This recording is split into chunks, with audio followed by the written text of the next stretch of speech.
Alright folks, welcome back everyone. 皆さんお帰りなさい。今日は316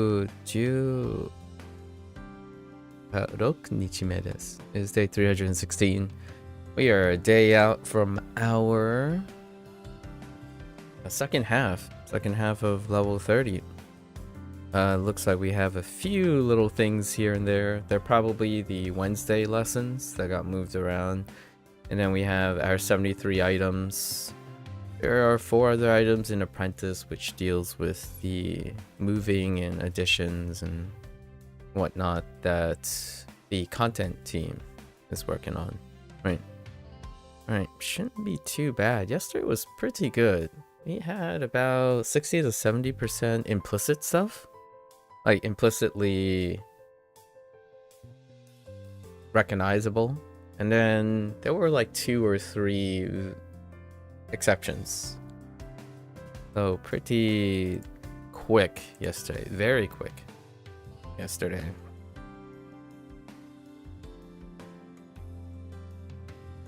Yokin.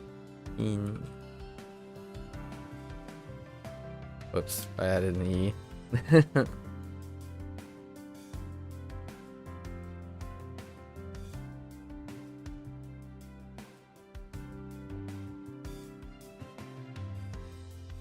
What? 遊園地 That was a typo. Oh, I don't want to talk about that typo either. Shinkon Ryoko. Ryoko. Oh, Shinkon Ryoko. Oh, hey, it works now. The pitch accent thing works. Nice. It fixed itself. I didn't even do anything. Thank you to whoever is maintaining it. It kind of looks nice too. Huh. I think it looks a little bit different. Neat. I didn't do anything. Thank you to whoever is maintaining that script. Maybe I'll find out. Look in the thread. I didn't see an update to it. Huh. What a pleasant surprise. Kawaku.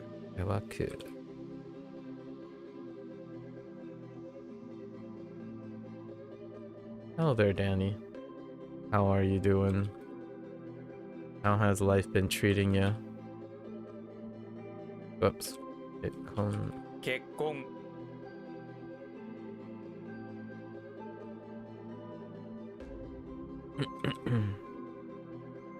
Tessaku. You've been sick. Hopefully you're on the mends. May I ask, what do you do when you're sick? What is your go-to routine? Hopefully someone is there to also help you recover. Decorate. Choku. Kazaru? Kazaru.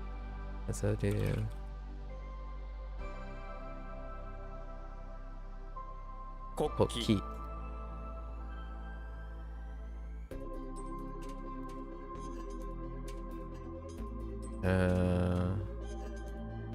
You just take a break from drawing and take it easy? Okay. What do you do for... Do you rest? What do you usually do? Chill, vibe, potato. What do you eat when you're sick?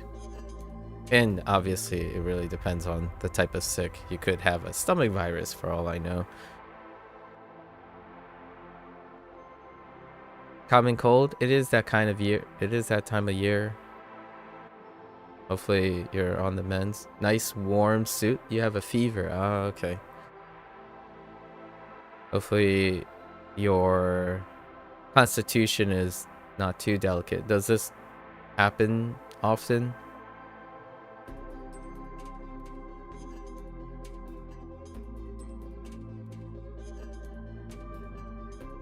What do you do?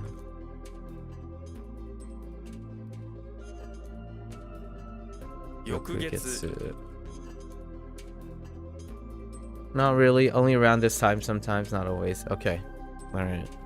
Well, hopefully you're prepared for it when it usually is around this time.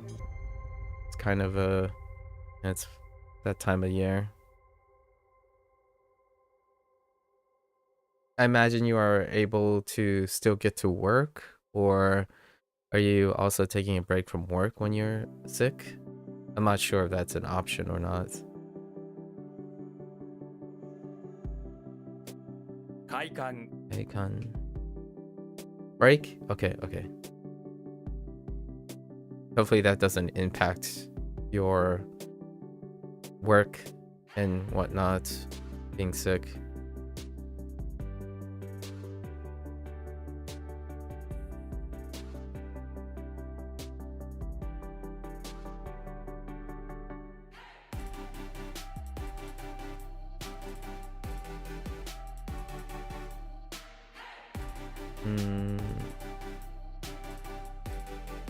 Sawagu. Sawagu.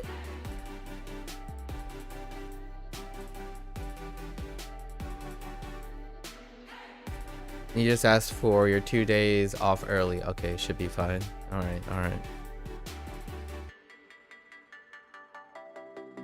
I got you, I got you. Kobai. Kobai.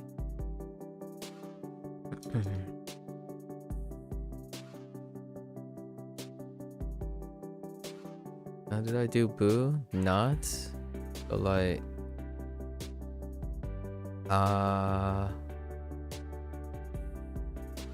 Asobu.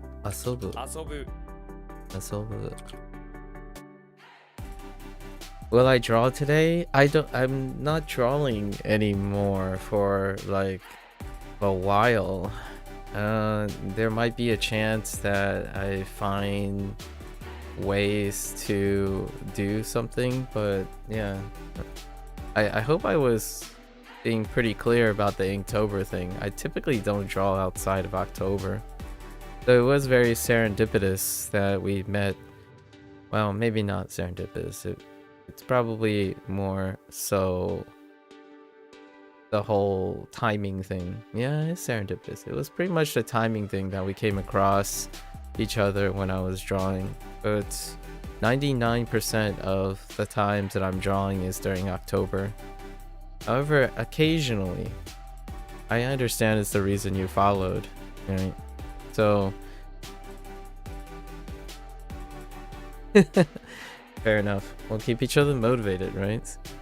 There's still many other things we can, like, I can continue talking about your work, so hopefully you keep working on that, right?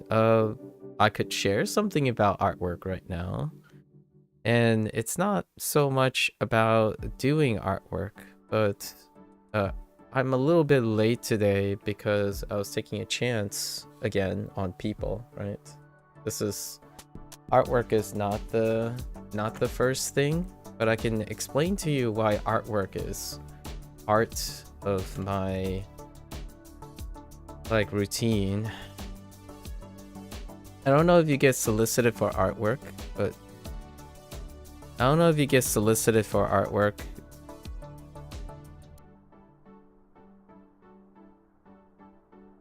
this happens a lot when you when you are like a content creator, I guess I'll say content creator. I don't really consider myself as a content creator, but more of a journalist. So this happens quite a lot, especially if you've done live streaming or content creation in any way for an extended amount of time. I would say within the year, you would probably encounter a solicitation. And solicitation usually deals with artwork. And artwork often deals with the aspects of content creation. So we're talking about like badges, VTuber rigs, emotes. So this is where digital entry art happens. It's the digital entry art. And when you met me, the beginning of my art journey started with this. So I wanted to understand how digital artwork works. Like, what is the entry level? The reason why I started live streaming, right? Live streaming is to understand, to participate, so that I can understand what to say and talk about when human behavior. And that also includes artwork. When you start live streaming and become a content creator, or quote unquote partake in content creation, remember that all of these things are my hobbies, right? I don't do these professionally. So I wanted to understand that, and that also involves doing digital artwork. And you can fast forward, we'll cut it short, a little shorter today. So the digital artwork, if you fast forward 7 years, then naturally the person who's live streaming, who wants to understand what goes into content creation and whatnot, they would develop the skills for digital artwork. And that's where you and I come in. This is when I met you.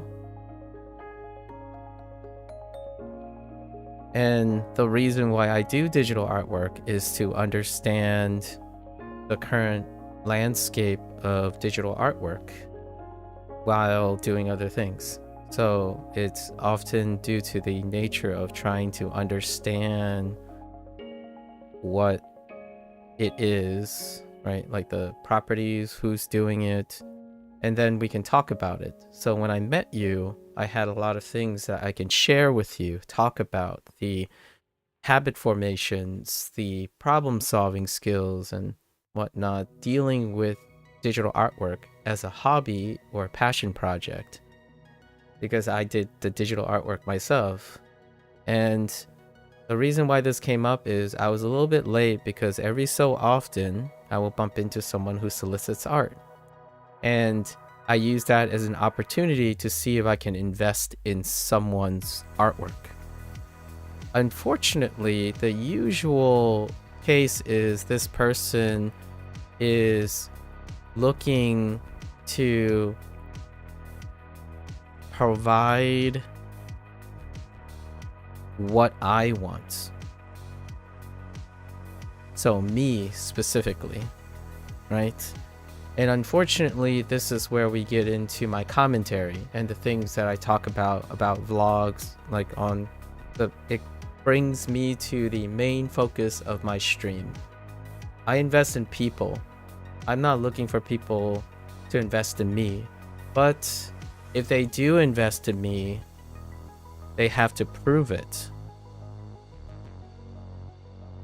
And I spent about an hour today, which I should have started an hour and a half or two. It's part of the 6 hours of yap that I put aside for each day.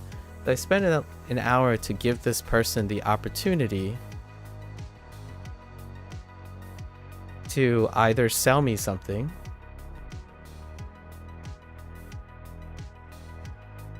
of theirs, so of them, or they can try to follow through and follow on the promise that they said that they understand me,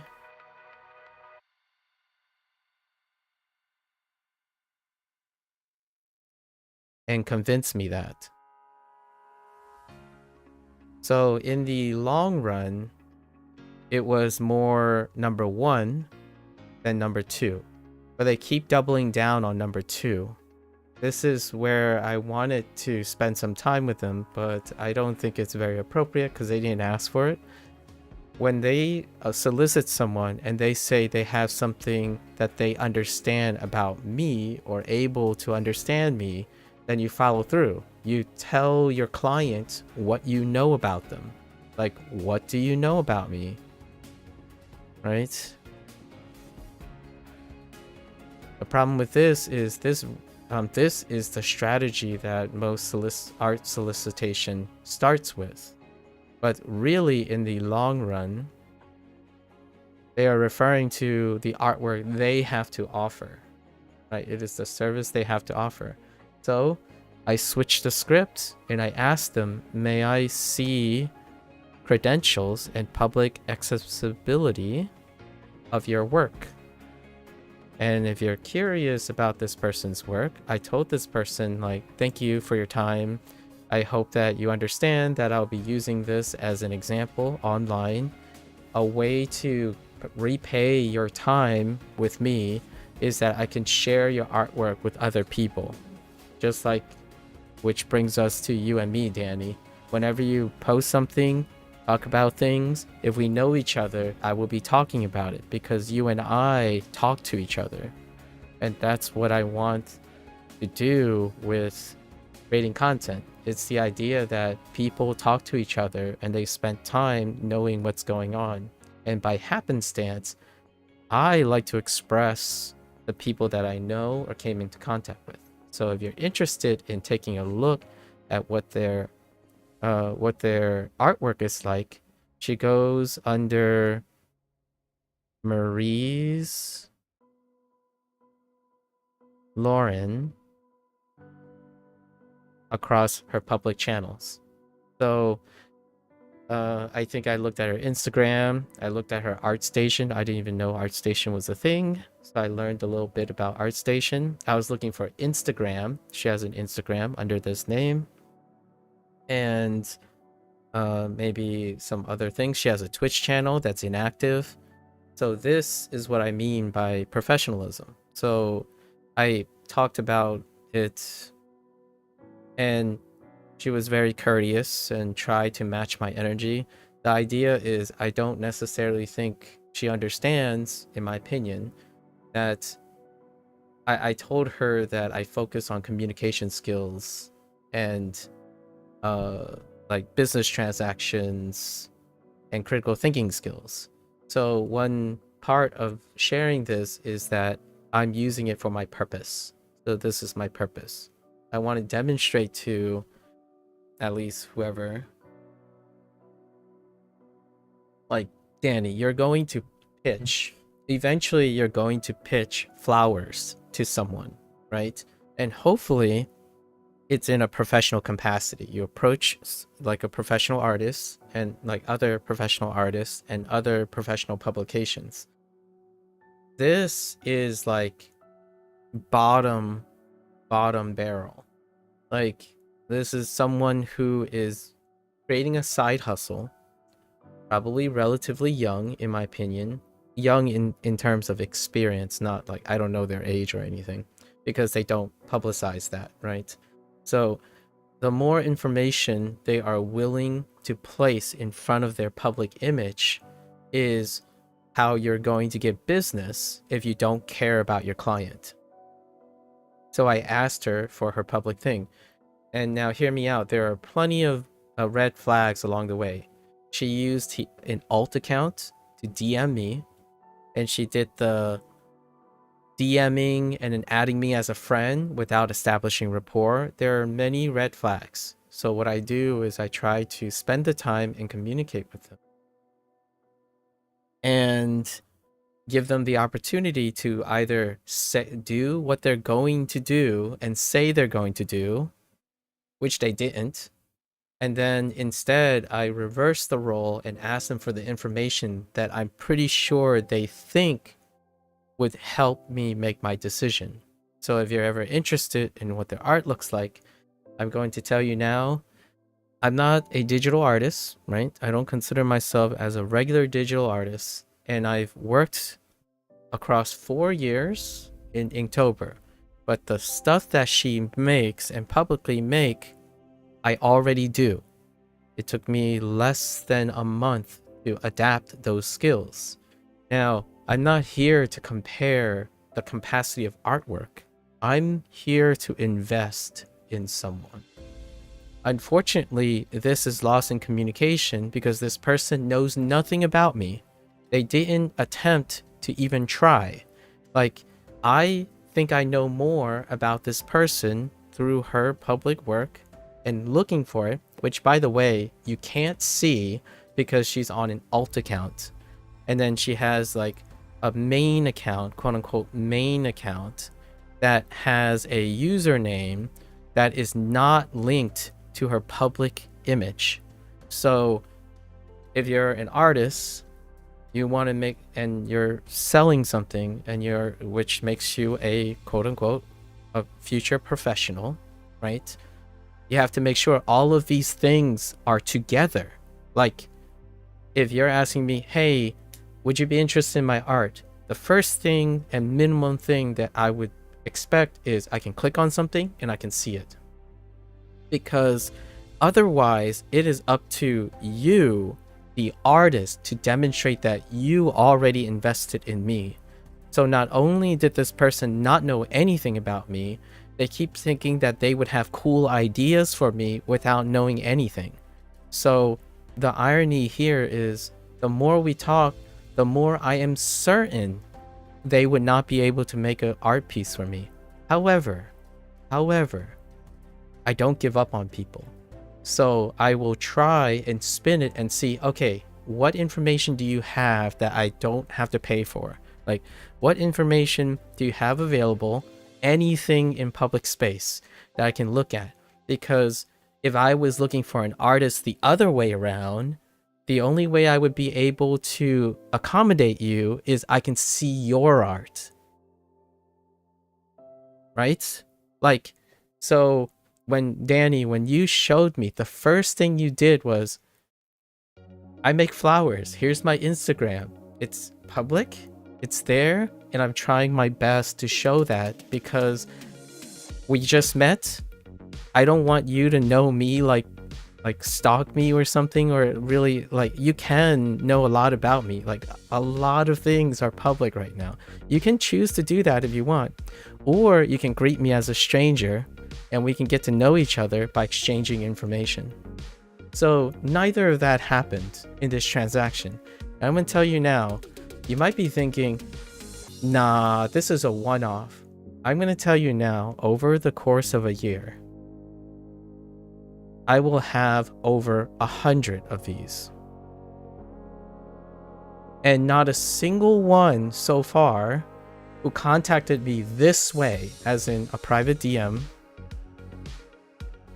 over Discord, on an alt account, all of those 100 that happened engaged in nearly everything I've mentioned now. Like 90% of them all engage in this way. Now, who's more successful, Danny? You getting my attention, who didn't do this?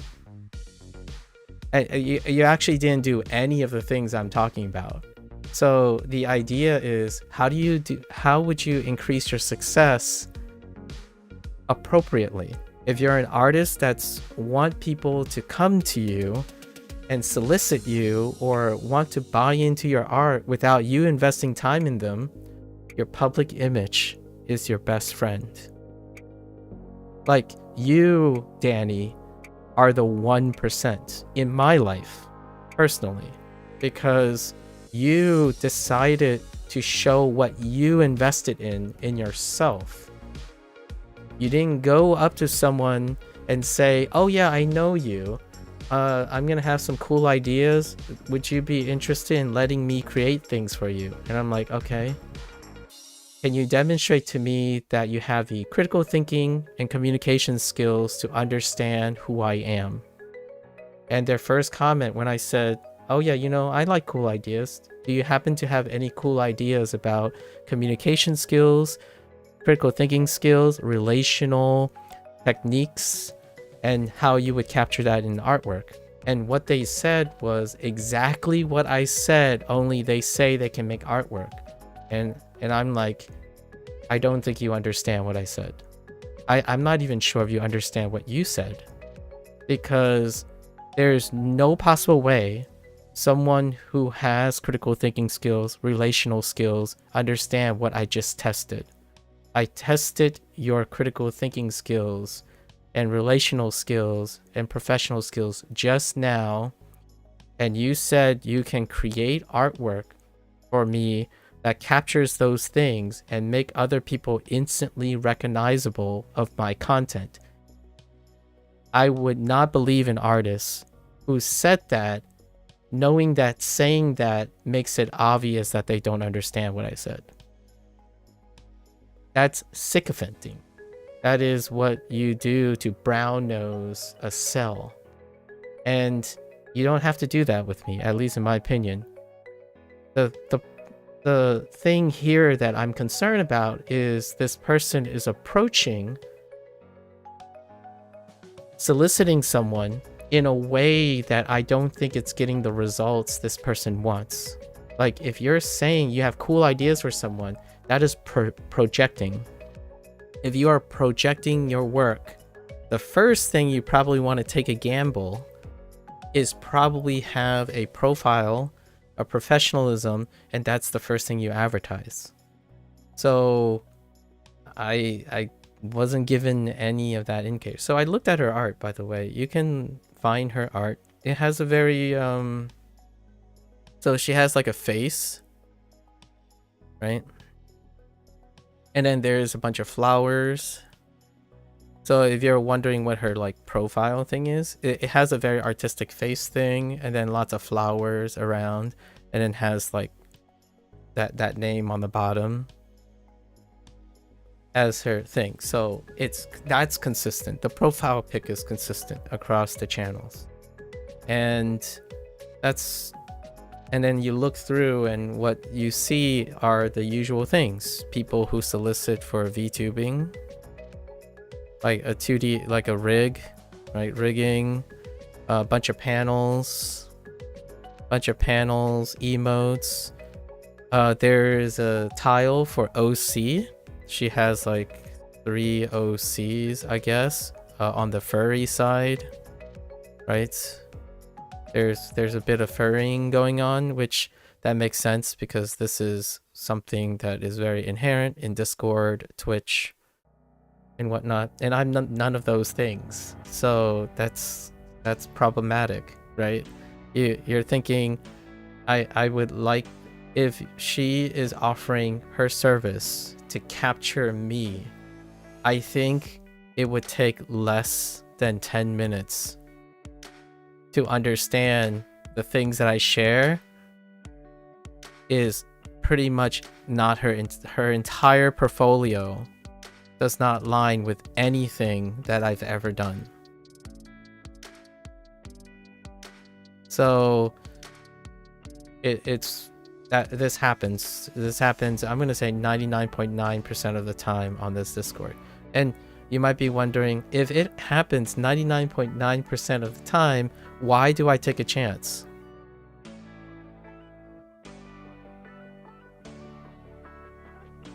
Because I believe in people.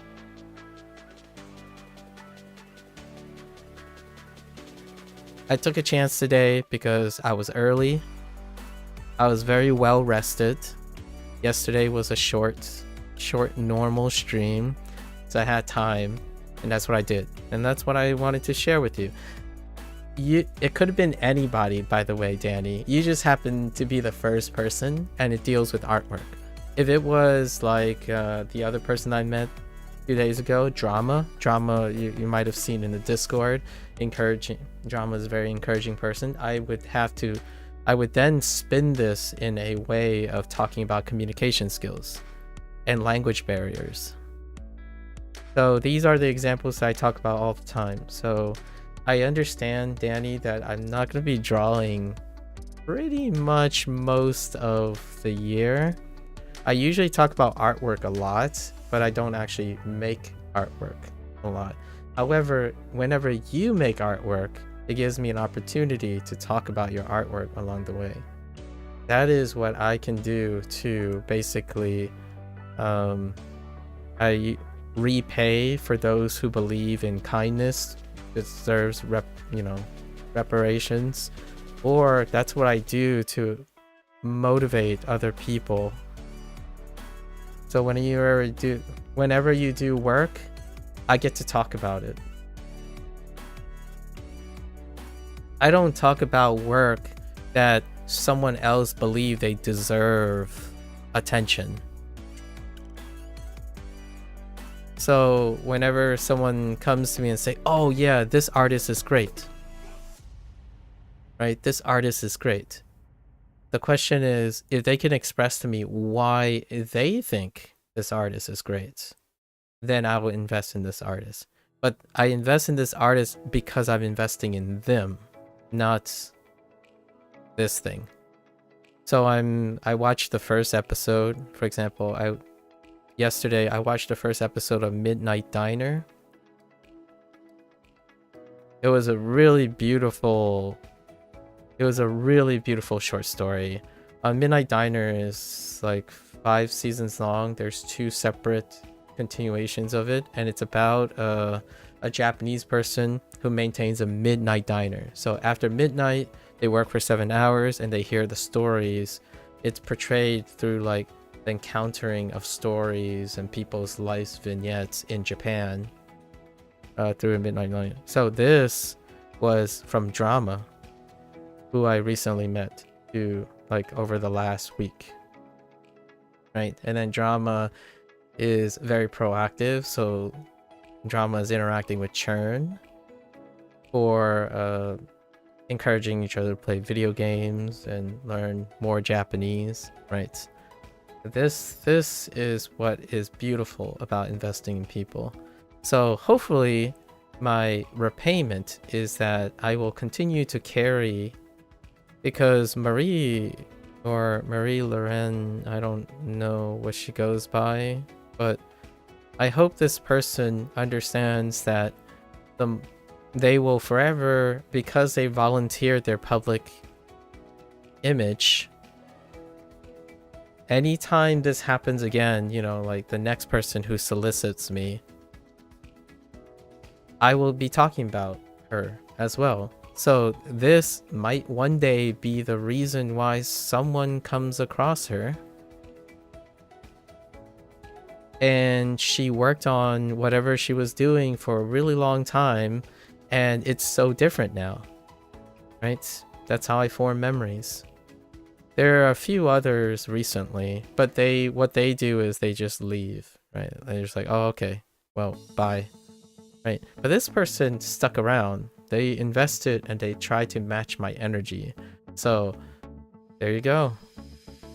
And now it's gonna be forever in this VOD that will be on YouTube. And maybe one day I'll look back on this in like another 3 years, and who knows, this person might be an awesome 1 million Instagram, and my first thought is, good for them. I'm glad they are successful.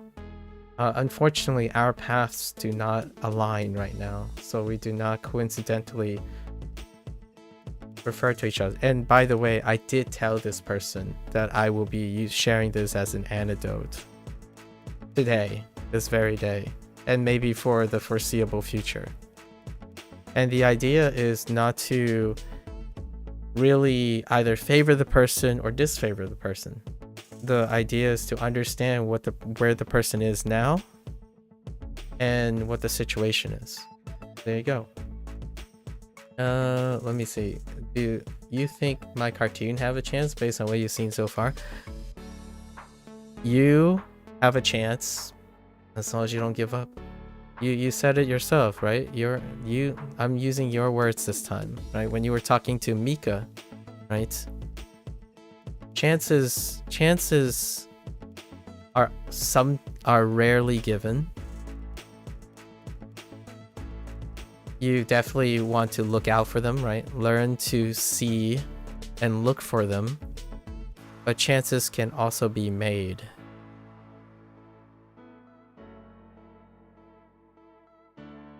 And that's what you're going to spend your life doing, right?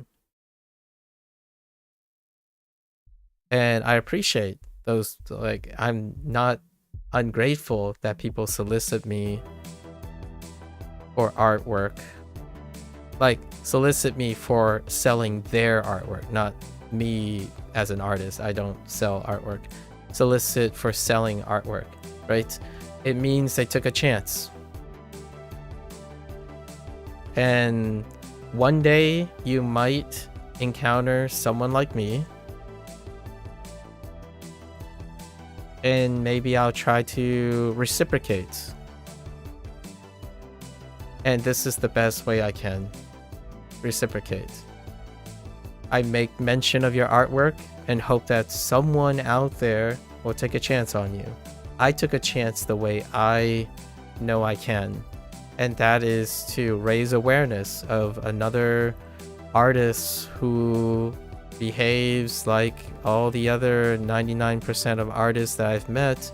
And I understand that there's one born, quote unquote, one born nearly every second, honestly. Maybe not every second, maybe every day there's a new side hustle artist who wants to go about things without understanding professional courtesy or communication. Like, if it's the rate I have, it's 100 new of these people every year, from my perspective. At least 100 every year, where they got a few early commissions by individuals who have a lot of money, right?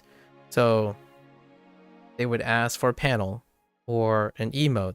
Like, there you go. Hopefully in the future they own something or something that's involved in them. But I'm not interested in what you can create. I'm interested in you as a person. Like, I don't have a lot of money to give out. I do not find value in people's work the way I find value in people. So I understand, Danny, that you're making the cartoon flowers in the future, but knowing you is astronomically far more valuable than the one product you'll make in your lifetime. Now, it is still important. It's just, it's not that important to the person. So, like, if I had to choose a competition, the person, its value is off the charts. The product they make, you're gonna have many things along the way across a lifetime, right? But all of this will always be added up to the person you're investing in. So I don't look for people that don't see this. If you don't act like this or behave like this, or even think of yourself like this, then this is a business transaction. And if it's a business transaction, you have to be professional about it. Because otherwise, it's going to be a sucky road. There are really no feelings involved here. And if you're going to choose to act like it's a business transaction professional, then there are no emotions, no feelings, no empathy. If that is where you want to work in, you got to know what's trendy. Sell on that trend. It's not about you. It's about what sells. So the question is, do you want to be emotional about it? Do you want to sell yourself? And I'm not talking about sell yourself in a like a business way. We're talking about your expression, your love, your passion, because this requires a very different approach in communication. You have to actually be able to express yourself. And the internet has made it very clear that you have many ways to express yourself. This is slow. This is slow. It requires a lifetime of commitment. If you're looking for a hustle, learn to hustle. The internet provides lots of this. You can hustle anyone anytime. Go pick, I don't know, draw gamery art about the latest top 10 games. Pick the most popular and keep aggressively selling to the most popular person. Pick someone who has a lot of money and that they spend money because they can. Pick someone who likes to spend money to make other people feel good. That could work. This is business. And if you're going to sell your business, there's no feelings involved. So whenever, this is what's really cruel about business.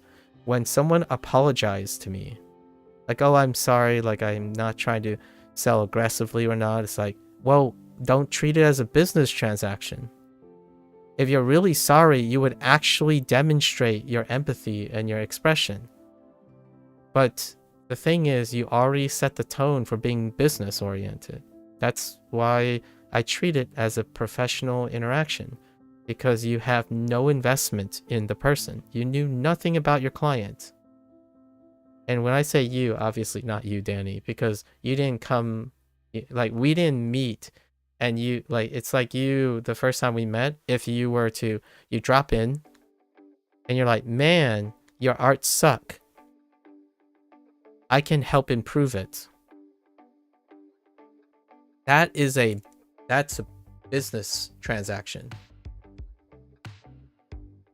What you did was, here is what I'm working on.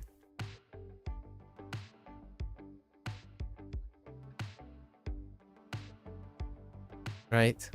And then you talked about yourself, because you're selling, quote unquote, yourself through your expression.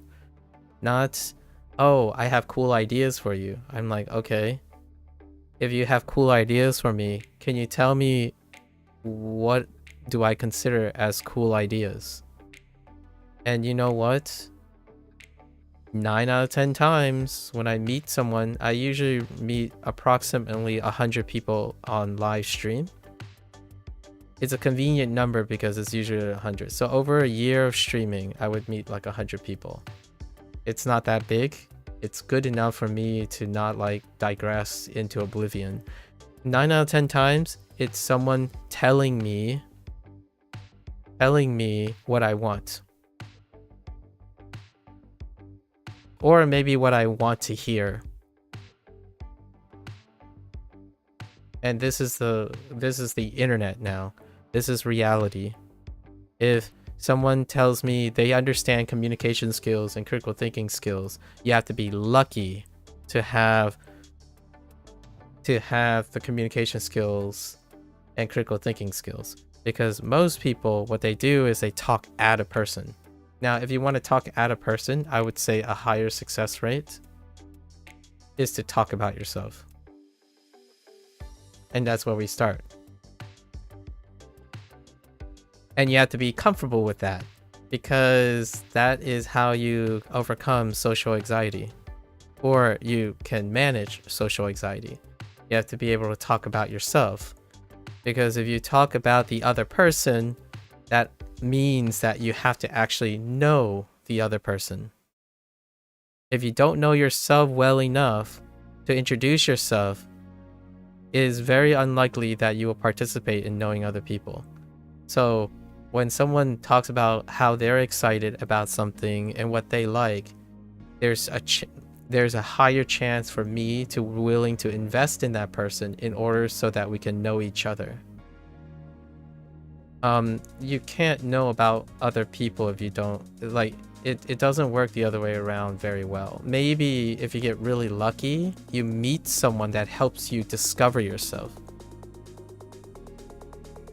And that requires bumping into someone who has time for you, who wants to invest in you wholeheartedly. The other times, like most common time, is that person you're talking to is they're probably working on themselves too. So if you don't work on yourself, the likelihood is you're rarely ever going to make a connection with someone else. You don't have time for other people if you're working on yourself, and I understand that. I'm not sure if other people do, like especially younger people. Like, Danny, you don't have to care about me if you are working on yourself, because I think as long as you're able to express yourself, there are people willing to take a chance. So like, there's the rare chance that happen as long as you continue to make chance happen, right? So these two are very important. You keep making the chances by increasing your level of exposure. And when you get the chance, you may become the rare chance for someone else. I spent most of my life making chances. And then I got lucky on my chance that I made. So now I'm going to be this person for another person and hope that that cycle continues. Online, it's brutal. It's very brutal. And I don't think people teach or expose people on how it works. Like, you look at a content creator and you see what they do. But it doesn't demonstrate humans trusting humans. It doesn't talk about the human exchange. It already happened. That's why you see the product. If you see a video, what is invisible in the video are all the humans involved in the video, like to make the video happen. You can't see that. You can, but it's a trending thing. It's a trending thing. You might be able to see it in behind the scenes. There's a way you could kind of vicariously understand what it takes for human interaction to make a video appear. But to me, I don't think the vast majority of people find this stuff interesting. I think it's a minority that people find interesting because it takes a lot of time. It takes a lot of time to know someone, even parasocially. I mean, parasocially is the easiest way, in my opinion, because you can do it anytime at your convenience. If you're telling me that you understand communication skills and relational skills, the first thing you probably would think about is altering your behavior to understand that you're playing the long game. Parasocial, hustle. Communication, relational skills, long and consistent. So if you're taking a chance on yourself, long, consistent. If you're looking for a hustle, you make what I saw in 99.9% of those artists. You're hustling. And other people might not think it's hustling. For me, it's hustling. You decided to put up like emotes and panels and whatnot. That's for the hustle. Go find someone who's starting up their channel. At least minimally know that they don't have the stuff yet. Right? You have to find someone who don't have panels and the stuff that you can make, at least that. And start there. Because then at least you're targeting the right business. What are the chances that someone... You might be thinking, all right, you're exaggerating. You're exaggerating, Maku. Like, why would people ask you for things you already have? Out of the 100, all 100 say they can make something for me that I already have or do. So if it's not a business transaction, I can understand that. If it is a business transaction, that's like you bought a new refrigerator and a salesman comes up, it's like, we have a better refrigerator. Would you be interested in buying the better refrigerator that's better than the one that you just purchased? That's a hustle. You're trying to hustle me. And it might not be intentional, but that's what a salesman is. You're making a business transaction. So I'll treat you like a businessman. Ask me, like, I'm going to ask you, how is your thing better than what I have? Ready, set, go. So what do? Your Instagram. all the work that you have done publicly, everything should be thrown in my face and say, see, my artwork is better than what you have. And I'm like, all right, I'm buying that.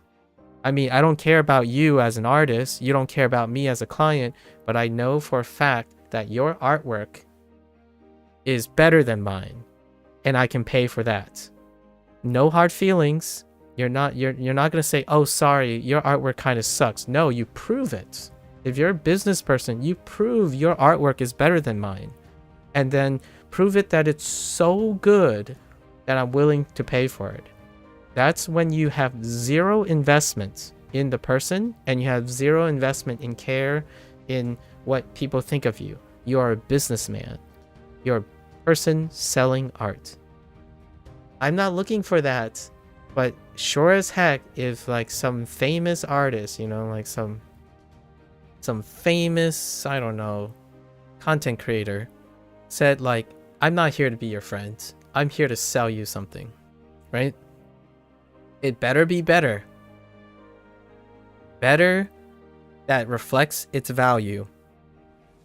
My time, my efficiency, that's why you buy apps. Apps buy into apps. It's time, efficiency, there's no hard feelings.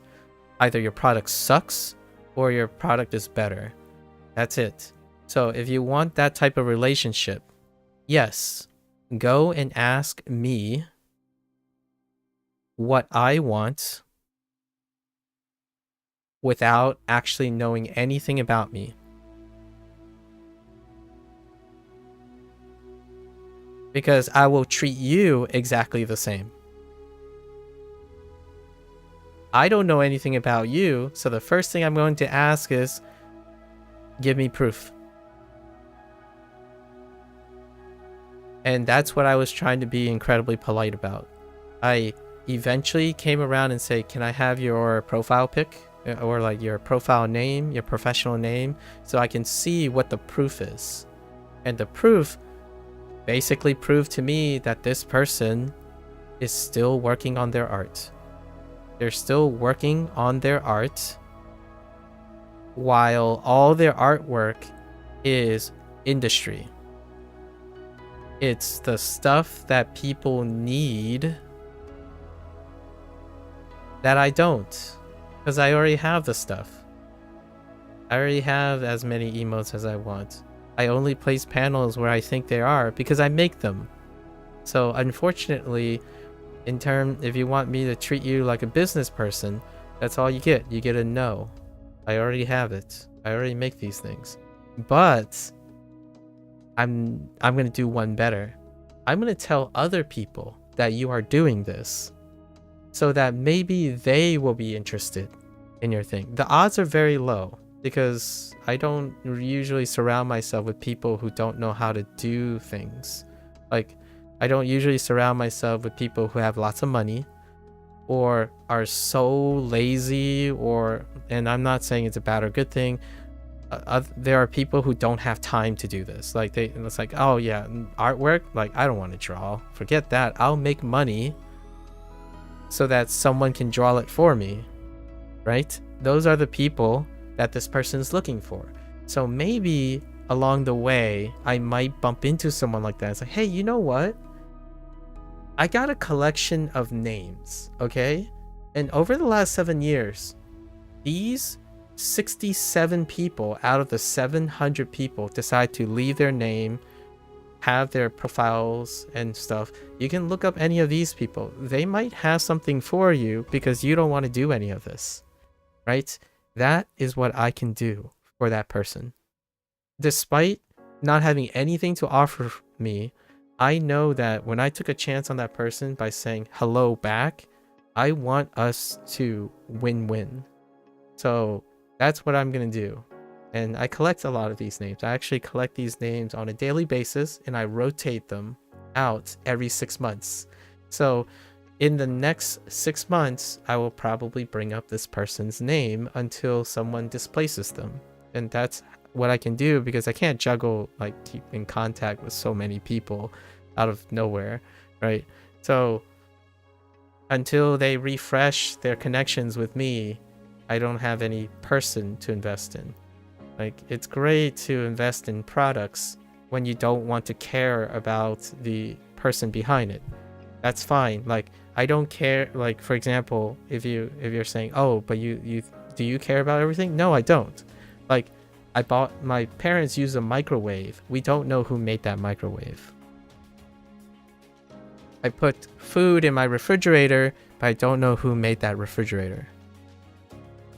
So there are lots of ways that are business transactions. Like buying my tablet was a business transaction. Buying my keyboard was a business transaction. So those things don't have people attached to them. I don't have a story about... Actually, I do have a story about my keyboard. I kind of sort of lied. The reason why I bought this keyboard is because of someone named... Dang, I forgot his name. We play OS. There was a time when I used to play OS, and this person wanted to start up like streaming his career, but at the same time he was 17 years old and he was about to go to college. He's since have decided to go to college, and he's still a streamer today, I'm pretty sure. And he told me about how he really liked ducky keyboards at the time. This was like 3 or 4 years ago. So that means he's now probably either almost done with his career. He's Asian American. He's on the West Coast. I'm trying to get his name right now. But these are the stories that I collect. That's what makes my purchases more meaningful. But like, I don't have an attachment to my Ridge wallet. Sorry, not sponsored. My Ridge wallet, right? And by the way, this Ridge wallet that I have is attached to this keyboard that I bought. It's from the same inspiration from that same person. So those are the things that have value. Buying products rarely have more value than the story they bring, in my opinion.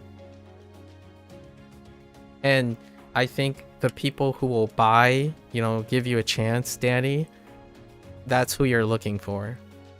And the goal over your lifespan, of working on flowers is coming up with as many stories as you can to make your cartoon get grass and eye catch the person who's willing to invest in you, right? So your work, every day you work on something, the value of flowers goes up. Now, I talked about this yesterday or 2 days ago about communication, the value of communication. Over your years, the value of flowers is going to go up for you, right? So it's going to go up the more time, right? Time and value. Flowers is going to go up. Now there's an invisible cap that I want to emphasize about what I'm trying to illustrate about communication skills. If your communication skills is down here,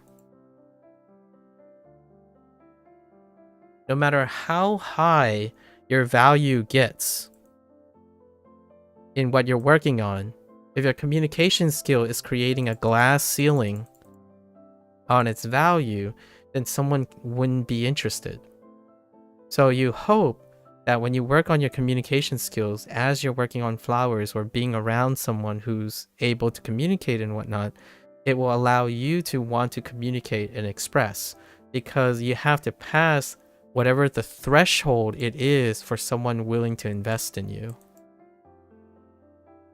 So if you're creating something, you target someone that your communication skill is high enough, because if you're still working on your product, it is likely higher than your communication skills. In this day and age, your communication skills cap the value of what you're doing most of the time. So you kind of need to sort of every once in a while work on your communication skills just enough. So when you're working on flowers, you're working to cross this line, right? You're working for here. This is what you think you're going for. You're going for, I've worked on flowers enough that I know who to ask. Now, you also have to ask yourself, can you communicate and express that well enough so that it at least meets the investment's threshold? And to me, if I had to parallel this with artists today who does DMs, right? Who does DMs over Discord, their communication skills are like here. In fact, I don't even think they engage in communication skills for business practices, but this is business practice. Business practice communication is standardized. It's one of the things that you can start with. If you can understand how business communication works, it doesn't change very much. This is when you start making it personal. This is personal communication. So that can be anywhere, but it will require more effort than business. So the least I can do is I can test if they have business communication skills, which most of the artists are below standardized business practice. Like they are not even able to meet the bare minimum of treating a transaction like business. So the goal for those individuals, in my opinion, is to at least get up to how to sell something, how to sell yourself. And then you learn how to express yourself through Instagram. Express yourself through your personal stories. Express yourself towards like making friends and networking. Express yourself through your family. So all of that stuff will get you to a personal communication skill, of which you can always default to business communication, because business is the standard. It's the least amount of turbulence that happens. And when you're investing in something like a long-term project, over time, it actually goes up on its own because you have more and more stake in it. So this is where I would say 99% of at least artists that I interact with, they either haven't done it for a very long time, so they're in this box here, and their communication skills is still below business practice. So to me, and I'm not saying other people aren't, I know that I'm not popular, and I sure as hope know that they know that I don't have a lot of money, right? There are a lot of things that are upfront, very obvious about me, which makes me a target for these people. So it's not a coincidence. It's more a lot self-selected that it is this. What are the chances that I will meet an artist over here? Well, I would need a lot of exposure, first of all. So, and then because if I have a lot of exposure, say I have 1 million subs, the odds of this happening are already self-selected. Like, it would be an artist that has a lot of experience, who believe the client can pay for their artwork, and they would want to the exposure of their thing. So it's correlated. So I'm not saying that all artists who side hustles and are like not good artists and poor communicators. You have to understand the realities of things. And that means that I know that if I respond to that text, I'm going to get this. Now the question is, what happens if I bump into the 1.1%?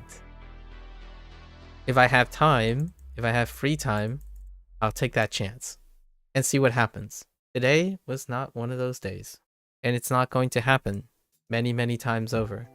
So one day someone's gonna come by and I have free time, we're gonna try. The chance of flowers blowing up is far from realistic. It's far from realistic, but you shouldn't stop trying, right? That is the goal of this graph. I think if it's not flowers, it's your next work, then your next work, then your next work. If you give up, then your chances are you win the lottery.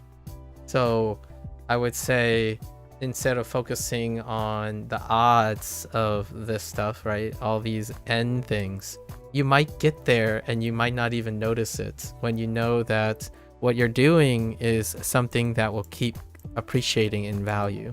Your life should appreciate in value, right?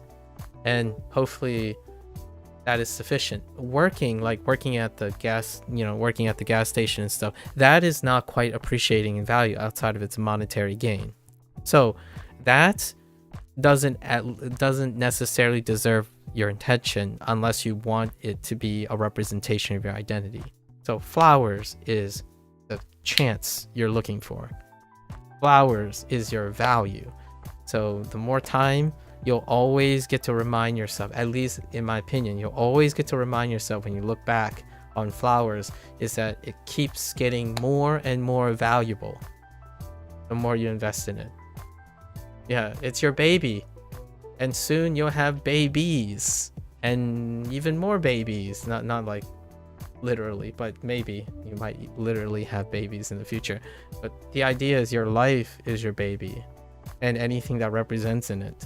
So you can even make your work accrue in value, right? You can make your work accrue in value. For me, it's communication skills. The more I talk, the more I interact with people, it's my baby. Because when I sit down and someone asks me, can you demonstrate what you have worked on in your life?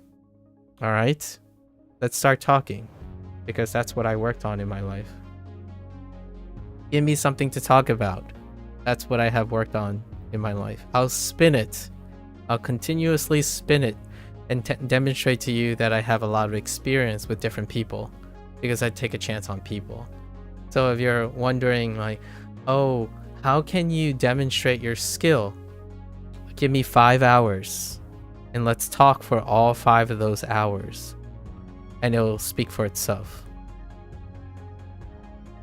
If you don't give me 5 hours, then I can't demonstrate to you what I worked on in my life. I can try to give you a hot take in 5 minutes, but my life is far more valuable than 5 minutes. If you think that my life can be reduced to 5 minutes, then it's not that valuable. It really isn't that valuable. Like 5 minutes, that's nothing. I can try to impart what you have to look for, but then I'd be selling. It's a selling pitch. Now here's a difference though. There is a different scenario. If I already sell myself, and I'm not talking about the business transaction. If I already express myself as a public figure, right? And this is from the perspective of that artist as well.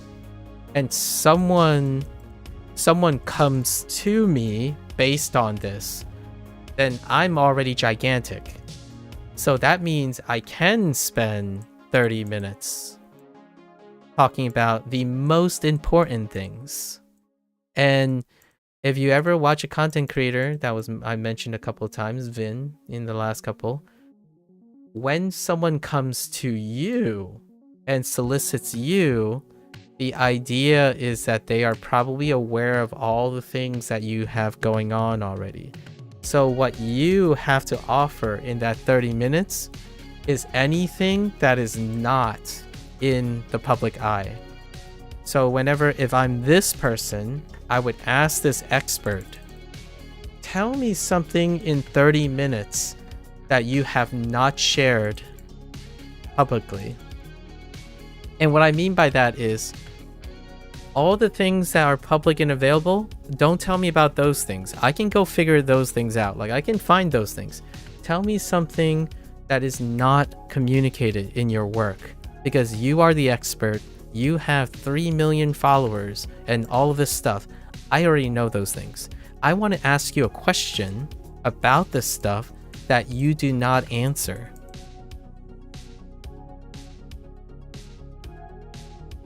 So when I view people's work, I ask myself, what do I want to know? What do I want to know that is not shown in their work. Like I can't figure it out. Like, so if I watch your work, right, Danny, in 2030, I watch Flowers premiere. And when I watch Flowers, I'm thinking to myself, okay, I know a lot of things and what the show is telling me, but I have a few questions for you. That is what happens when you know people want the value that you have. They would ask something that isn't already available. That's how they know they care about you. So when someone solicits me for artwork, instant sell. The moment someone comes up to me and they say, hey, I'm an artist and I want to sell you something. I notice that your work focuses on this, but I notice that there's an absence of this. May I ask you why you don't have a background panel for your thing? Or could I help you make a trailer? Because it seems like you don't have a trailer, and yet your content would suggest to me that you may benefit from a trailer, if I may so ask. That would be something that already tells me, despite my low value, right, my low apparent value, I didn't express most of these things. I didn't express that I need a panel. I didn't express that I need a trailer. But if that person could make a convincing argument that they take what I've already have to offer and they say, can I ask you, can I understand something from you? What do you want? And they can get me to express that I want something in 30 minutes that is not available, then I would pay that person anything. Like pretty much anything. Because they've convinced me that I need it. They want it. So that's the opposite intent. So for me, if I had to pitch something, I would go to someone that I know a lot about, right? So this is the like 2030, like who are you going to pitch Flowers to, right, Danny? I would learn as much as I can about particular publishers or developers, and I would ask, so I know all about this stuff. But the question is, do they know that they also want my work? They also need my work. Like my work offers something that they don't know they want yet, because you did most of the research. You already invested so much into publication and developer, or like have a network with someone that you can pitch to them in that 30 minutes and get them to say, oh, we're kind of looking for a show that does this thing. Like, exactly. This is what I'm here for. I'm here to pitch a show to you that I think your station and your publication would really love, because I feel like if I understand you well enough through your public image and your work and your history, there's a gap, and I think I can fill that gap, whatever that is, right? You would pitch it to your friend Ryan. He knows people in the industry right now. That's fair. You got to work up your network, right? I would say that if you pitched it to your friend Ryan, I would try to get Ryan to explain with the time you have what they want. Like what the people that they want, like the industry. Like I would, because that's not published. Most of the time when you talk about someone who knows a lot of things, they don't give away like industry secrets, so to speak. Like they don't publish the things that they want, otherwise everyone would know what they want. The idea is they're trying to look for things that they maybe not even know that they want. So whenever I would meet someone who could potentially be my source of opportunity, I do the research first. And then doing the research will allow you to, whatever limited time you have with that person, try to grab some of the stuff, some of the information that you already know Flowers offer, right? Because you know the value of Flowers. So the question is, you're trying to ask the correct questions to see if they are looking for something like Flowers. Like, you know, a publisher would be like, oh yeah, this publisher, they publish a lot of family cartoons. And then you look at their family cartoons and I feel like they don't have one about this subject. And I think my work would greatly complement them. Yeah, he'll definitely talk to you before you say anything wrong. I'm more than free to brainstorm with you, right? I love the idea of brainstorming. I think the longer you work on flowers, the more answers you'll have. Because the nice thing about working on something, right? As flowers grow up in value, it also means there's more value to give. So you will be able to, in my opinion, spin the value of your show to more people. And that's kind of why that person's portfolio that I saw today is not enough. Their portfolio needs to go up. Keep working on that portfolio, right? Get more clients. Learn that as you work more, there's a higher and higher chance that you can make your work convincing to others. Can you see it? Yeah, it's under... You have to Google this person's name. I'm not going to give you a link because I don't want to practice spamming links. Like, you can search this name. So it's Marie Loren, and there's an ArtStation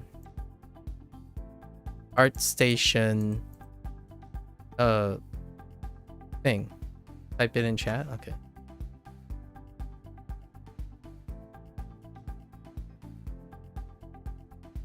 Yeah, not the link, just the name. Yeah. That's what we do. And there's a reason why I'm doing this or emphasizing this, because don't ask for links. Like, what I mean is, if there's anyone that insists on asking for links, ask for the name, because it's good practice. So I want to make that clear. The reason why I'm not typing the link, or because you can, you know, get scammed and whatnot. So you always ask, wait, hold up. Let me make sure this is bringing up the right name. Oh yeah, it is. So it's the first link. It's the ArtStation. So that's when she's done. So feel free to peruse. So basically what I'm doing now is, because of this, at least Marie's work has another pair of eyes. And that's what I can do in response to her kindness on sharing her name, right? Now, it did take over 30 minutes of interaction to actually convince the person that, in my opinion, does Marie have a project as well? We didn't go into that. She didn't share anything. That's probably part of the problem. I don't know anything about her. She didn't express anything about herself. And then she kept telling me that she understands what I'm about, which she doesn't. So that was the communication problem, right? And then I started streaming. I need to stream today, so then that's where we left off. That's where our communication stopped. You're asking questions that are very... You're basically asking the questions that are very important. You know what I mean? Like, those are the questions that I was asking. I'm like, can I see your Instagram? Can I see your ArtStation? Because it'll give me an idea of projects she's working on. But most of the stuff that's on her Instagram and her ArtStation doesn't say anything. Like, you just asked a question, in my opinion, that should have been answered. You see what I mean, Danny? Like, you should have the answer for that looking at her art page and her Instagram, because it's her professional image. You should know that, and I can't. So you asked a question immediately that I was asking myself. I'm like, I don't know what she works on. Like, all those things could have been like 4 years ago. I mean, what is she currently working on? Does she have a work in progress? Right? We talked about that too, Danny, like encouraging you to do a blog and a behind the scenes, because not everyone has the time or the foresight to ask. Now you're curious. Exactly. That's what she could have done. She could have done that. Instead, the opportunities that I've given her, she told me that she would be able to understand me. Like, she would be able to do something for me. I'm like, I don't even know what you is, or was, or going to be, let alone you knowing what I am, by telling me that you understand the stuff. And the irony here is how she said it, or what she typed, is what I am. So yes, I might not be so special, or maybe I'm in a minority, or I'm not someone she's targeting and just so happens we cross paths. But generally speaking, the way you answer my question is exactly what I'm looking for. Like, so the way you look and the way you talk and answer my questions tells me more if you're interested in me. But if you're interested in your own artwork, being interested to me, show me your artwork. Show me what you're doing. Tell me what you're doing. It's not both. When you say you know that you have cool ideas for me, that's exactly the opposite of demonstrating it. Telling me something that I already know. I'm sure lots of people have really cool ideas, and I'm gonna think a lot of... Was she embarrassed to share it? No. She actually explained why she used an alt account. She only uses her official alt account for clients. So you would have to be accepted, like you would have to be interested in her artwork before she contacts you on her official account. And she says she understands that it can be construed as a red flag if you contact other people on an alt account. And I would say that is accurate. So I don't think she gave me the impression that she was embarrassed. She was doing it as a safeguard or something like that. Again, communication skills are a little bit limited, so I can't answer these questions. You can't glean these questions if the person is not expressing it properly. Like, she talked to me in a very professional way when I started talking professional. So like, you know, in the beginning it's like hello, and then I say hello back, match her energy, and then she said, can I ask a question? And then I typed something incredibly technical, and then she typed something technical back using my language, which I honestly, to be really frank, it sounds like a ChatGPT aided thing, but maybe not. But what happened is the technical thing that she typed back sounds a lot like me, and not in a great way, in my opinion. It sounds like me without her, as in it didn't sound like she was expressing anything other than using my words backwards. So like that, then what happened is I treat it as a business transaction. So I started talking business. It's like, can I see your proof? Can I see your public work and your portfolio? Because that's probably the only way I'm going to determine if I'm interested. And sure enough, it revealed most of the things that I have come to understand. It's not personal, it's business. Your work reflects something that would target a content creator who's just starting up, who needs these things, and at a quality that reflects the time you invested, which is that. So that's where the business transaction ends. That we're not here to know about each other, because she didn't give me that impression that she was expressing her own interest and what those cool ideas are. And she was expressing that she's interested in knowing my concepts or having cool ideas for my content. That's not true either, because I asked her literally, what do you know about me? how did you come across me?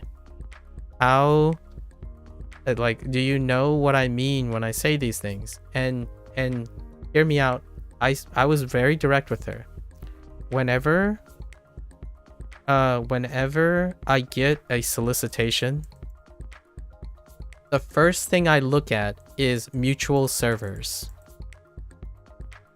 because that is pretty much what I state first. It's like, I'm pretty sure you just looked at the Wagotabi server, because I'm not part of a lot of servers. Like, that's one of the biggest reasons that I'm not part of a lot of Discord servers, because most of the time the lowest effort to solicit someone is to look at mutual servers and then spam them. You hit add friend and then say hello. Add friend is one coincidence. A mutual server is two coincidences. And a blatant, non-personable greeting is another coincidence. 1 + 1 + 1 coincidence mean you almost fall in the 99%. And for better or for worse, you have to start somewhere. So we started somewhere. I said hello back, and that's how it devolved into it. So we didn't exchange any personal things. Hear me out. There was one time an artist and I talked about like family matters.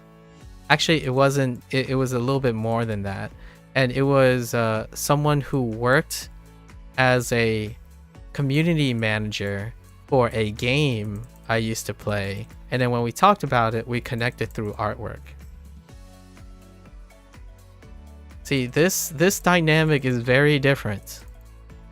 You can see already that the dynamic is incredibly, it's almost like a breath of fresh air immediately. But this doesn't happen too often, where like we connect based on our mutual games that we're interested in, but they happen to be working for a specific game that I also happen to be playing, and we have a creative role and investment. Then we spend a lot of time talking about our extracurriculars, which were artwork dependent.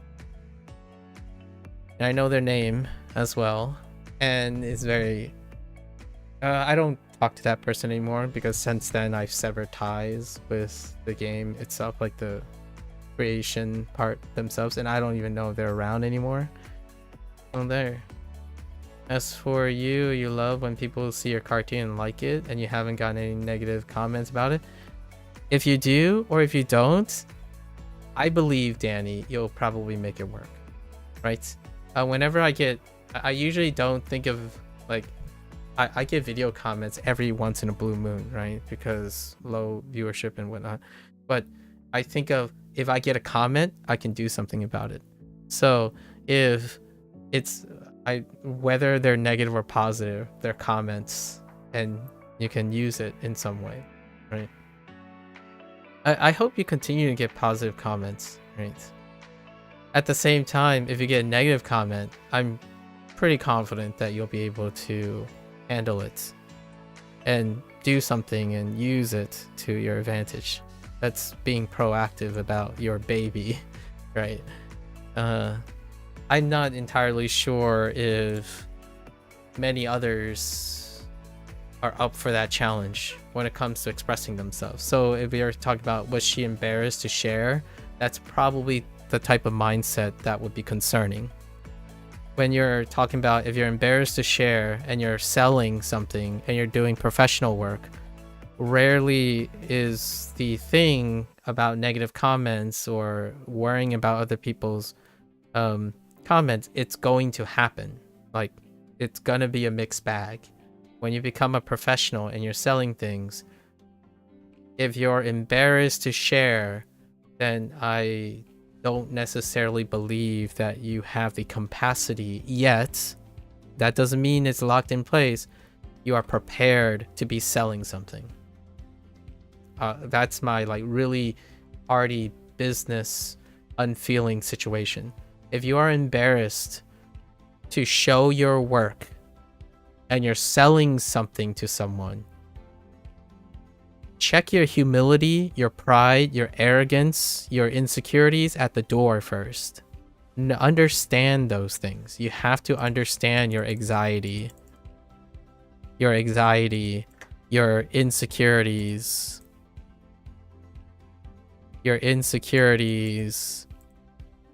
fear of negativity, or even overpraising if you have imposter syndrome. Like, that's the opposite. If you are ready to sell something, this doesn't go away. This does not go away in a professional setting. So, to me, if someone is selling something to me, the first thing I assume is they don't have these things. Or they have minimalized, they have either managed or minimized the impact of this on selling. Because when someone buys something from you and you're like, oh, I'm sorry, like, that's a little embarrassing, like, can we double check on it, because I didn't realize that you wanted me to like make this, and I'm uncomfortable with this because I don't have a lot of experience. It's like, well, yeah, of course, because you're being a professional about it. You're not being expressive about it. Expression is when you tell someone what you can do. A business transaction is you're telling the other person, I can do it for you. So how do you be professional about it? I pay you $100 and you guarantee that you will keep on working on the project until I am satisfied. That's a professional transaction. So, like, money back guarantee for my satisfaction. I pay you $20 and you're going to have to keep working on it because you are certain you know what I want, right? That's a guarantee. That's what you do when you're a professional. If you're looking for expressive things, you have to convince the person they want to buy the product you want, like you want to share. Like, you have to convince the person that they're willing to invest in you. So that's a different approach, and it requires different types of communication. Like, if you know you're so good that you can even predict what the other person wants, then you got to put your mouth where, you got to put the money where your mouth is. The alternative is you're so good and so valuable that you can share your thing and the other person's like, take my money. Those are different approaches. And this person decided to choose this approach in selling. They tried to sell me that they are able to give me a satisfying product. And I'm not convinced. So I asked them for their portfolio. And I'm not convinced. It's a business transaction. It's not personal, it's business. If they sold me a story and tried to tell me about what they're working on, and like maybe they want to practice something and engage in me and say we can work together and trust in each other and stuff, I would have been more sold, because I would have learned more about that person and the value and potential that person had. That's not what happened. It rarely was. Like, the door was slammed shut immediately when that person told me they knew what I was talking about. They knew that they were able to produce artwork that captures critical thinking skills and problem solving skills and relational skill development. I don't even know what that looks like. So are you telling me that you're someone who's an amateur artist that somehow is telling me that you could do the job for me when I have no indication that you actually even understand what I said? I think that's overreaching. That's something that I don't engage in. That's empty promises, disappointment, and not even disappointment with the opportunity to learn. It's more like a quick buck. You'll probably make stickers out of your characters in a way to show people flowers. Oh, that's cute. Yeah, that's cute. I often thought, the sticker idea, right? The sticker idea is fantastic. And to relate to when we met, Danny, in Inktober, the reason why I made my art into cards is because I had a similar idea. Because they can look at it as buying cards. So like maybe in the future I will start to make more cards and then maybe like hand out cards of whatever I'm doing for Inktober. So the idea was to start working on ideas where, oh, you know what, to celebrate, I'm just gonna, send out some birthday cards, or send out, like, if it's someone's birthday, I will mail them one of the cards, handmade. I will get some practical pens and some inking tools, and I'll make a card and then send it out. That's the idea. It's a while away, but making stickers is fantastic too. Send you some. I will. Maybe if I don't have like the tools to do so, I can still at least email people, right? Like, oh, hey, Danny's birthday is coming up. Let's go and draw something for it. That kind of thing. I am working on my digital art in that way to some extent. Like, I asked Chern when his birthday is, which is, he mentioned it was in June. So when it gets closer to June, your birthday is January 26th? Oh no. Alright. I'll have to think about it. Maybe our deal about drawing flowers and stuff is coming to fruition early. I'll make a note of it. January 26th, huh? Okay. Let me write a note to myself.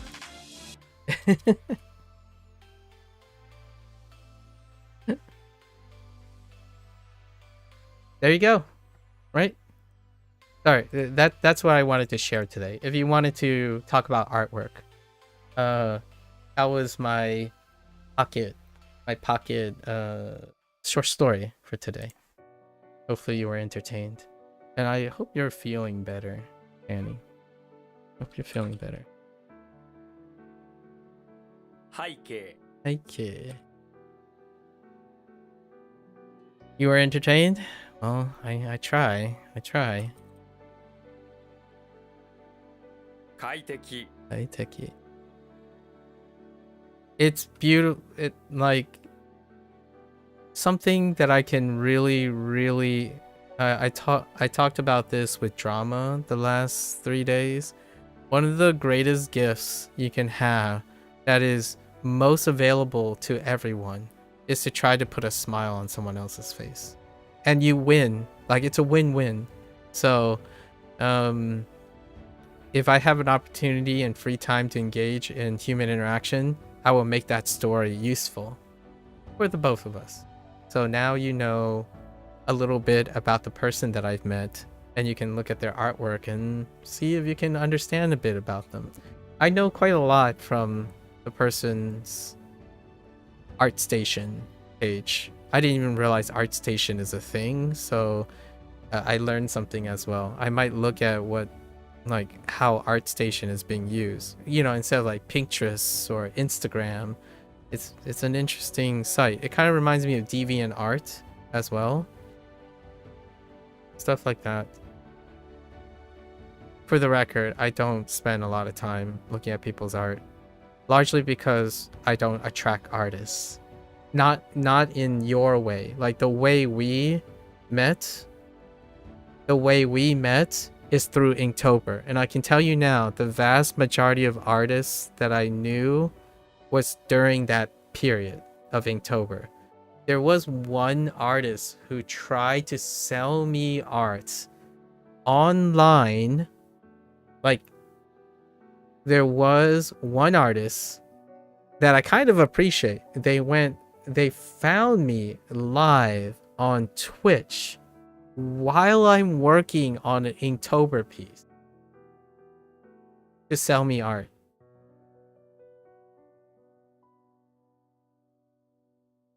And if you're wondering how did that conversation went, it went the same way as the other 99% of artwork over Discord. So, but I really did appreciate the idea that that person found me live on Twitch before doing that. The most disappointing thing is I'm not quite sure if I was talking to an automated response robot, because there are those. Maybe one day when you become someone who needs to start up social media and stuff, Danny, I'm sure by that time you may end up encountering some of these things. There are really, let's just say, comforting bots now where they can take audio inputs from a source and then generate a response. And then when you finally answer yes, you might then start speaking to whoever was selling, because eventually you have to speak to the human. But a lot of times there's a side hustle, and people that do this a lot now because content creators and influencers sell these. You can automate the solicitation process. And to me, that's an instant no. And that's why I like about if you understand communication enough, you can develop a way where you can tell if you're speaking to a human being or a robot. Like in those conversations. Your cartoon could not reach Michael Jackson level. What? Well, I'm not entirely sure about that. We'll keep that on the back burner. But I can tell you that one day you'll likely encounter an automated service. And an automated service, you can say yes, and then you can see if you can talk to the human behind that automated service. That's usually what I go for if I have enough time. But if you spend a lot of time talking to people, you can come up with your own methods of deciphering if you're talking to someone or ChatGPT. I guarantee you this is not going, like, it's almost foreseen and guaranteed that this will increase in frequency, not decrease in frequency. I would say 50% of the 100 that I mentioned are automated. They are automated DMs. They are facilitated by ChatGPT because they echo my vocabulary and diction, even though I was deliberately trying to be dodgy about it. Like, I switch different voices to see if they stay consistent or reflexive. And when the longer I talk, the more, the more I'm absolutely certain this person is using a AI response for that. And you can be really weird about it. You could literally decide to leave typos in just to see. Or you can ask a question. Usually what I do is I ask emotional questions. I ask emotional and expressive questions. And I ask them in a technical way that if they respond technically without answering the emotional impact of my question, then they're using a ChatGPT response. And it gives it away really, really quickly, honestly. And eventually, though, that doesn't guarantee that the human is not there. Sometimes when you try to trick the workflow, the human comes back. And the human has typos or diction changes and voice changes. And that's who I want to talk to. So I will at least try hard enough to see if I can get a human to show up. And they start talking emotionally, right? Like, honestly, if someone says, wow, you sound really rude and condescending, could you, like, back up a little? I'm only trying to sell your work. And it's like, thank you. Now I really do feel like I'm talking to a human being and not a ChatGPT response. That's what I find out. Because I'm not the person who's selling. I'm the person who's buying. So stop talking to me like a robot who keeps reflecting exactly what I say without saying anything. Like, you go up to someone and like, hey, I have the car just for you, my friend. I'm like, oh yeah? What kind of car is that? It's like, it's the car that you want. I'm like, okay, well, what is the car that I want? Well, if you give me something, I can tell you what the car can do. I was like, okay, I'm interested in a car that can stop humans from being stupid around me so that I don't ever have to worry about being in a car accident. And like, well, there are cars that can help you drive safer, or can drive safer and alert other people so that you are less likely to be in an accident. It's like, that's not what I said. My friend, that's Mr. Robot. That is not what I said. I said something so absurd, and you still said something that is illogical.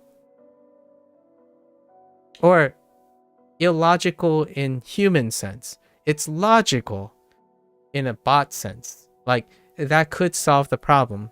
I agree. But I didn't ask for that. I asked for something illogical. You did not prove to me that you even care. Like, if it is in fact a human being, right, who's selling it, they're also a businessman, and they are avoiding telling me that they can't sell me something. That's the aggressive sale. So you're either a hustler or you're a ChatGPT bot that's interfacing with someone who, like, you can operate these things. You can have several instances of ChatGPT doing this, and then when something occurs, if they snag something, they can manually start interacting. That's what I'm looking for. I'm looking for someone who either decided completely reliant on ChatGPT, so that's basically giving me the middle finger, and then, or there's someone behind the bot who's monitoring it, and I'm looking to talk to that person. So when I call up customer service, I know it's unlucky for them, maybe, but if I call up customer service, the first thing I talk to is a human being. If I can get a transaction and a procedural done using automated service, I will. But if I have a problem and I'm purchasing something, I will likely talk to a human being about it. So yes, you do go through automated services, but typically I would end up wanting to talk to someone who won't misunderstand my intent. People have the audacity to sell AI art for commissions. Yeah, that happens. Actually, there's a big controversy right now that happens to coincidentally being involved with one of the artists that I've been watching for a while, and that it has to do with the AI art thing.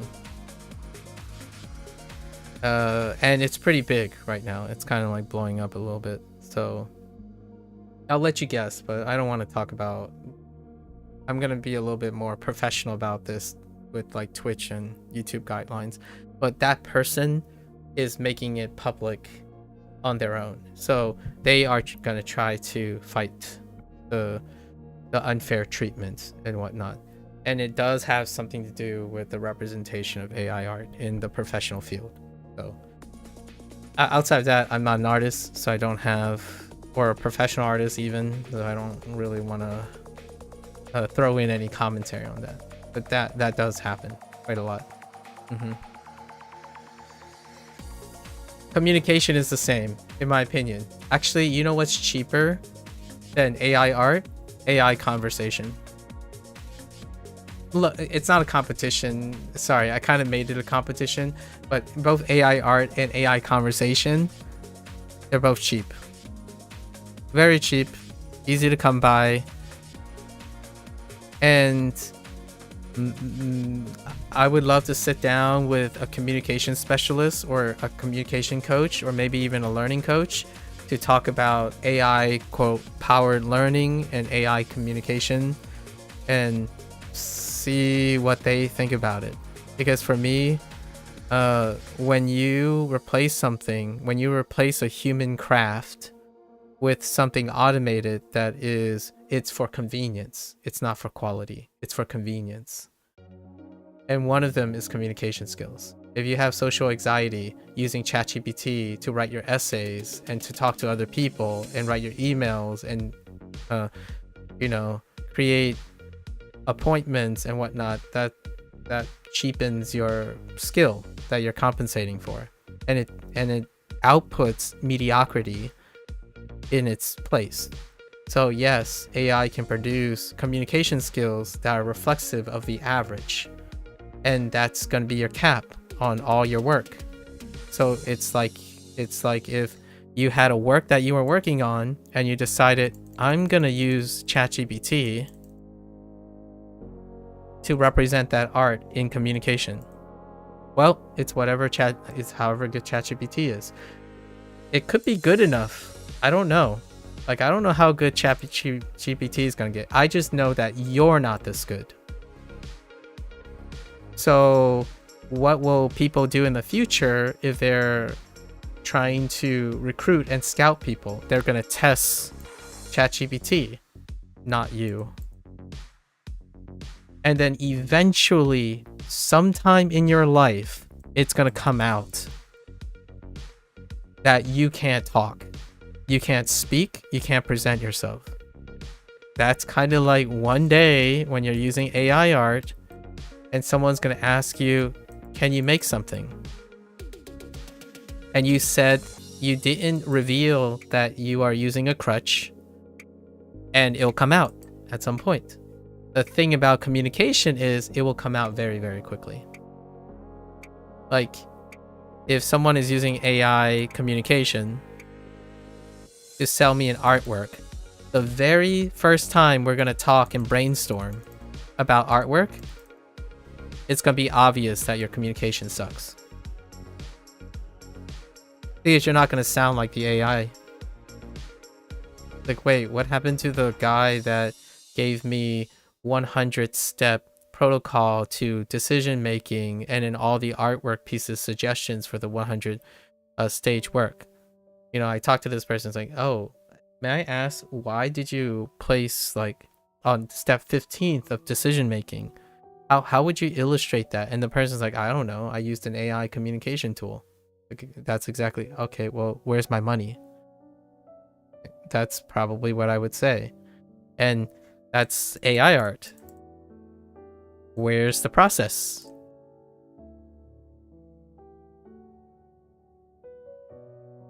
If, I mean, I might get hot water for this when someone says like, well, you know, if the results create that, it's like, well, yes, it can still, I'm telling you, AI communication and AI art can still do tasks.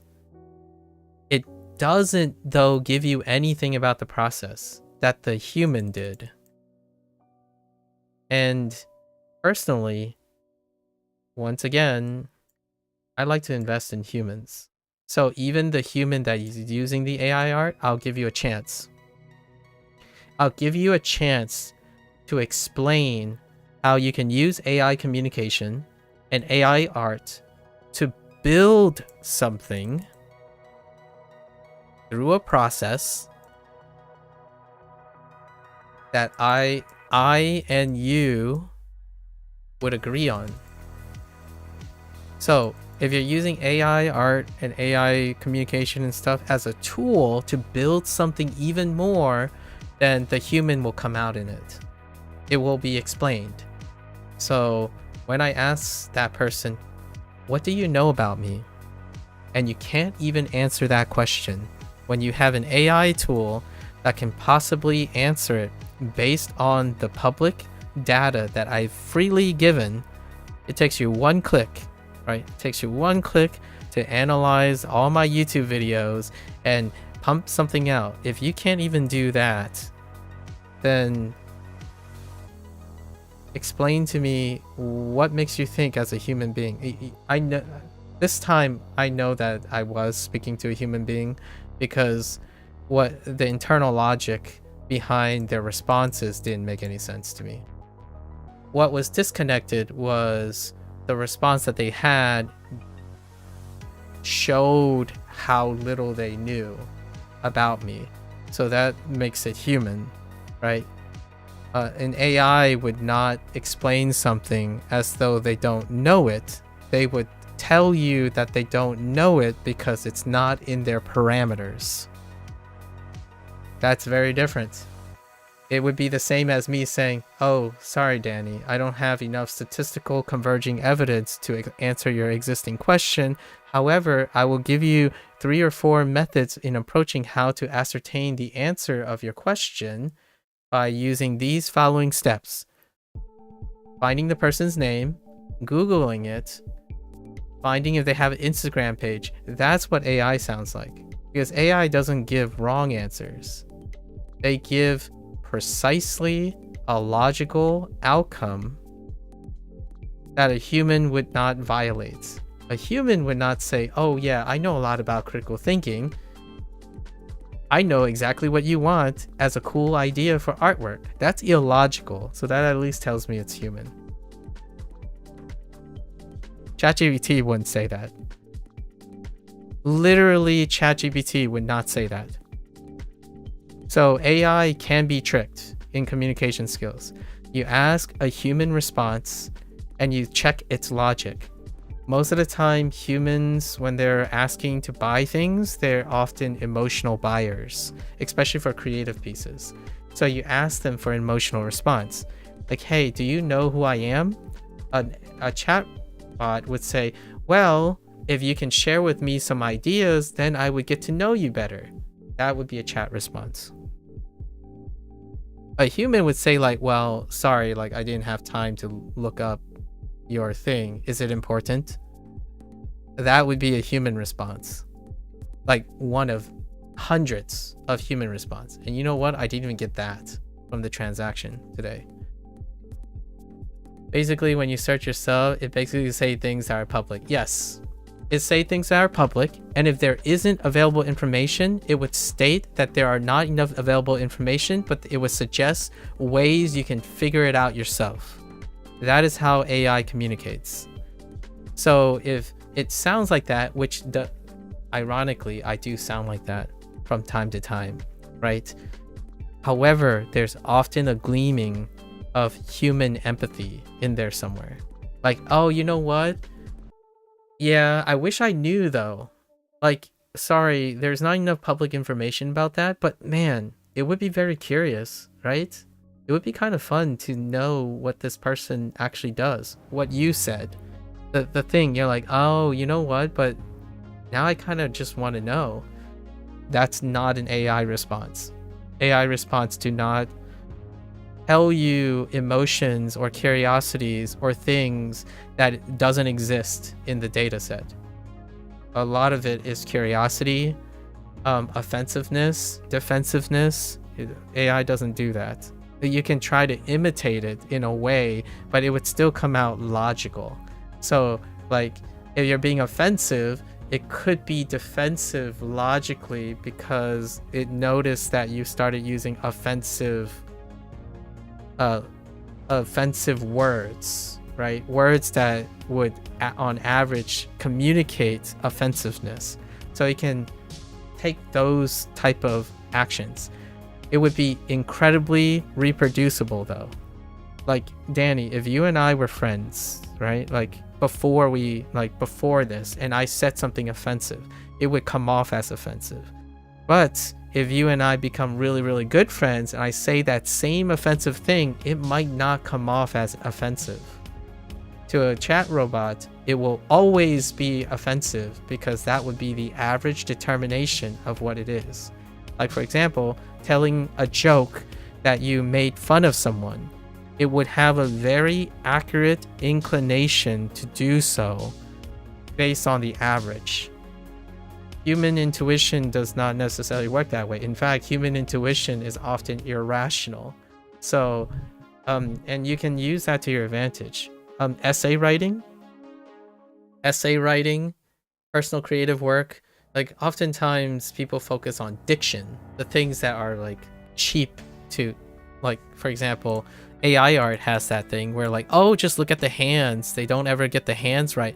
I'm like, do you know how bad my hands are? Like if I added there's a chance my hand is so bad, people might actually think it has 6 hands. So we're not talking about semantics. Semantics is fine. The question is, does the AI art convey a story? And what I mean by that is, I can even rationalize, like, I'm okay with AI art in a way that I can gain a story from it. The question is, when I look at this artwork and I go to the person that made it, that person should be able to convey the story to me. They should convey the process to me. They can make things up. It's perfectly fine. Like, I will accept that they make everything up. So how are they going to make it up? They could use ChatGPT to make up the story. Sure, let me hear the ChatGPT story. I'm like, okay, I have some questions for you about the ChatGPT story, my friend. And if they can use ChatGPT to answer that question. The rabbit hole keeps going until the point where that person who made the piece wouldn't want anything to do with me anyways. Because I'm not looking for ChatGPT. I'm looking for the person. You can spend your entire life having something manufactured for you and have no feelings in it. That's perfectly fine. It's not my loss. My loss is how disappointing you are when there's no part of you in anything you do. Right? Like, if you don't have a fun story about AI art, why are you even making the AI art in the first place? For money? Like, explain to me why money is so important, and then I can be your friend. I'm looking for the human part in this. So I'm not saying AI art is the demon or AI conversation is the demon. I'm talking about how people lose themselves. Like, they lost themselves. And that brings a tear to my heart. Like, my heart bleeds every time someone's like, oh, I did all these things. I create all of these things. They're all so good. And I ask them, can you explain to me what makes them really happy? Can you explain to me why painting this thing made you really sad, and what did you get from that? Because I'm looking for connection. So if someone continuously use AI art, AI communication, automation and stuff, I'm gonna want to specifically find out, when is it that the human side of them did something in all of it? Because nothing is, like, to me, not many things are valuable compared to the human themselves. So if they, in fact, took a lot of pride in their AI art, they would be able to explain the pride in their AI art. They would be able to explain why they use ChatGPT. So if someone says, I have major social anxiety, that's why I use ChatGPT to do all my business transactions. Explain that to me. Tell me about it. I might actually buy whatever you're selling, more likely, if you were to explain to me why and how and what you think that would make me feel like if you use ChatGPT to talk to me. If you can explain that, I will buy it. If you can't, and you say it's not worth your time because you're so acclimated to using AI bots to do all the talking for you, then good riddance. I don't have to buy anything. You can go and buy flower stickers. Bye. Listen, one day, this is what I'm gonna do. Like, Danny, like those cards, right? So there's something about the cards I didn't talk about. If I'm gonna send a card from like Inktober, like a Inktober inspired card, right? I never showed what the back was. The back is still empty, Danny. Like, I didn't write anything. Inktober was about drawing. I didn't write anything yet. Do you know what's gonna be in the back of the card? A story generated by ChatGPT. I'm kidding. It would be a personal story. There will be a personal story in the back. And obviously, I probably sign it.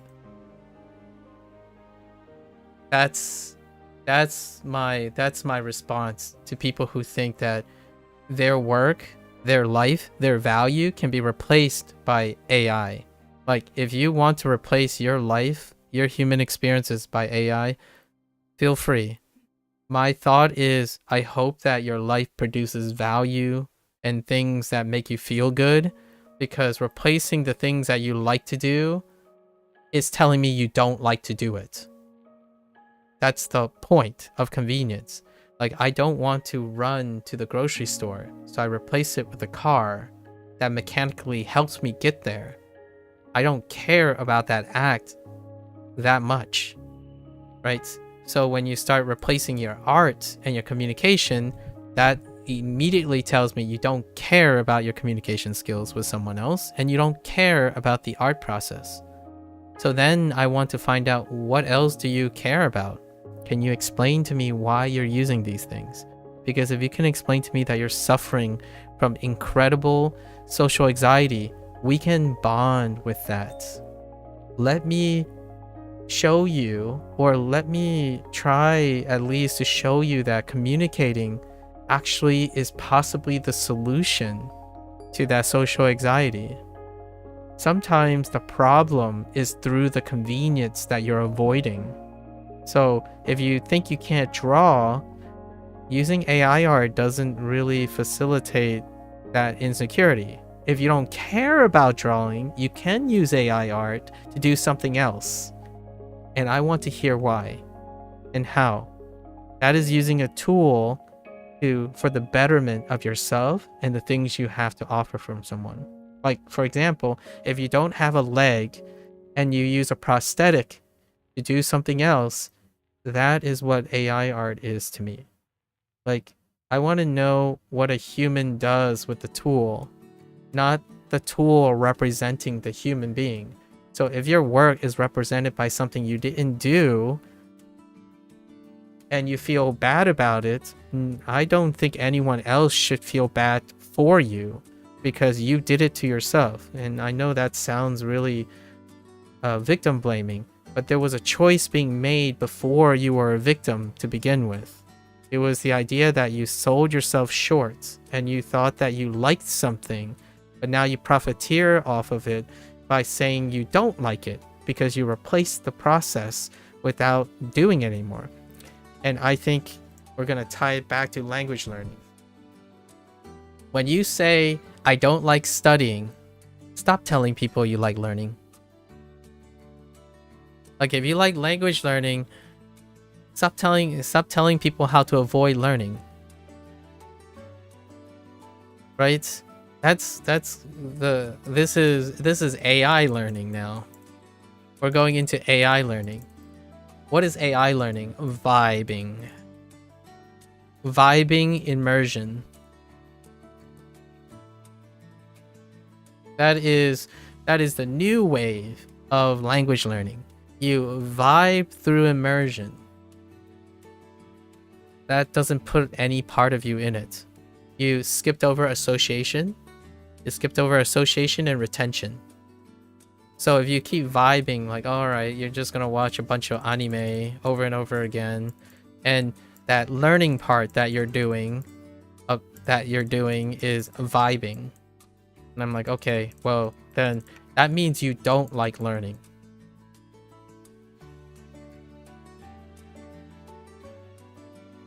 That's the part that you don't like.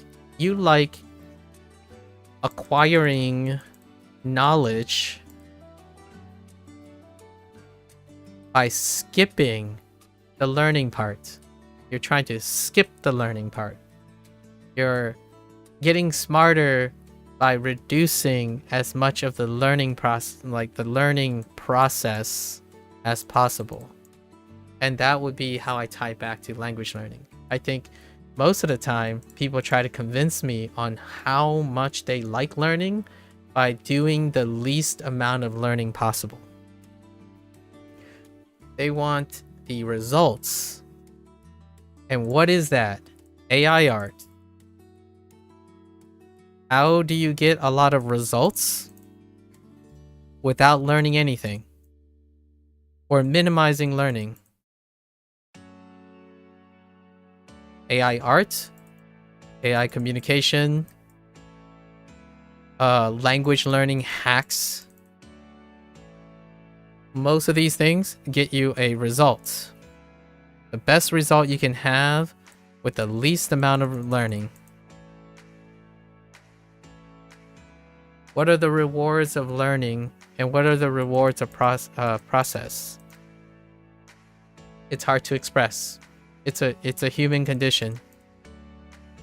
So when you talk to someone who uses AI or AI communication, language learning hacks powered by AI, the first thought you're gonna say is, how do I connect with you in the human process? They're like, oh, I don't know. I just vibe. I use this app. It like generates all these things for me. I don't really have any attachment to them. It's like, okay, how's that working out for you? Like, well, I got a lot of information. I know a lot of information, but then I tend to forget them.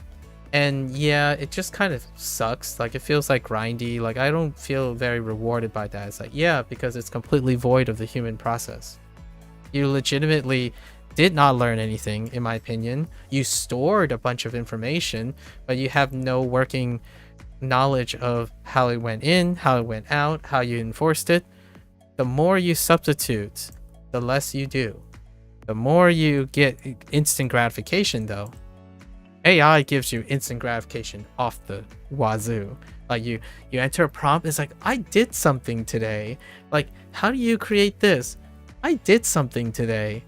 And that's instant gratification. Does that give you the delay gratification that leads to habit formation, that leads to life values and a sustainable self-esteem? No, it does not. Most of that doesn't. In fact, most of this is baked in social anxiety, fear of embarrassment, fear of feedback, fear of mistakes, perfectionism, nihilism, inadequacy, because you're easily replaced by a process because you don't actually even understand or appreciate the process because you've never done it. Like, the more you do something, the more irreplaceable it feels.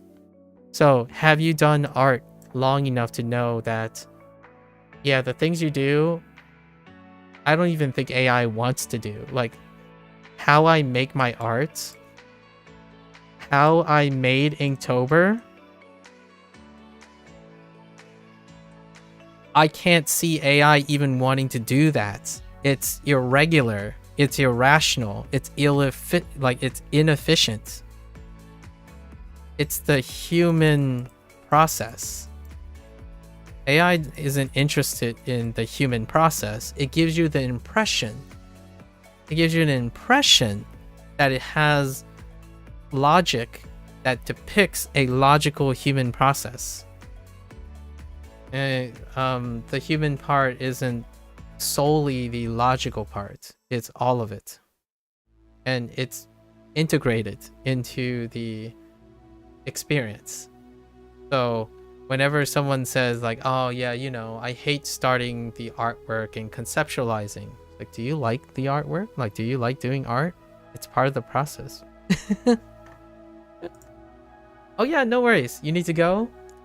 You're gonna go eat with family? Nice. I hope you feel better, Danny. Thanks for hanging out for this time. Like, for this amount of time. It was a privilege. I hope you keep your, your chin up. Keep on working on it. Feel better. Get back to work. And I look forward to talking about all the updates. Right? With that said, I'm gonna take a quick bathroom break because of the digression. I'll be back. Good luck. Enjoy your meal, Danny.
All right, let's get back to this.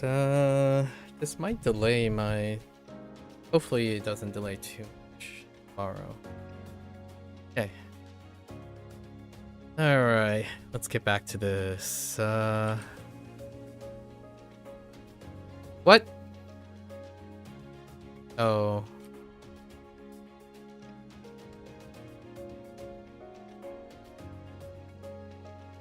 Sticky.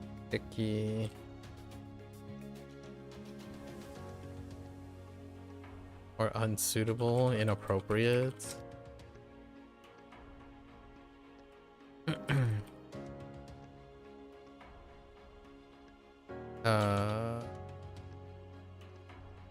Dankai.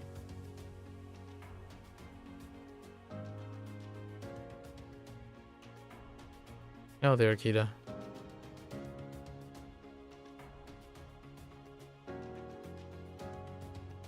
Hoang. Hoang.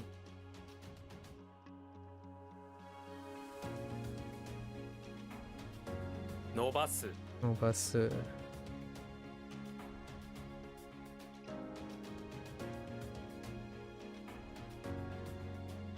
Enchou. Oh.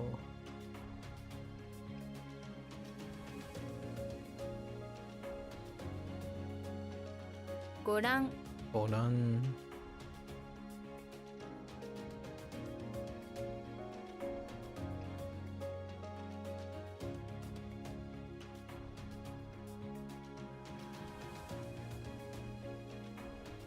Huh.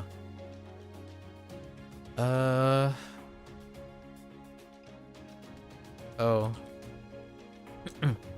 What?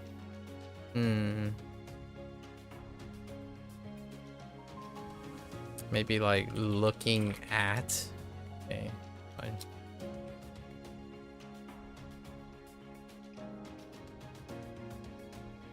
Losui. Losui. Tekitou. Oh.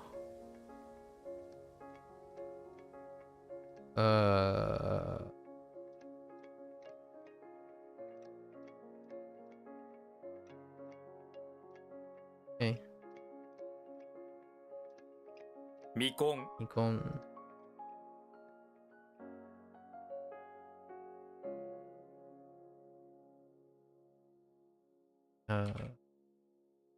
What?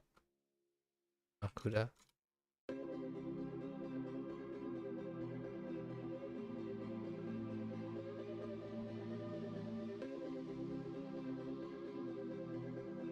Heck. What is that? I remember the read more than my mnemonic. Wait. So the pirate, right, in the tree came down, offered a pillow.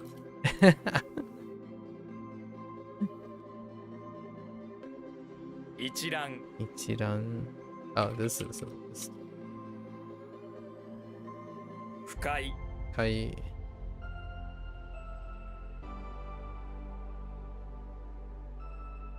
Kairaku.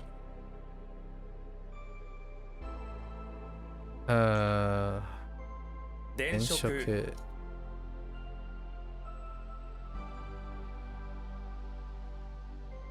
How you spell decorative lighting?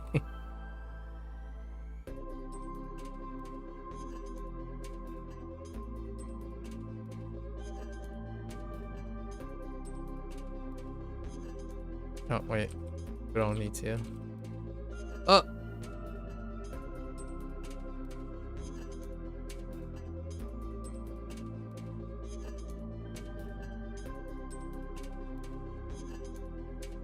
Satsuei.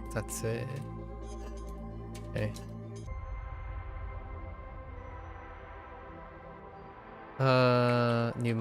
Numamu?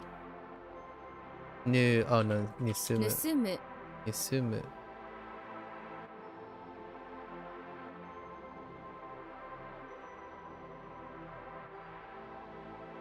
Yo. Wait. That's not 盗作 Osaka.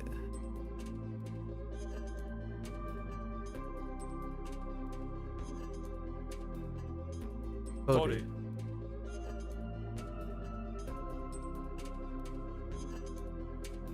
Yo.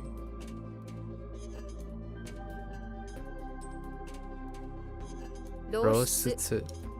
Roshutsu. Uh,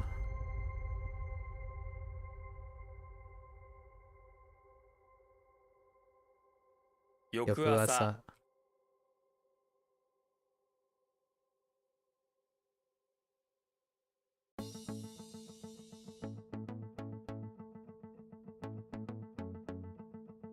預ける預ける預ける預ける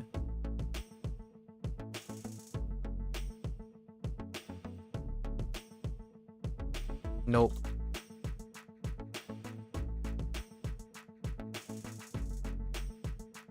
懐懐かしいかしい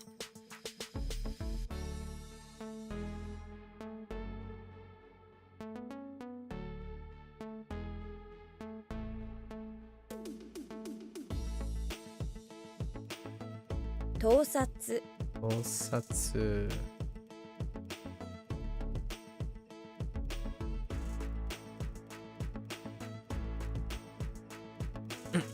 浮気浮気浮気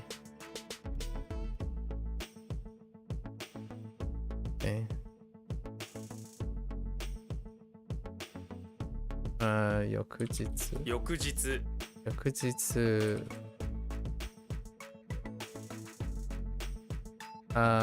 電気電気作電気作電気作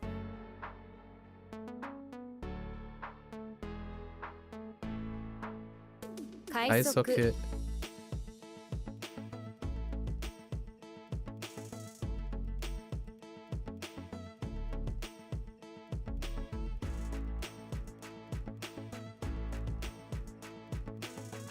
購購読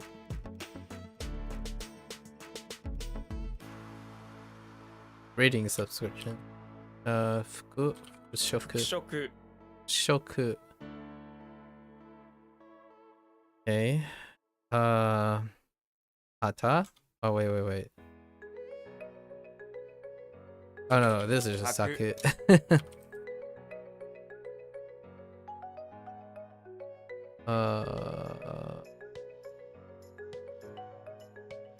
照照れるれる照れる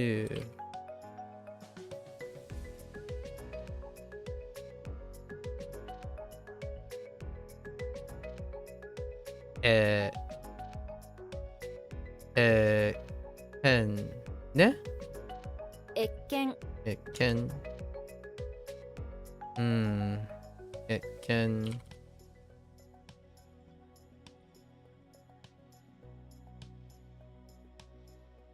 心よい心よい心よい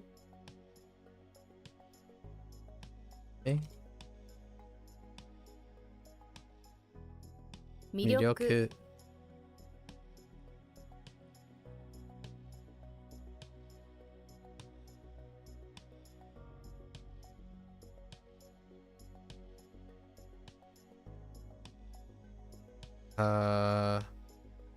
This immediately said kan. No, wait. What about this? Kanran. 観覧 Kanran.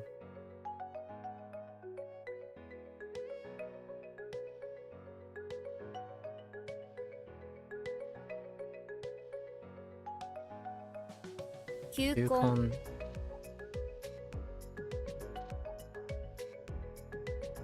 Mei. Mei. Mei.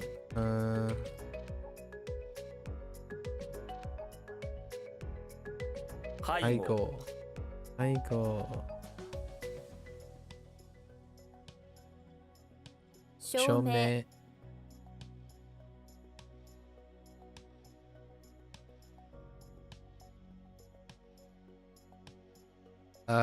This is special. Right. Goal? There's goal. 強盗 Goto.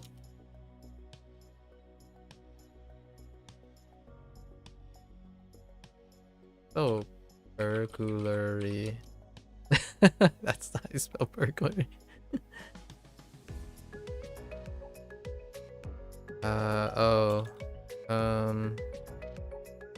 Ukiyo-e. 浮世絵 Ukiyo-e.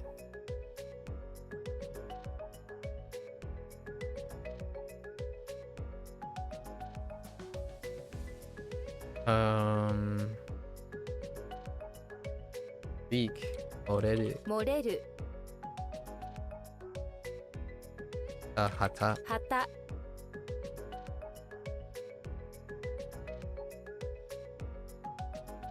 Kipu. 切符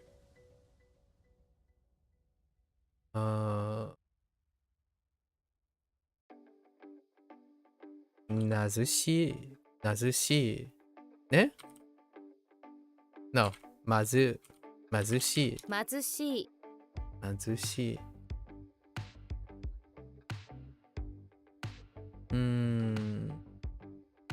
浮く Uku.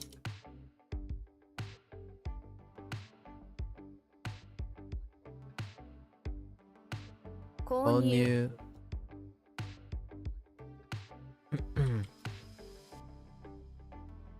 Onyu. Nurasu. Nurasu.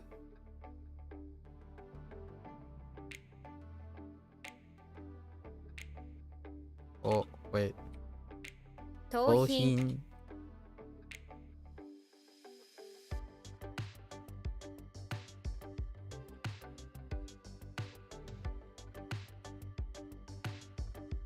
Okay.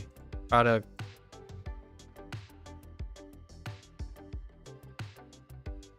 Okay. Okay.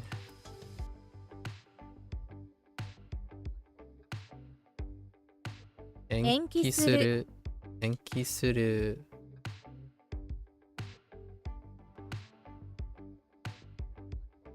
Um.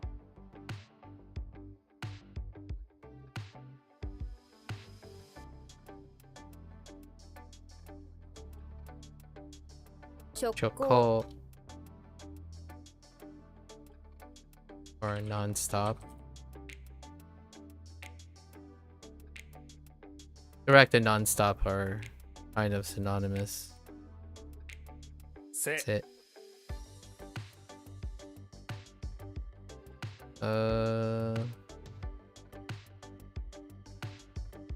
翌年 Alright. Not bad. Oh, yeah, we're picking up the 2 for a little bit. 317 next. Okay, hold up. What the...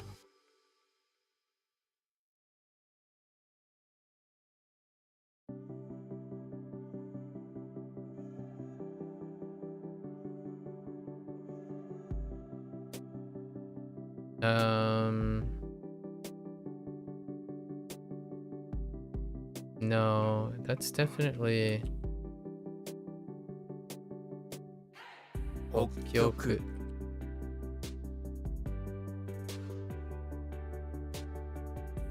Tozai Nanboku. 東西南北 Tozai Nanboku.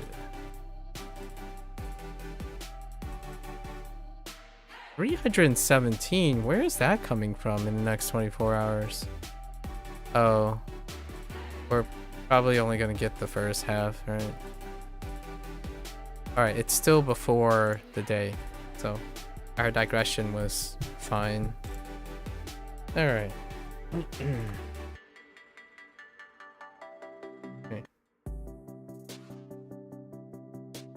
317 tomorrow. We're only gonna end up doing half of it.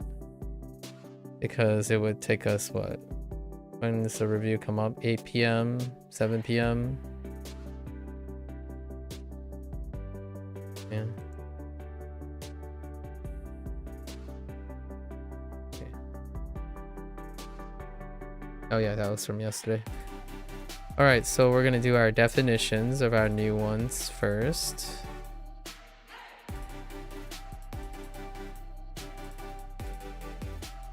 Lineage.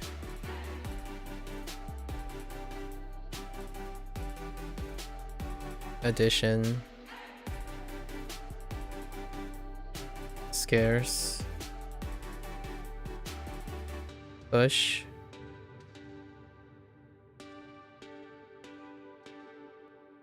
Hello. And that's it.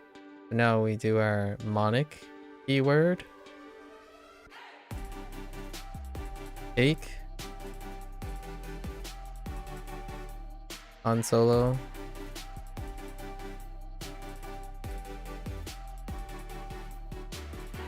Bowl. Obi. And Ma. Plus cooler. Alright, so now we're going to do our reads into our definitions. Right. Saku, fence. Meat, alluring. Kawa, dry up. E, lineage. On, marriage. You, play. Ki, flag. Sho, illuminate. Kai, pleasant or fast. Han, addition. Bean, poor. Bowl, scarce. Eki, suitable. Yo, deposit. En, prolong. Yoku, the next. Ran, oversee. Natsu, nostalgia. Oops. Oh, push. Makura, pillow. U and uwa, float. Roll, leak. U, token. Ko, purchase. Etsu, go beyond. Shoku, decorate. Soul, boisterous. Height. Satsu, photograph. Ko, steal. Nyo, smell. Nu, wet. Mei, peace. Alright. Solid WaniKani session with a little pocket anecdotal story for today. Yeah, good luck to that one artist, right? Mutual exchange. It's great to evaluate and look at communication skills in a larger setting. Stories land on your lap. I take the opportunity for it, right? Thanks to Danny for some company. Gotta exchange some stories. Obviously, I'm a bit making up for the lack of artwork. I only draw once a month every year, most of the time. Although I'm starting to get another example, another reason to draw. Maybe I'll start drawing birthday cards and write a bit of story. That's a great way to represent what I like to do. You can draw something, decorate it. Maybe for now we'll do it digitally. Draw something, embody it with the person I'm thinking of, and then on the back, like a figurative back, we'll like write a story on top of it. And then maybe in the future we can print some of those things out. We can do some practical art or construction work to bring it to life. That is a thing, and it could start now. I'll have to think about it as I have more time. Alright folks, that's a wrap for WaniKani today. If you're gonna watch this later, arigatou gozaimasu. As always, feel free to follow along, pick up WaniKani, give it a try, let me know what you think. I'm more than happy to entertain any yapping, exchanging of ideas, anecdotes, what have you, right? Keep each other motivated, be interested in your own life, if you're able to be interested in your own life, seek maybe happiness, fulfillment, perhaps then that will set the stage to be involved in other people's lives and share mutual connections. It's kind of the idea of today's digression. Until next time, 皆さんまたね。見てくれてありがとう. Right, thanks for watching. I'm gonna get up, stretch a little bit, walk around, and I'll be back for my HanziHero session. Thank you, thank you.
Alright, welcome back everyone.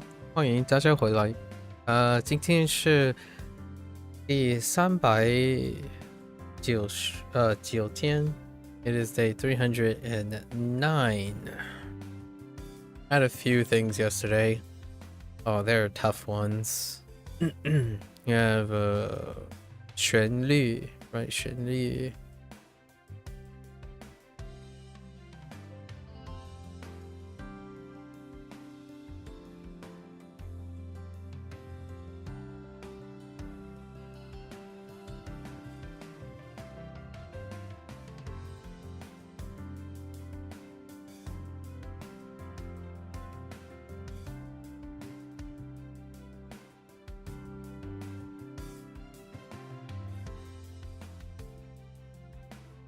Melody, twin.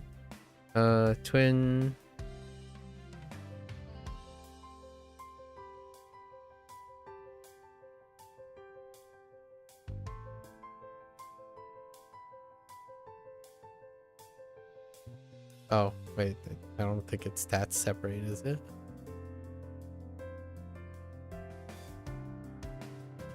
Wobble wobble.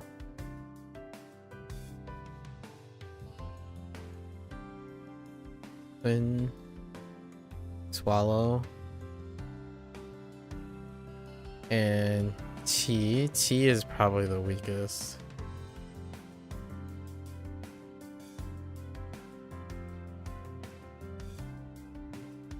Of the three.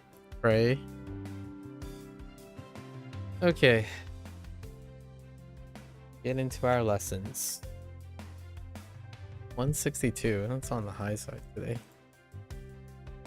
舅舅 Jiu. Jiu. Okay. Maternal uncle makes sense. Jiu. 舅舅，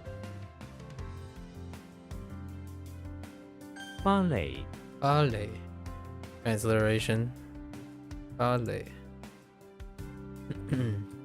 芭蕾，鸟巢 Yao Chao. Bird's nest.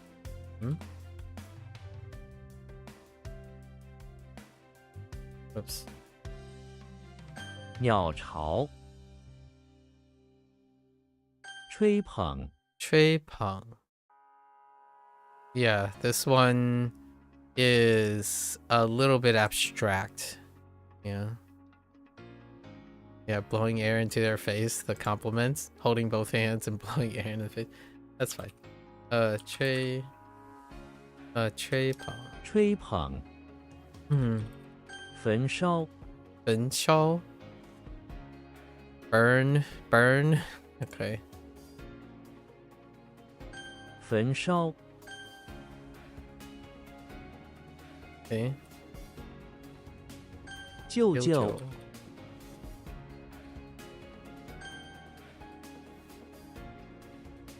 芭蕾， Still gotta work on play though.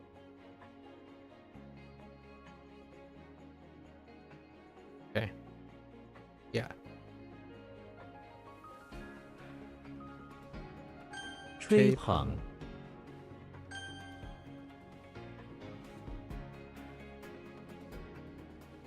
焚烧，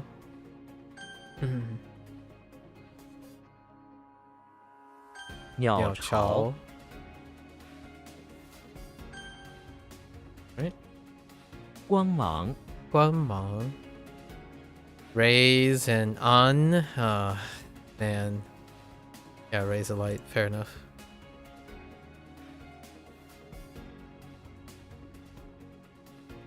光芒，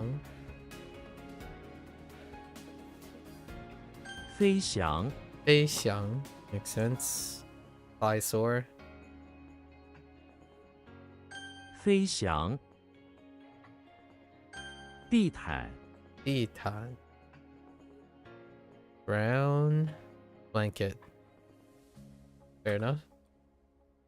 地毯，心急如焚，心急如焚心急 nervous or anxious. 如 like fire or like burn. Or burn like or to be like. Okay. 心急如焚心急如焚，心急如焚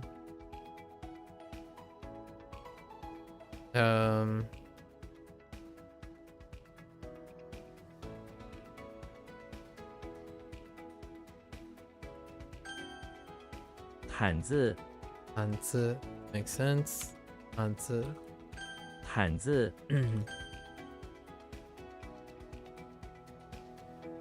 光芒， Oops, the other way around. 心急如焚心急如焚，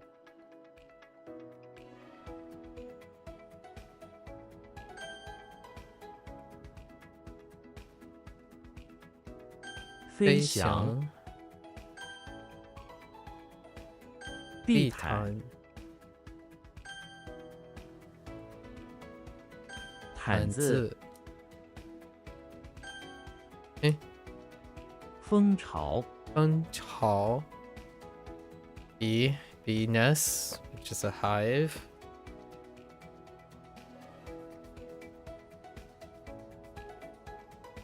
Feng Chao. Excuse me. 睁开 睁开. Open the eyes open. 睁开.睁开滑翔滑翔. Hua. Slide. Oh yeah. Different type of slide. Slide soaring. Glide. Okay. 滑翔.滑翔橙橙. Clear.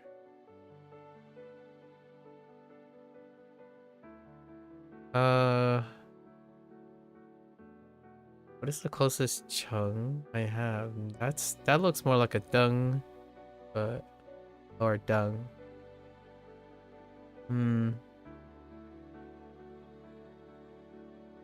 Charlie Brown is inside the English Manor, where he is making a bunker out of beans. The bunker beans to hide from the rich kids that keep on bullying him. Alright, he stacks a bunch of beans on the velvet carpet to form a bunker. However, it is very clear that he is hiding there. The rich kid comes up with a very expensive clear spray and sprays his bunker, making it completely clear. Charlie, clear of the fact that the rich kids can see him run out of and down the hallway. Oh, that type of clear. Okay. That's sufficient. I think that's sufficient. Chengqing. To clarify, interesting. That's really saying clear. Alright, so it's kind of like being transparent. 橙 Cheng. 邓 Dung. Oh, speaking of dung, now that looks like dung, but dang. The chung, oh man. It does have the un. Okay, to glare. Interesting. I wonder if this has anything to do with... Oh, chung dung. Oh, that would be interesting. To stare at while glaring. Dracula is in the bathroom of the English Manor, where he is hiding in the bunker eating some beans. Beans and bunkers. From the bathroom window, he glares at the eyes floating outside, thinking that they are all after his precious... Okay.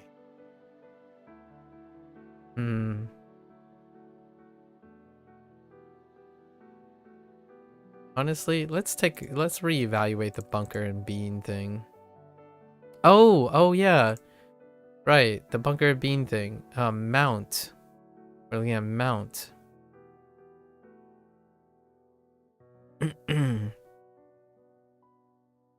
Right, we don't have to do bunker and beans. Although the last bunker and beans is good.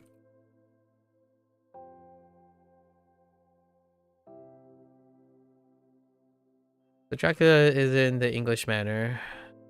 In the bathroom in English Manor, where he mounts a bunch of eyes. He's Dracula. So he mounts a bunch of eyes where they are used to glare out into the window, through the windows,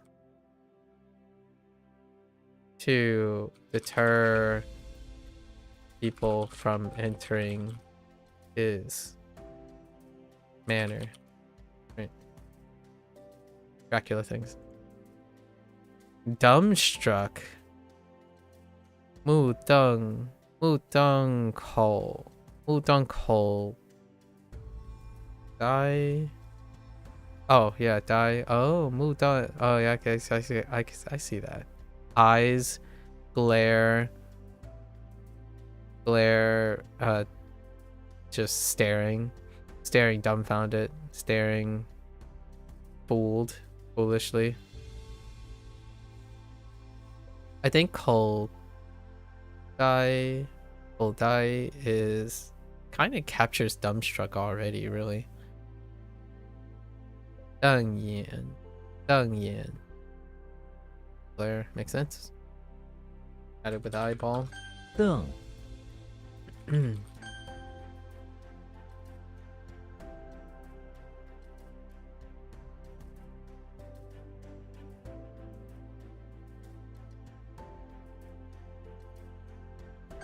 蜂巢，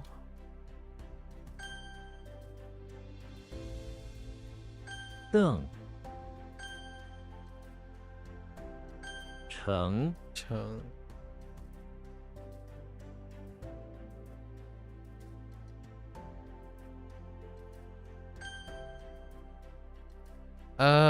you know, we might use mount instead. No, it's okay. Oh, see.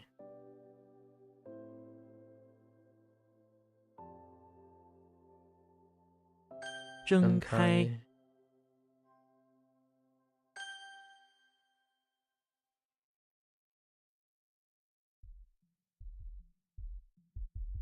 滑翔， Oh, 肾， shin. Oh no, it's another organ. A kidney. Wait. Do I have another kidney? No. We have spleen, liver, gallbladder. No pancreas yet. So, okay. Just like that general area, right? Intestine.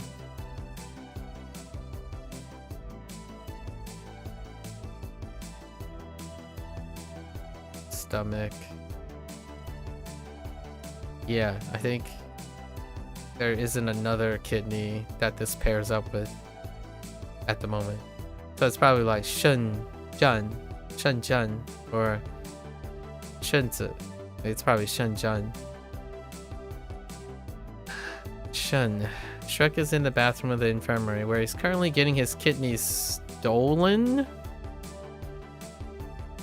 Someone knocked him out and he lies on the floor unconscious. A serf sits on a folding stool using a knife shaped like a moon to cut Shrek open. Out comes a green colored kidney which the serf puts in his pocket.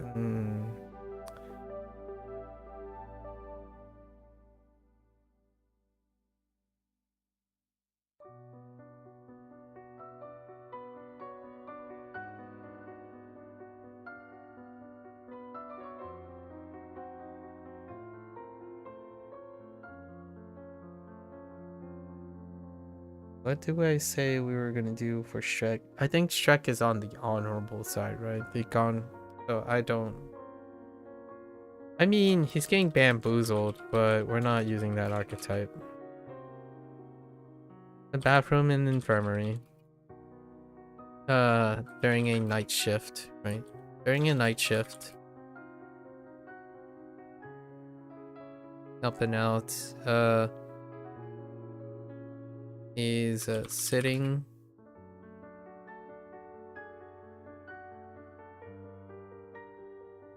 on a folding stool, keeping guard of a poor serf recovering from kidney surgery.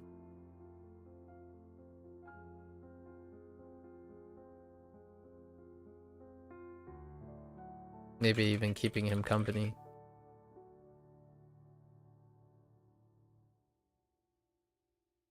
Alright. Yep. Shenjiang. Kidney disease. Oh, Shenbing. Yeah, we can link it up with disease as well. 肾，顶， Ding. Oh, wow, you look interesting. Oh, those are waiters? Wow, that's an interesting looking things. What in the cauldron? A proper cauldron. It kind of looks like a cauldron. Nice. Doesn't look like Ding. I mean, it doesn't look like anything. Honestly, that's a really unique character. I don't think there's anything that looks like that at the moment. Donkey Kong is in the basement of the English Manor, where he has found an ancient cauldron among the dusty statues. It is quite strangely constructed. Its base consists of a curved waiter and waitress that together hold aloof a bowl that is in the shape of a giant eye. That's really good. Did he places some of his bananas in an empty cauldron for safekeeping. That's pretty good. Very famous? Da Ming. Da Ming Ding Ding. Ding Ding. Da Ming Ding Ding.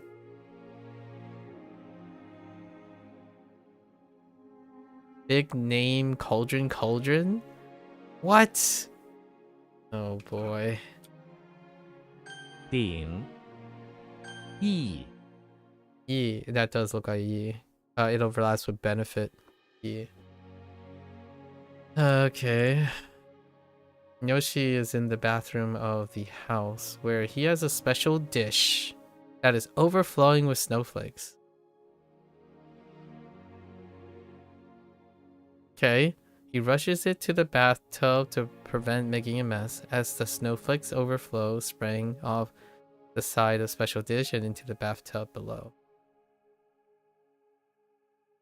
That's fair enough. Special snowflakes. This one can get lost, but we got Yi for... Okay. All right. Yang Yi. Oh, to brim with? Interesting. Ocean? Ocean plus overflow. Huh. 义 如 Ru? Confusion? Well, that's awfully specific. Oh no. Oh no. This is a Huai-Qing. Huai-Qing moment. Uh-oh. Dung moment. Rudolph enters the living room inside the house, soaking from the rain. He combs his wet fur as he walks over to Slenderman. There in the corner they both sit in front of Confucian shrines, thinking of their ancestors. Oh no. Oh no.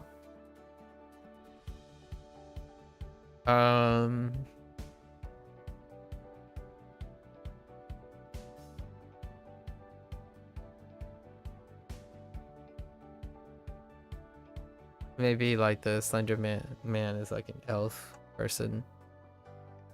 Sure. Although elves tend to be not tall. Ruxie, I mean Confucianism, that's fine. Ru Jiang. Scholar General. Interesting. Yeah, that checks out. Oops. Typo. 如 气 Qi. Weep. Not close enough to le or tear.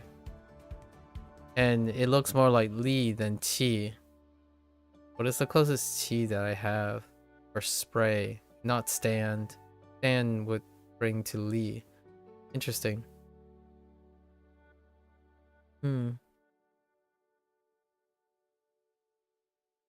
Kirby is in the bathroom of the house, standing guard. Okay, a bunch of monsters kept on charging, trying to get into the bathroom, which contains some sacred soap. The weakness of the monster is water, so Kirby intentionally weeps deeply, spraying. Oh, come on! Spraying the water of his tears all over the monster, crippling them. And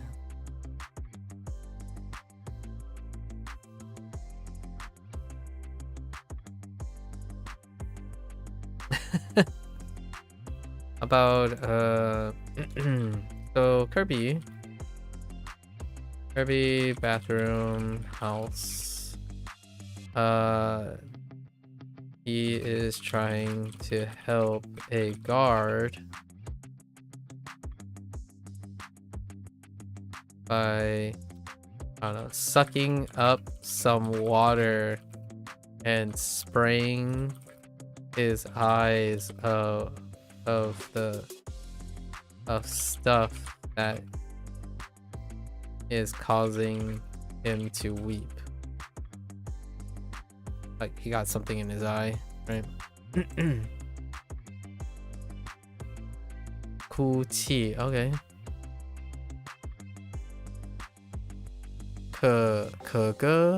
Kachi. Very moving. Oh, have the interesting Kachi. Okay. 细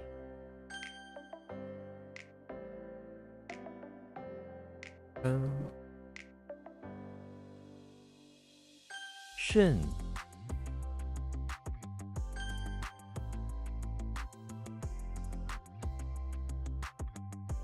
Oh, this is 如 Confucian is so going to be a problem. 细 Chi maybe too. Oh, this one's awesome. 顶 He is fine. 义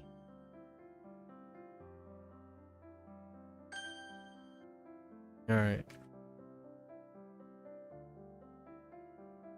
Alright, let's get this. I have an early day tomorrow. Got some errands to run.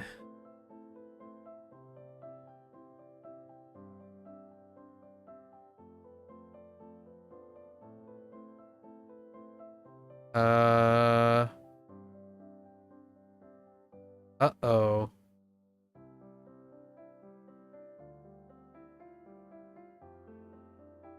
Heck.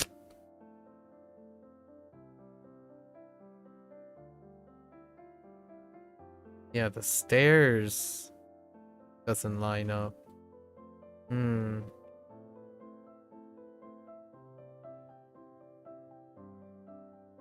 稻草 稻草可以用来喂养牛。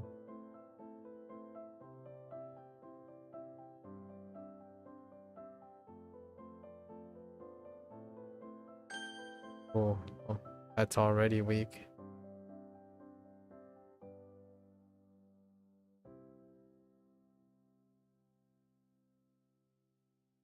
That's pretty weak too.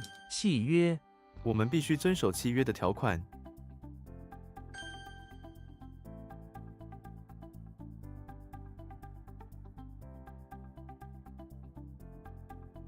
依靠 我们应该互相依靠。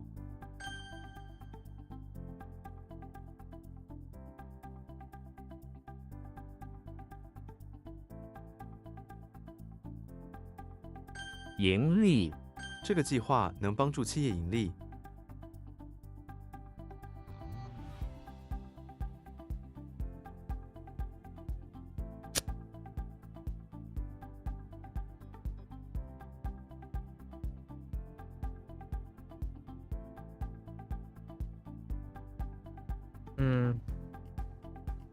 零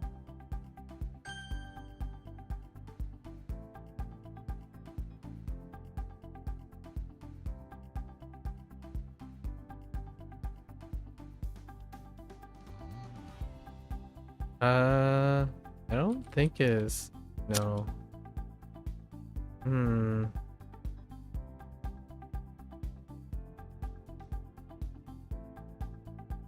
盐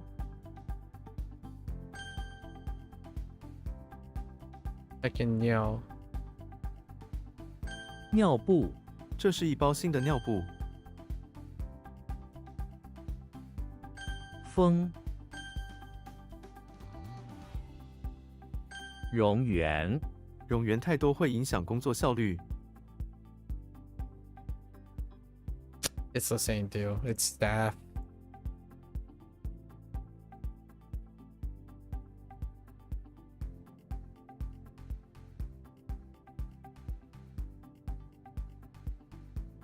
死亡 我们不能害怕死亡。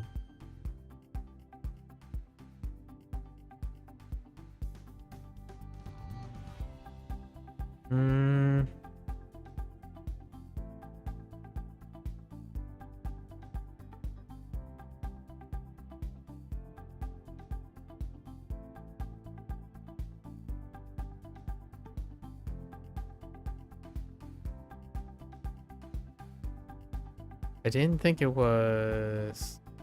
No. I don't know yet. That's disappointing.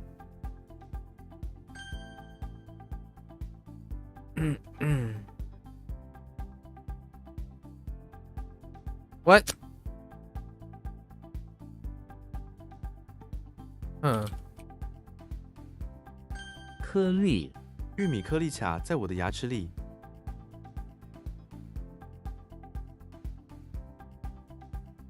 反之亦然。反之亦然。努力工作会带来成功，反之亦然。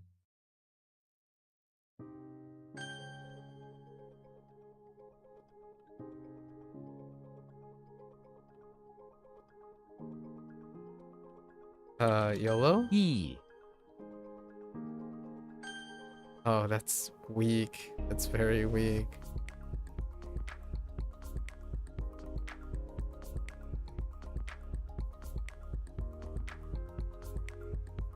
挖掘，他在挖掘一个大洞。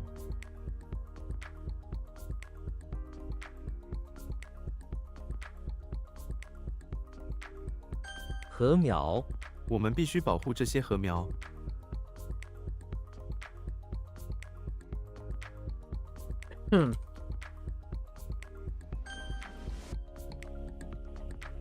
凳，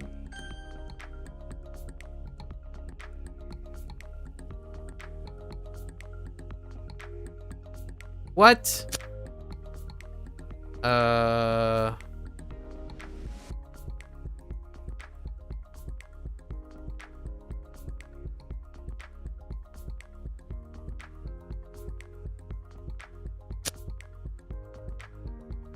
堆 Oh, pile.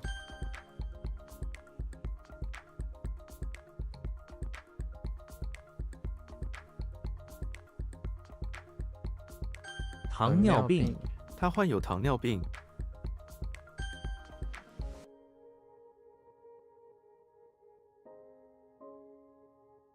Man, I could have sworn this was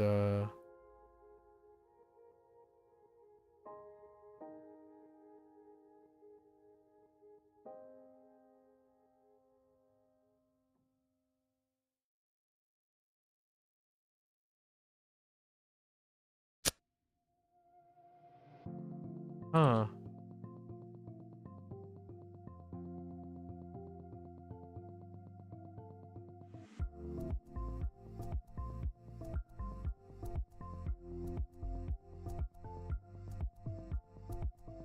水稻，水稻是一种主要的农作物。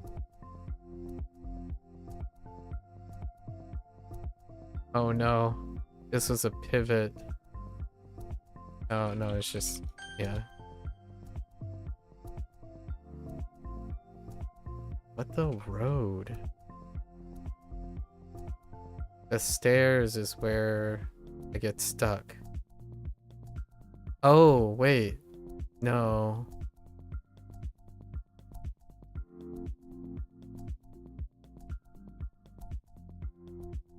Yeah, no stairs. I don't know where the stairs go. Hmm.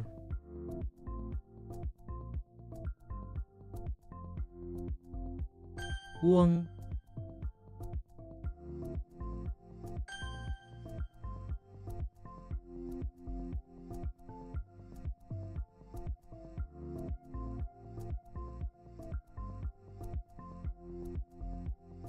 赤字，公司的赤字增加了。 双胞胎，我有一对双胞胎兄弟。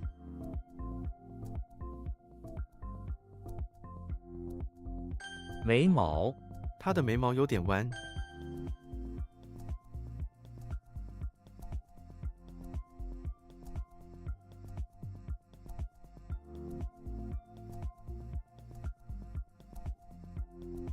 苏醒，病人终于苏醒过来了。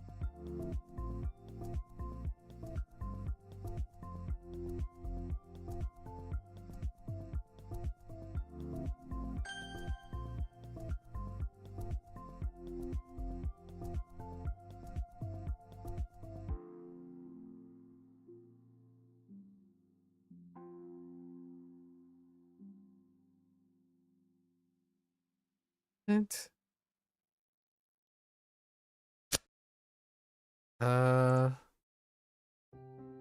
oh, it's Shay. Oh no. I know the mnemonic now, but we're gonna have to make it. We have to tie foot to Superman. That's how we're gonna do it retroactively. Dang. Standing alone, it doesn't really mean a lot. Yeah. Gee.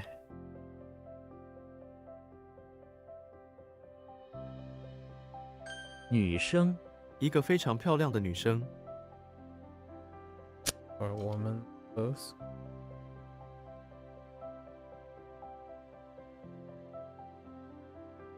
That's interesting how lady didn't work.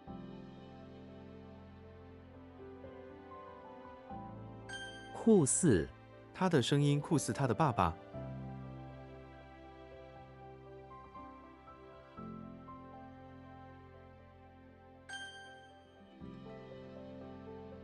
脆，催促，妈妈催促我快点吃饭。队伍，队伍正在准备战斗。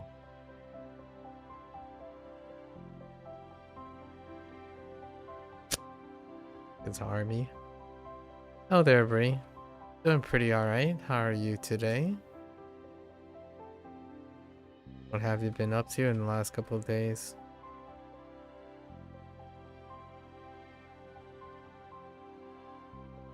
是，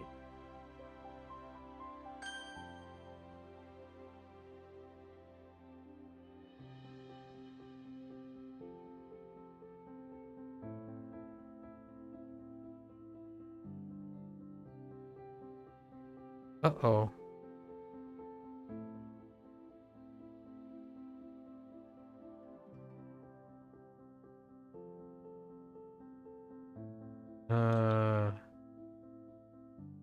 Brainstalk and forming. Huh. 毒剂，铅是一种毒剂，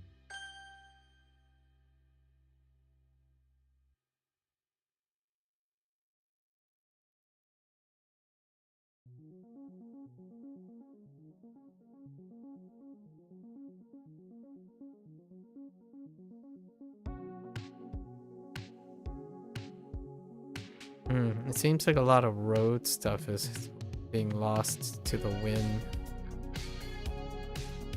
Not much, just trying to buy this place. Yeah, every time you submit a document, they need to come up with just one more thing. I see. Yeah, it probably takes a while. I can imagine.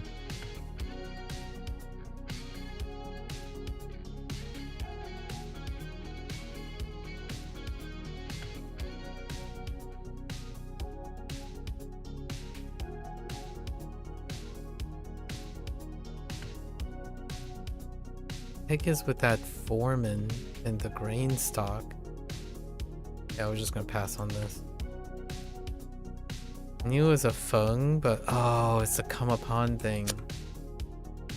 Can we do something about that? I don't know about come upon. I think encounter. We're gonna have to change it to encounter or something. 加州，加州的天气通常很好。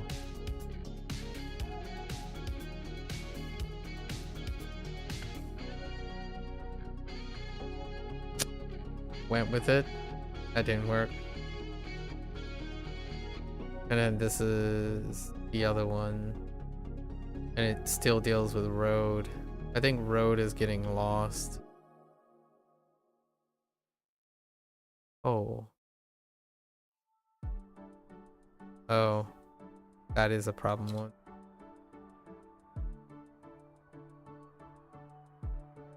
It's time to change this for sure.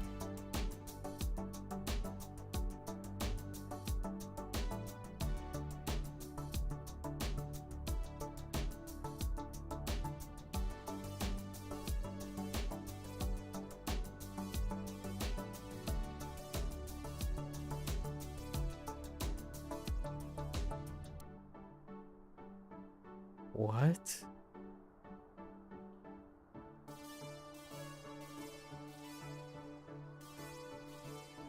Oh. 土匪、村民害怕土匪。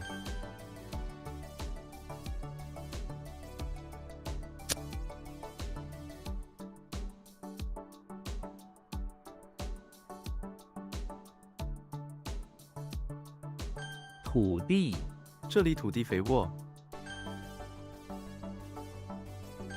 缝、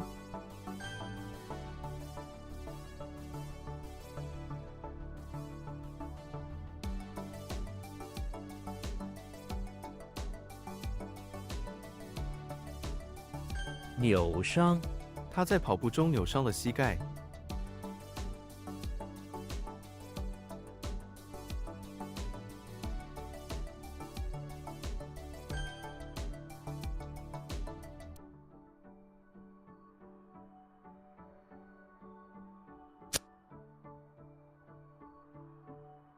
What? Oh wait, that's 是技师。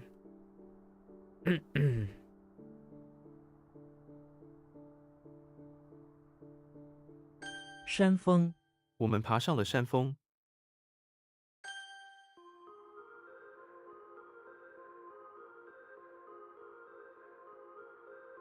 液体、水是一体。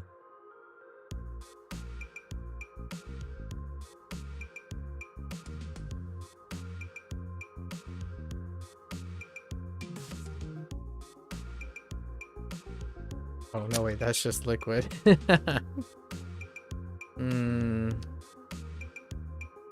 装、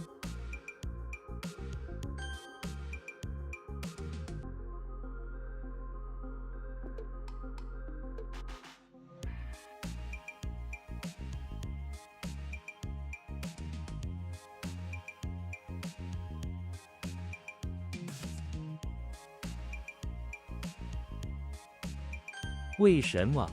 你为什么喜欢他？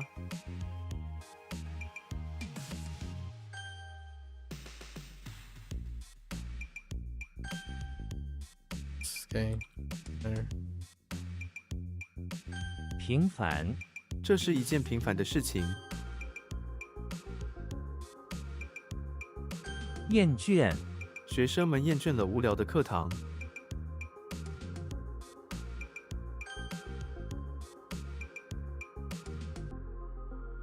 赤红、秋天的叶子变得赤红。透、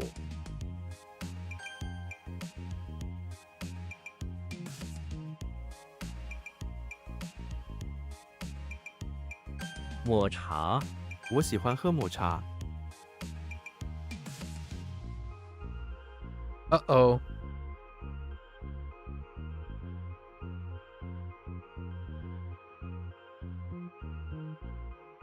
Heck. Uh-oh.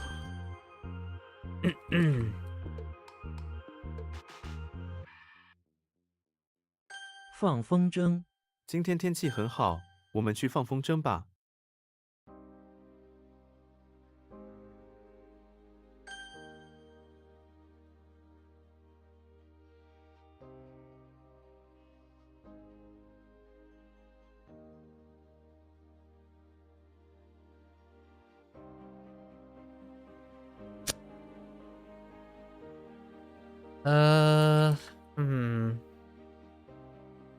风筝、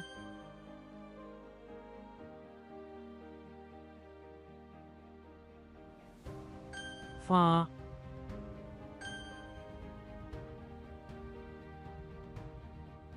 What?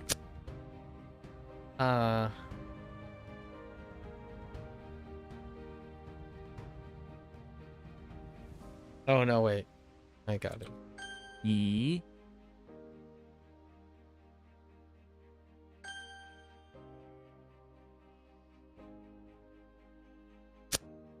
Okay. Photos in the front.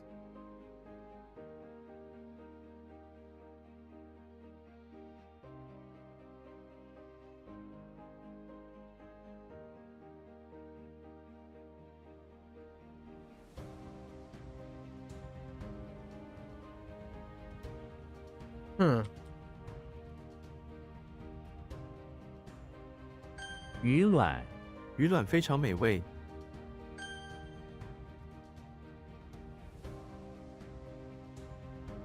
山丘，他坐在山丘顶上休息。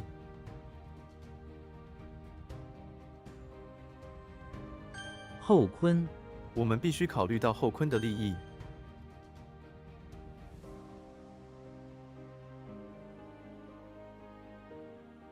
What?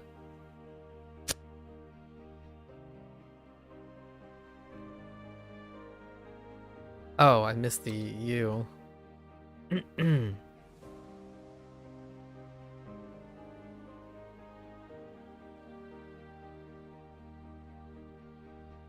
What is going on?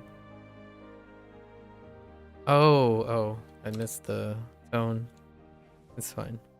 Actually, don't know what it means. 沙丘，沙丘是沙漠中常见的景象。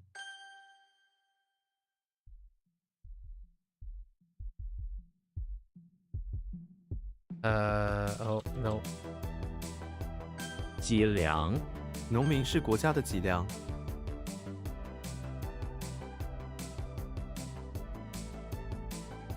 微，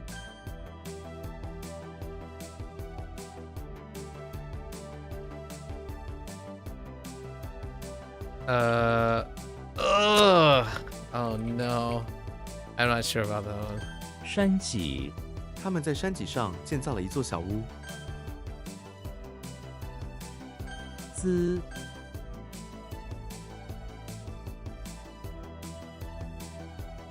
Wait, yeah. Or is that yeah.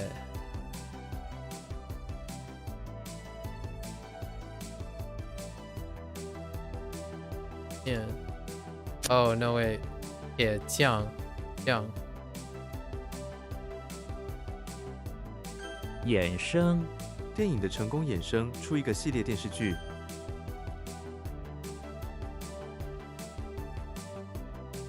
犬，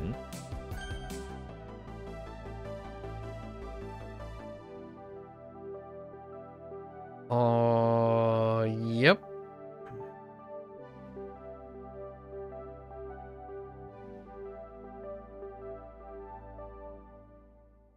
牢房，他在牢房里反思自己的错误。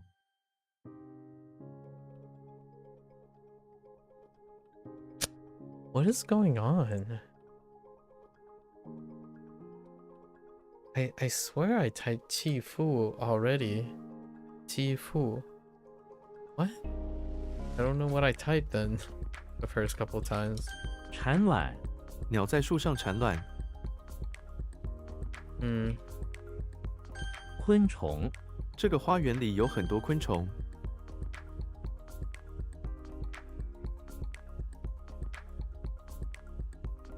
双，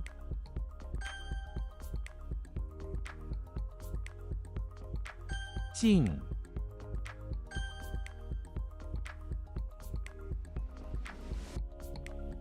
Um.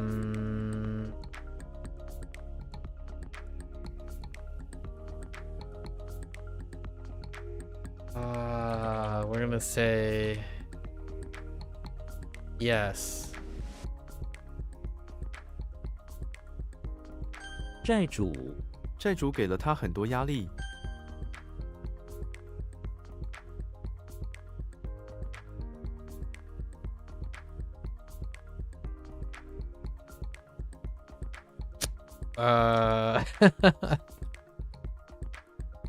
欺负，他被同学欺负了。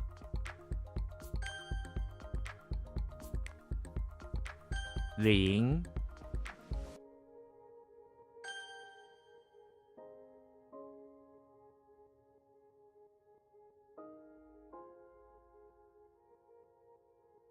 结合，理论与实践相结合。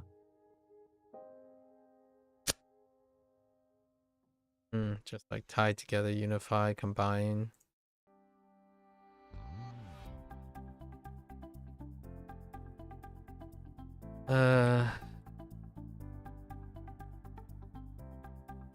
铁匠，铁匠为我打造了一把剑。 Oh no, I'm not. Oh no. 蛋， Oh no, this is the. Oh no, wait. Oh, I guess maybe it's just butt. Butt is better. But better? No, just kidding.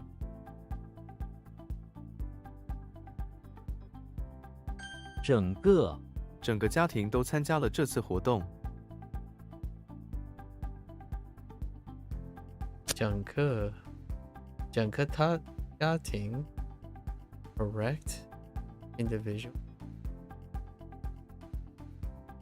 Guess individual might be okay. Oh, let's聊. What the heck? No, individuals work.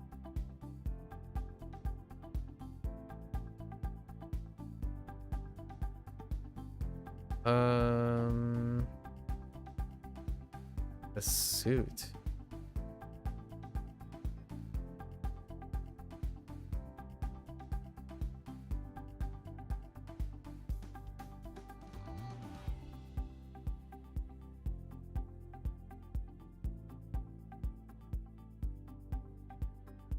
Heck.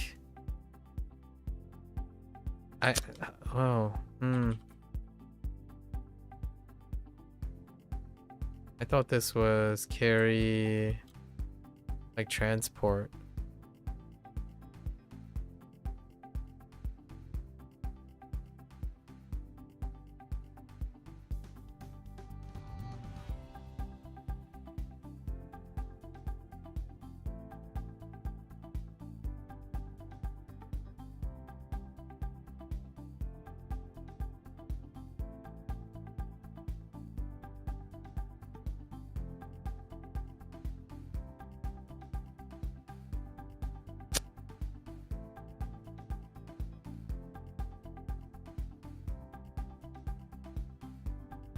Yes.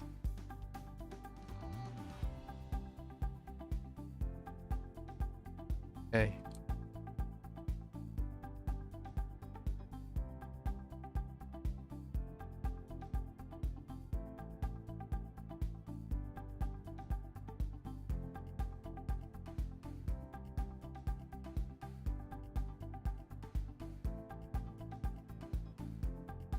Hmm. 老，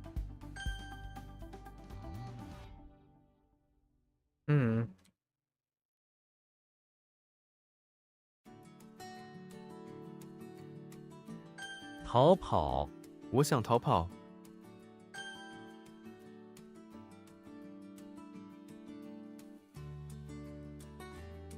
爆炸， 我们听到了爆炸声。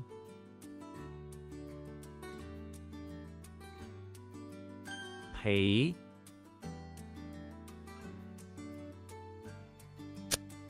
Uh-oh.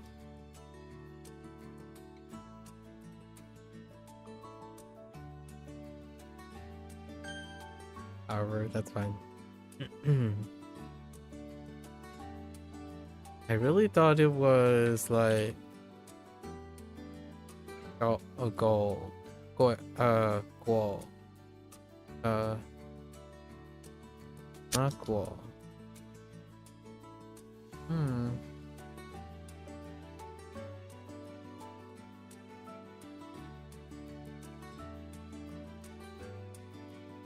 Where's it falling apart?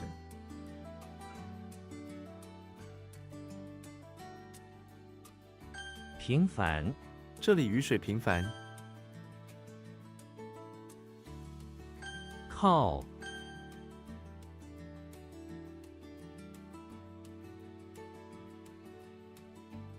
不响， 这是一个不祥的讯号。 It's unlucky or inauspicious or ominous. Fine. I just wanted to see if it had any, if I added that or not.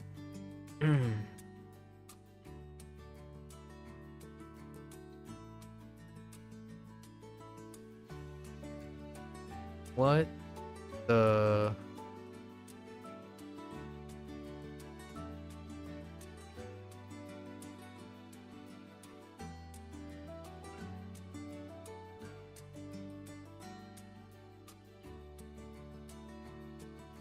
Again, banking. This is alchemy.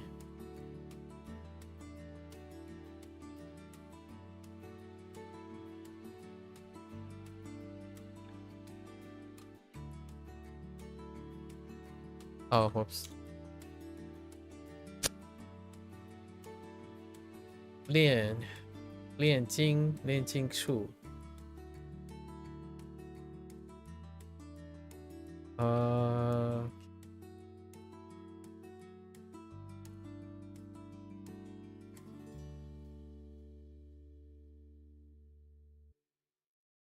Oh, a company. Oh my gosh.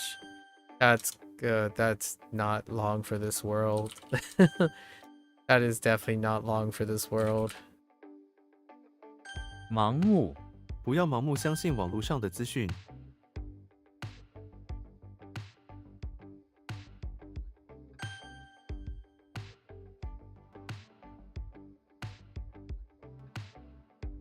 祖先，我们的祖先来自这里。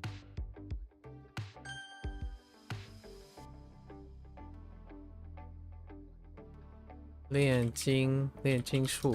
炼金术，炼金术是古老的科学。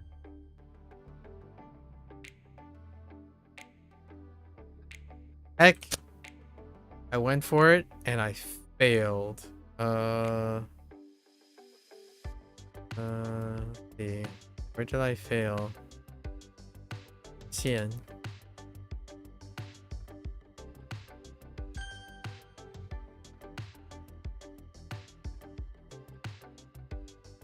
珍贵，时间是最珍贵的资源之一。I don't know, man. I don't know, man. 静， You look like a ke, but which ke are you? 抽奖，他幸运地中了抽奖的头奖。抽奖。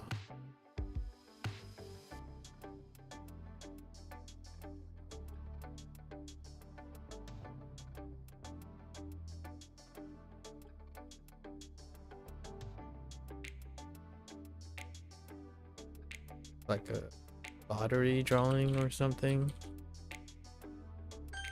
Okay.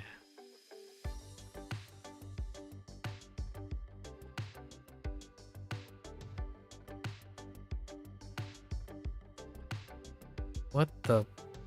Silver Butler? Oh no, wait. That might actually be a mutant.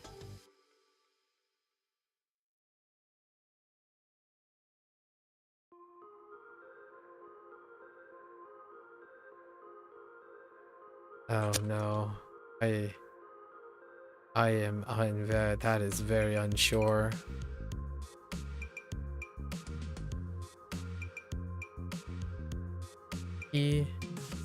Chi. Oh no. I think it's Chi.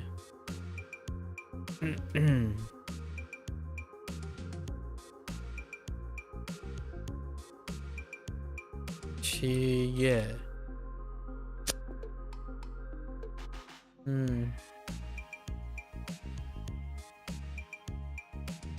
I don't know what you are. We're just gonna move along until it ends up in the last thing. 动物园，我们周末要去动物园。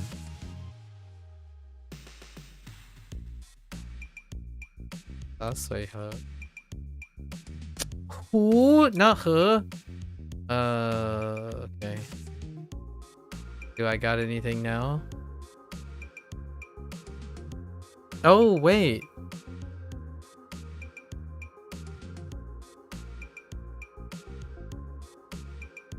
No.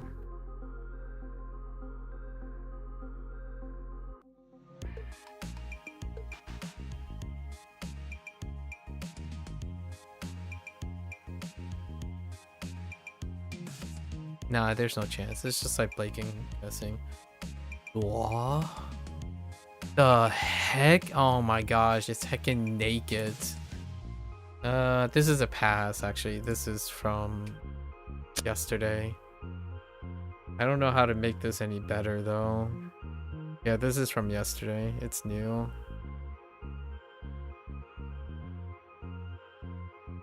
It's describing the naked fruit. Can I attach it to suit somehow? Naked fruit hit the suit.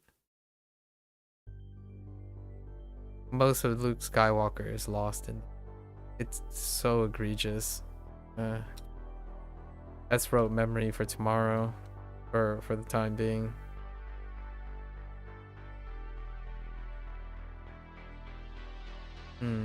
So that was from yesterday. It's the worst one from yesterday. Doesn't look like anything either. Doesn't look like any no part of it reminds someone of law. I said the law part is fine. I guess the fruit part is there. The Luke Skywalker is missing.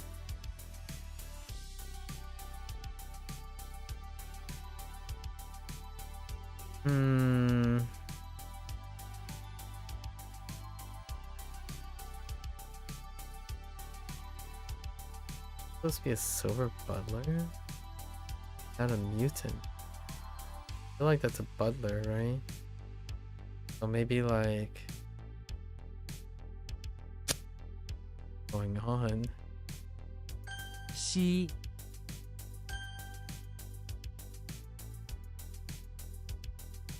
窄 It's dwelling.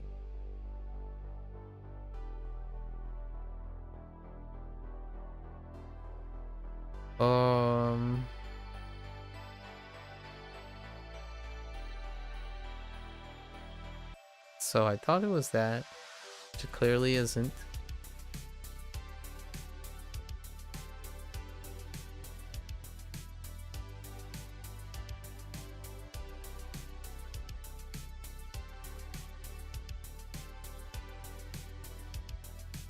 这个计划已经有了 something 定的目标。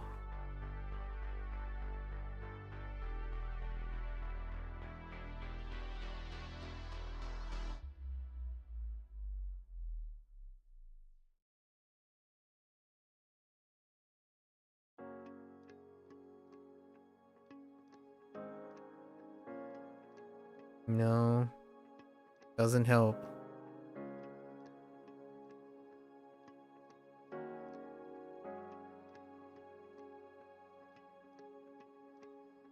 We're gonna give G. Why did I think it was? Did I not type G? What did I type? Guy. It is what I think it is. Fine. We'll just since 区域 这个区域很美丽， I didn't learn anything other than trying to figure out why I think it's Guy. I think Guy might have Butler in it. No, I don't think it does. Oh yeah, it does have Butler in it. Oh, it's because it's Guy. Oh, it's Guy with a tree. Oh, that explains why I said Guy first. It's exactly T, but without the tree. Which is not listed here. That's disappointing. Oh, you know what? Silver Butler shows up. Hold up. We could. How many butlers are there? Oh, not that much, but actually 1, 2, 3, 4. 4 occurrences, but within the 4. Interesting. Like within, it's more than half with that. Intriguing. And then the rest deals with. Okay. I'll keep that in mind. Sure. 特点，中国文化有什么特点？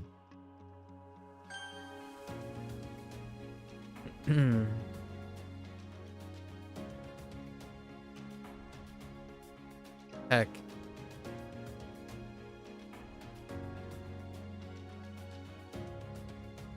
Oh man. Whoa, Wufa. Well, Wufa something. 测我的是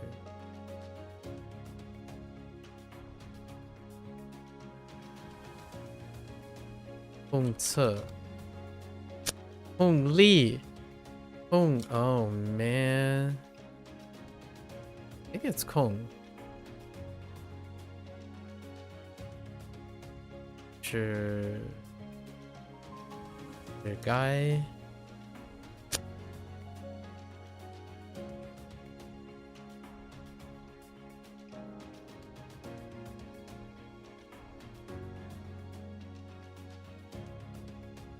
裸， I can make it.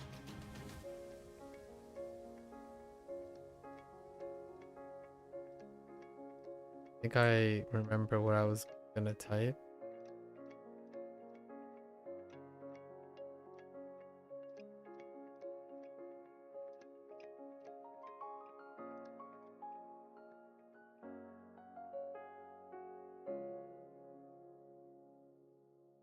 How do you get Sherlock in the English manner together? How does that work? That's not how that works. Is it? How do you get?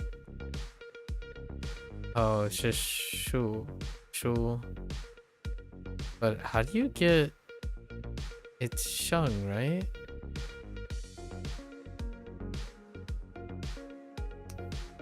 Transport's kind of weak.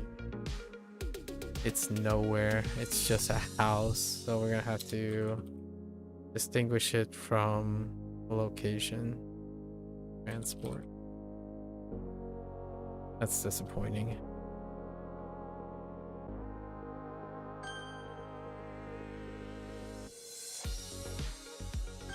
示弱，他坚决不示弱。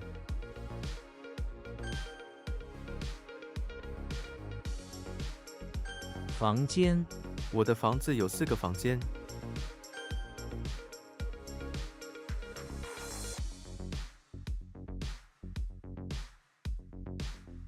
既定，这个计划已经有了既定的目标。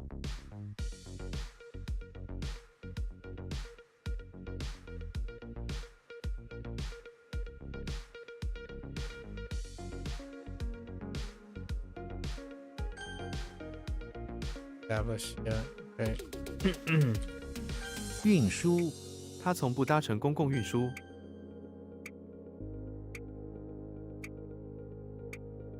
低，方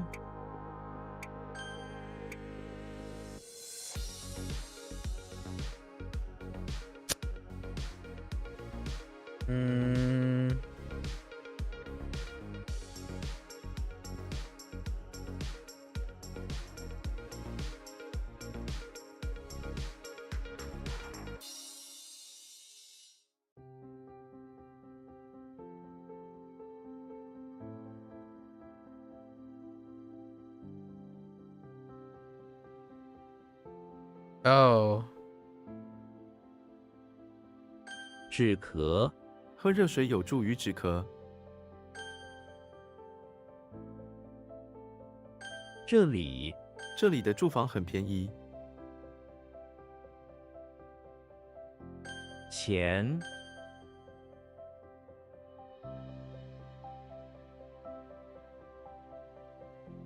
有人，他和友人一起去旅行。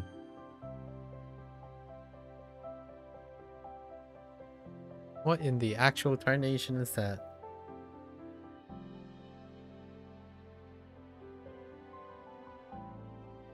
I'm about to sneeze.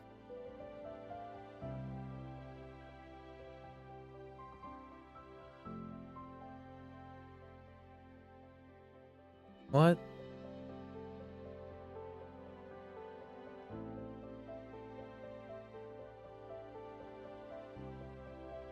I'm gonna say YOLO. Okay, that's not it.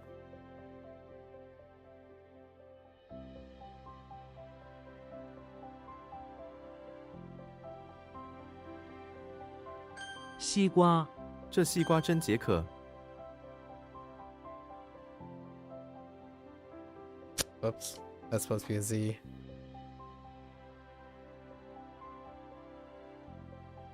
洒水壶，他用洒水壶浇花。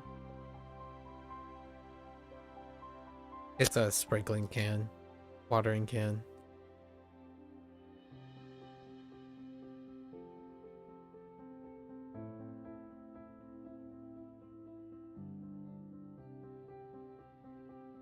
What?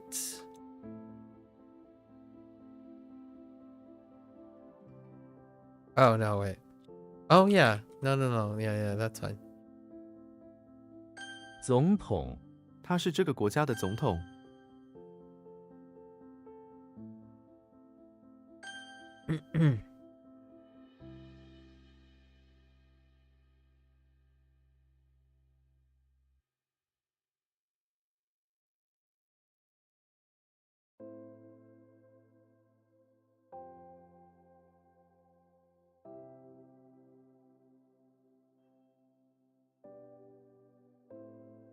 Usually these things are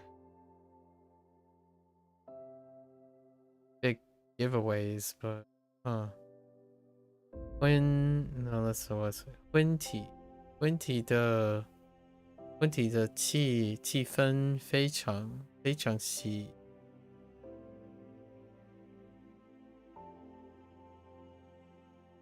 气 good. Oh wait. 是气。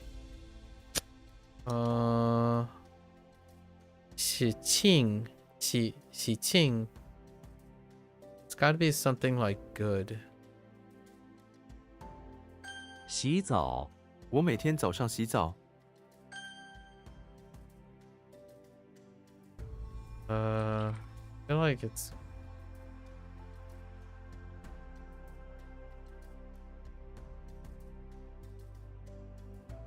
pretty sure that's 控 and then 控制控制，我无法控制我的饮食。 okay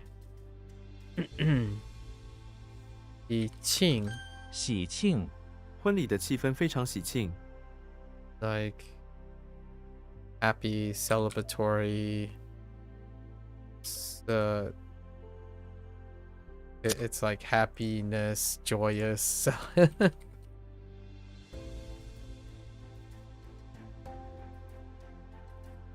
okay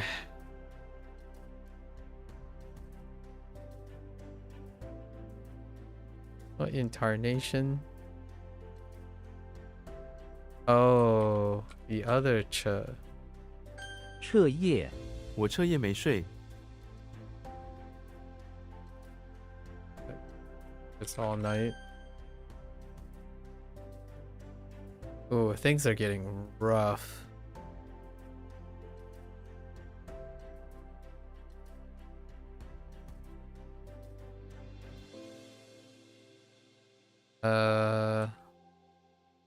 How does that work?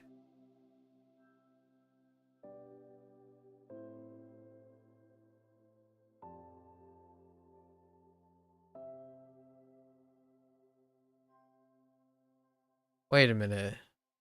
How does that work? Oh, no. Huh. Oh, no.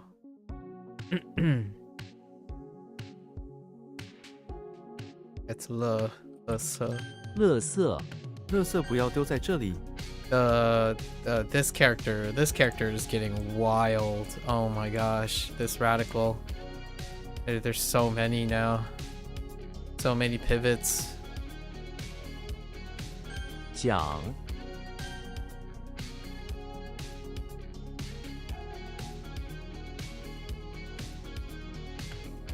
如何？你的新工作如何？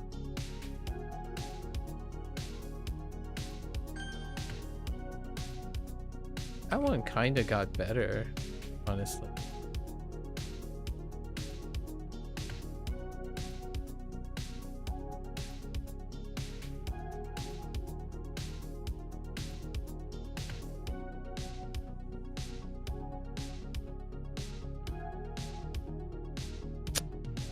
What is going on? Oh, podium. Am I worried about Red? Kind of. How does it make it look like? Why does it look like C?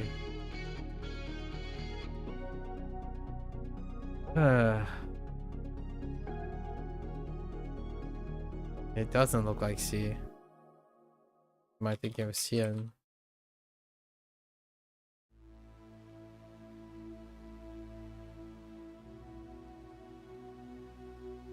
No. I'm thinking of detailed. Okay. There's no reason for me to think of it that way. That's interesting. I don't think I'm concerned about.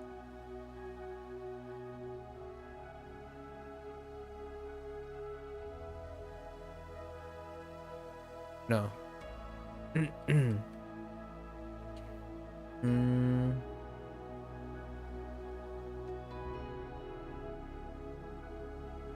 Oh, this one's bad. 外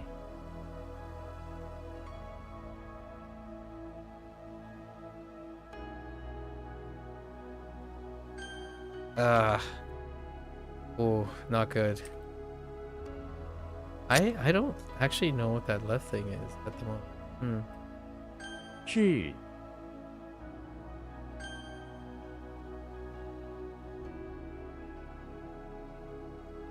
每个人的 Oh, just kidding.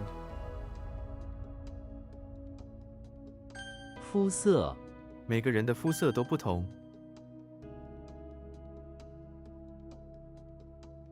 战略他的战略很聪明。 Like war strategies or war tactics.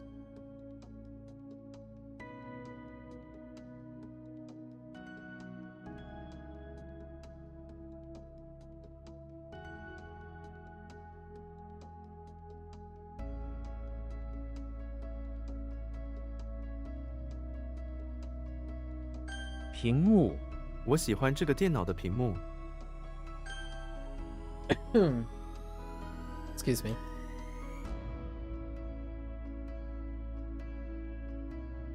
回顾他常常回顾自己的进步。 Review or look back. Okay. Back over. Heck! Oh, I went for that. That's young.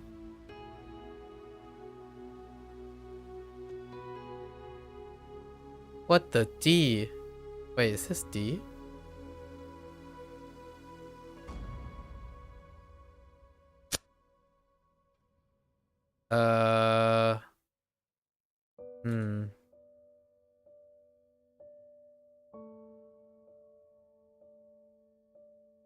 Another suit.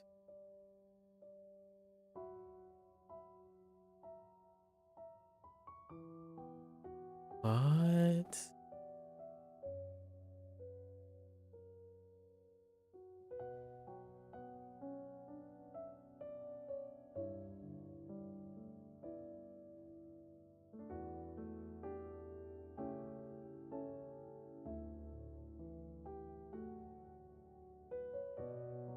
What?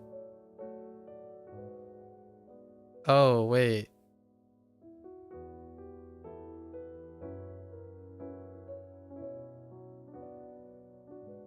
领袖他是我们的领袖。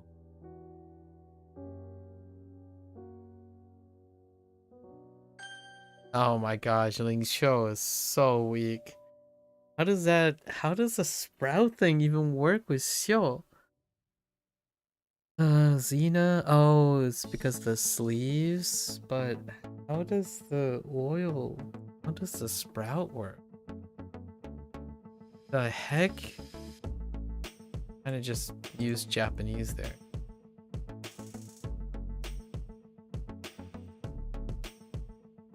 Luna's in the bathroom in the bakery wearing a suit. She washes some of the.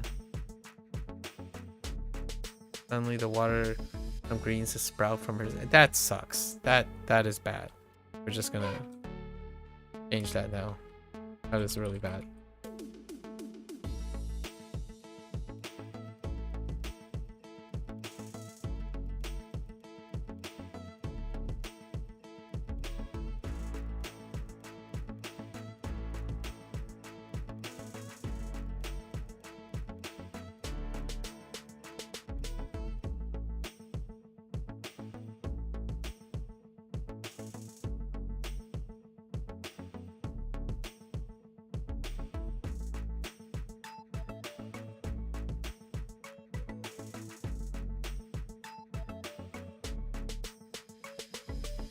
They were stained permanently. So she pulled out her sword and removed the sleeves. Oh my gosh, heckin' Udet.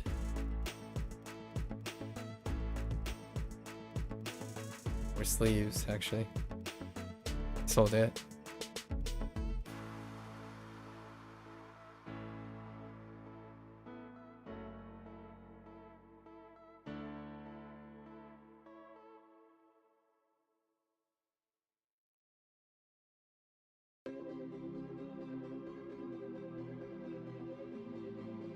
饮料，这家店卖很多饮料，异口同声。异口同声。观众异口同声地喊了出来。Alright, so what are we having? Antique in hand and fingers.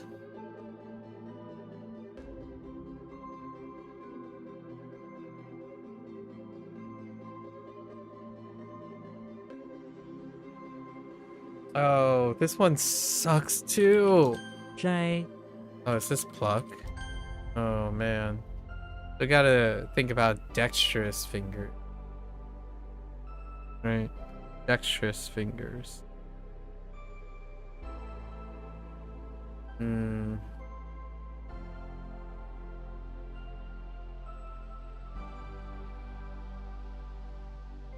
铜矿，这个地区以铜矿著名，八，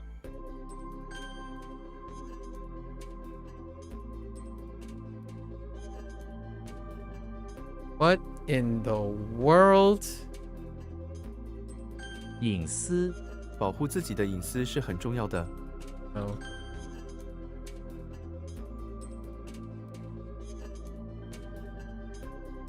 Wawadaku. Wawadaku. 哇哇大哭，小孩被吓到，哇哇大哭起来。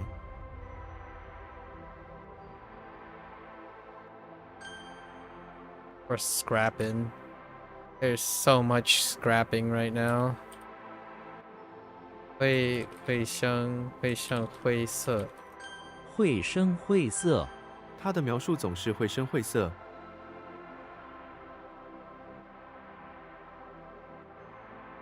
有 what?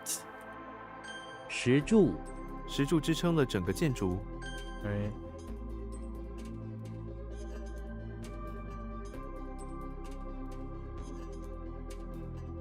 道歉，我不知道怎么道歉。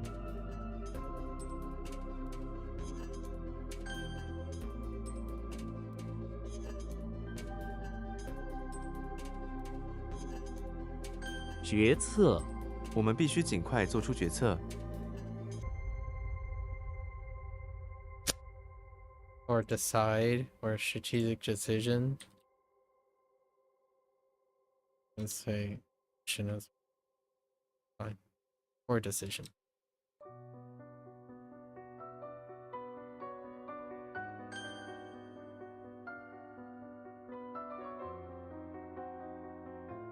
Ooh. 收如柴。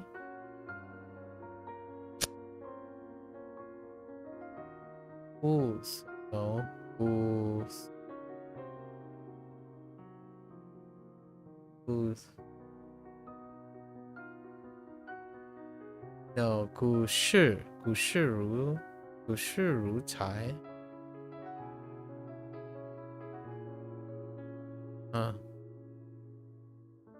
红什么红 what 红扑扑。红扑扑，小孩的脸蛋红扑扑的，非常可爱。What? They're very blushed. Not rude. It's fine. 线，尺， What? Ah! Wait.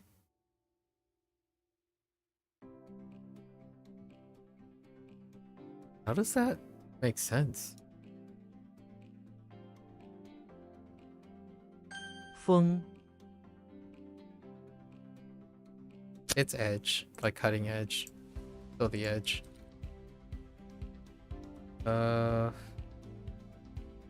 What? Oh no, that's 惨，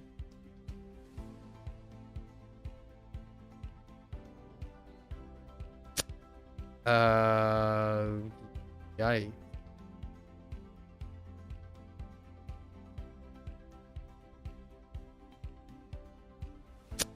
Excuse me? Wait, hold on.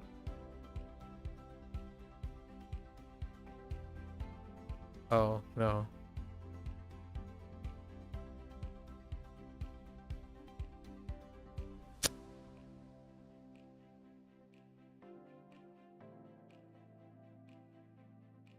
Huh.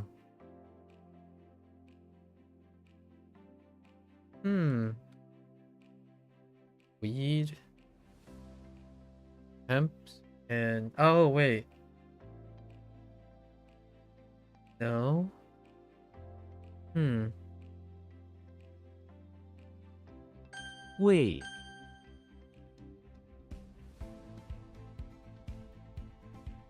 Not sure if I can figure.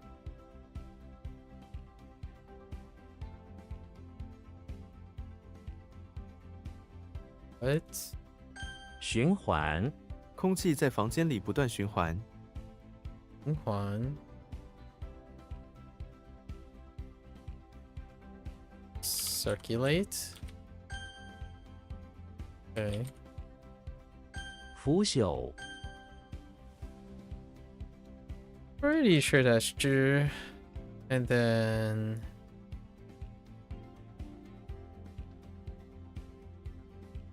oh. Wait.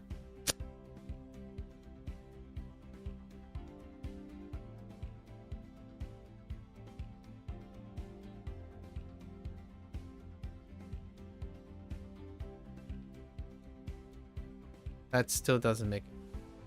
Even if I think it.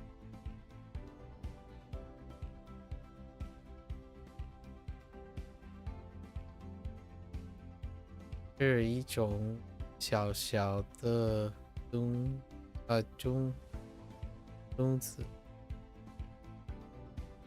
中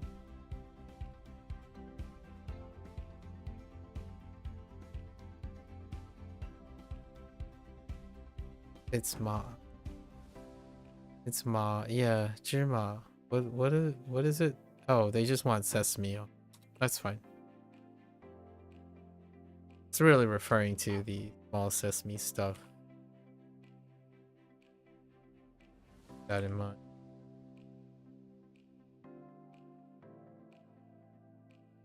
干旱，沙漠地区十分干旱。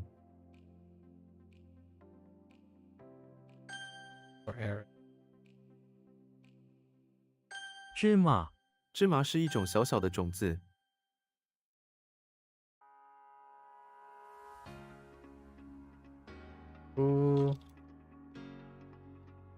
是 no 孤秀如才。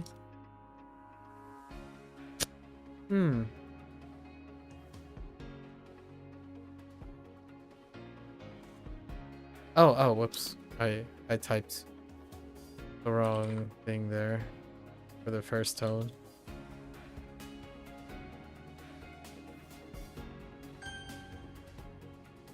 Or flush is fine.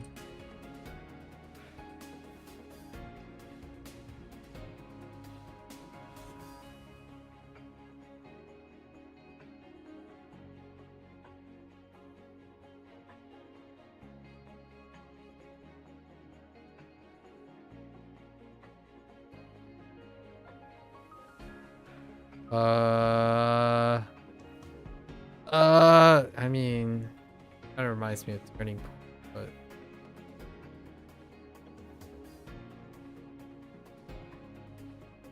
oh no, wait.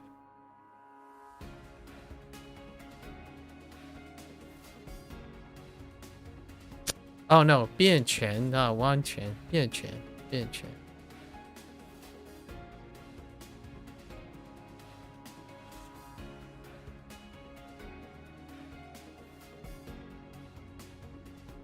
The heck? 斩首， Oh, 历史上许多国王被斩首，斩首。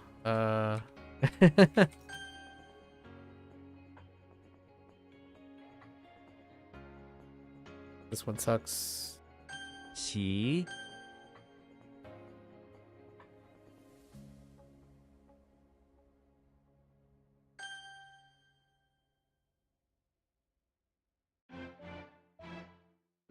斩断，他用一把剑斩断了树枝。 I don't understand this one either. Okay, clearly not what I think it is. Oh wait.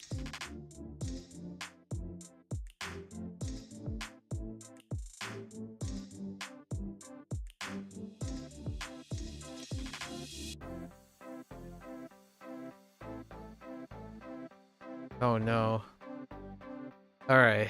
There. Oh no. This one we're fine. 网，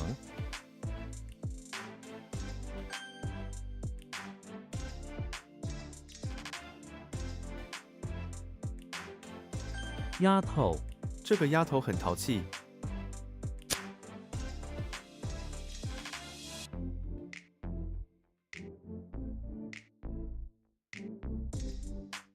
骨瘦如柴。骨瘦如柴，她因为生病骨瘦如柴。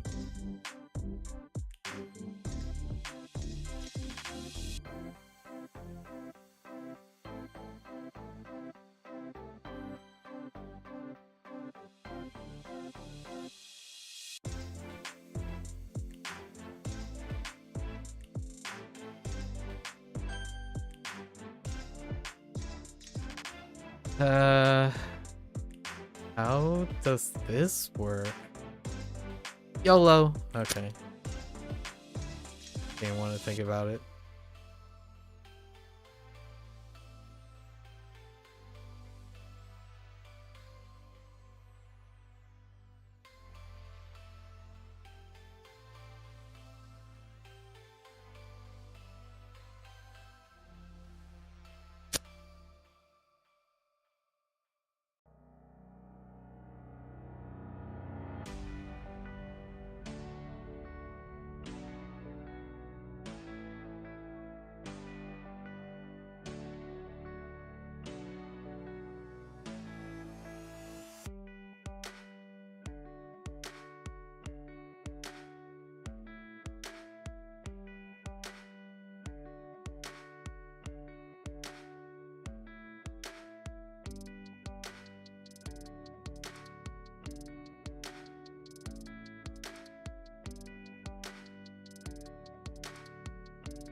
Oh, I forgot this character as well.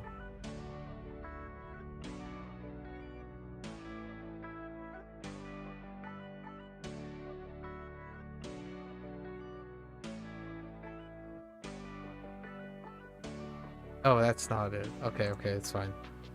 So we got that cleared out of the way.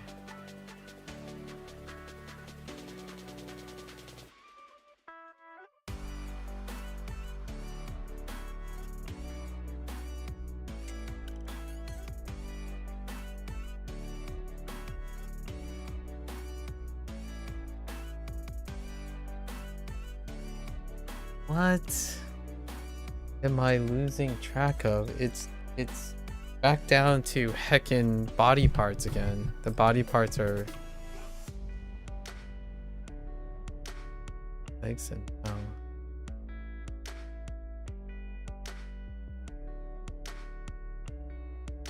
this is so disappointing. Tien. Yeah, we gotta fix Tien. It has nothing to do with Kirby's body parts.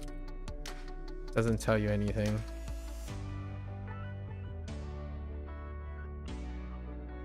So disappointing. It did have to do with fuel though. I could have linked it with fuel.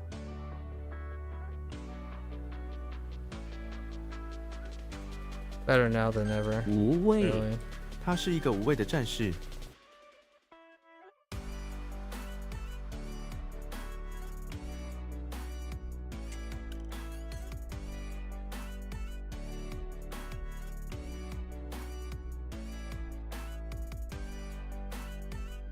So I really thought it was Ji Liang.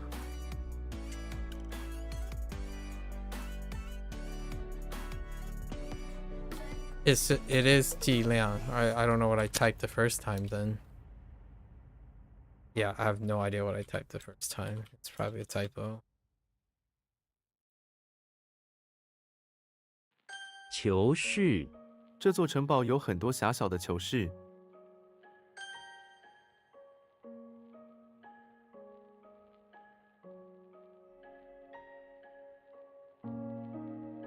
Spray and Berkey.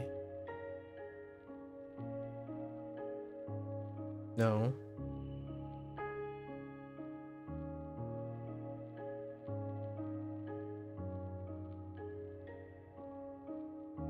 No.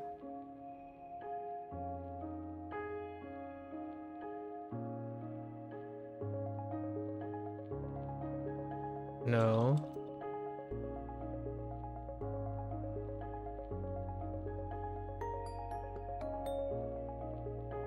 Nope.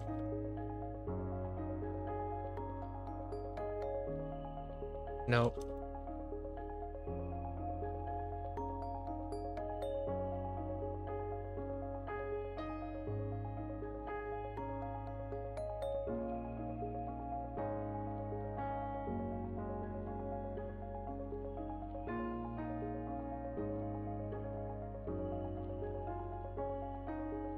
No, there's no chance.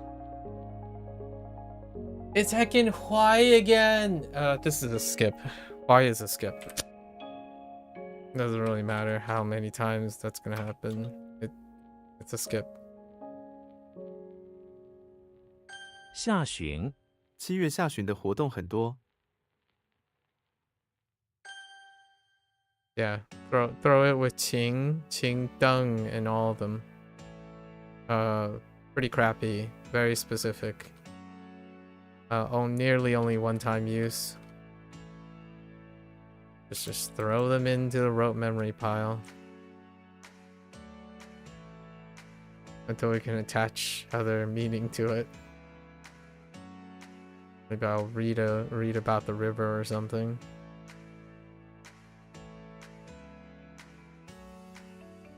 Oh, that's so annoying.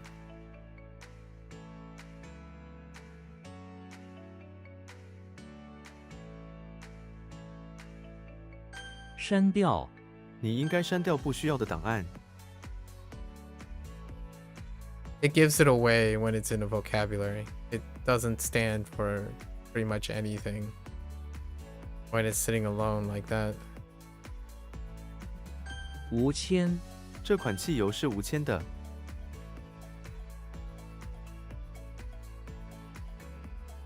爬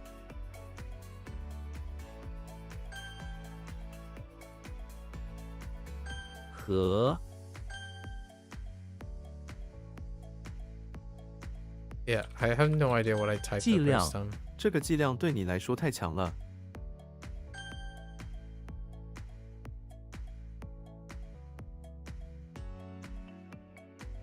中旬7月中旬的活动很多，变迁变迁历史变迁，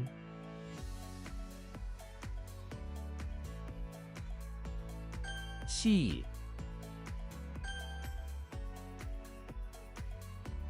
怀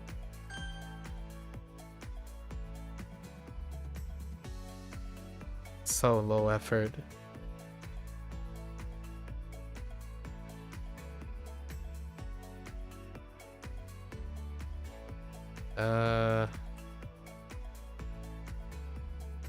Say what?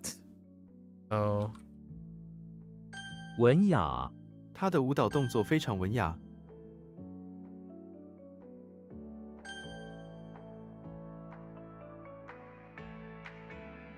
剧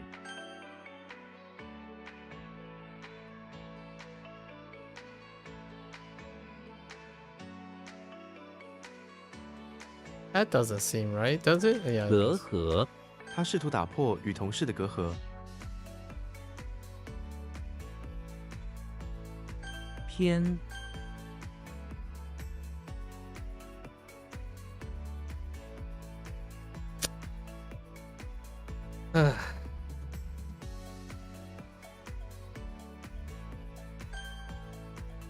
耍 Seemed like it's a pretty average day.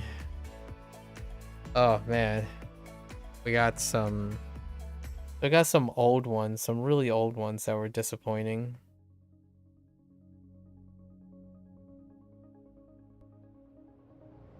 And then a trouble one came back up. Two trouble ones, a disappointing one, and a semantic one. And then Huai is a skip. Okay.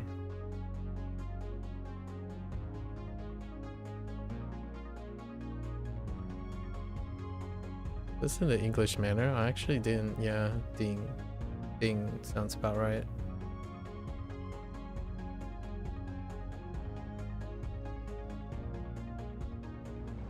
Got a comb? Oh, wait.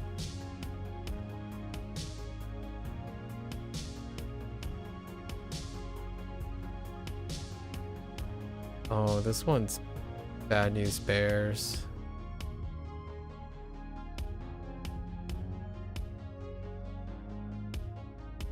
Brew for Confucian. Okay. And almost all of these don't look like their characters. So what was this one?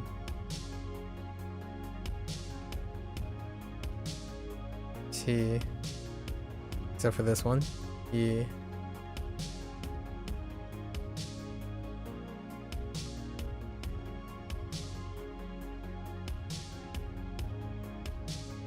Dung. Chung.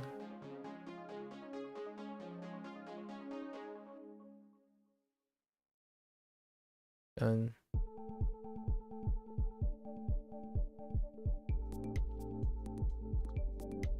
Jojo. Ballet.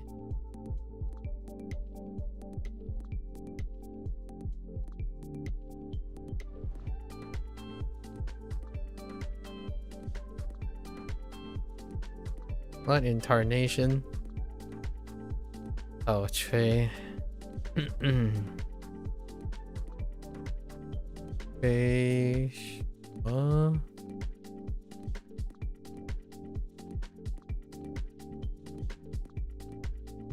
你告诉我什么意思 ？Oh boy.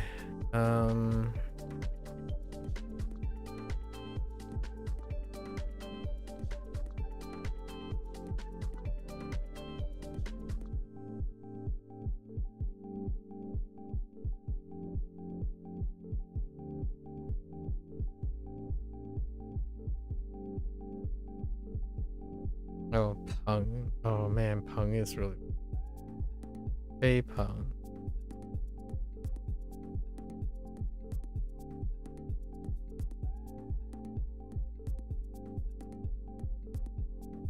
Ren Xiao. Ren Xiao.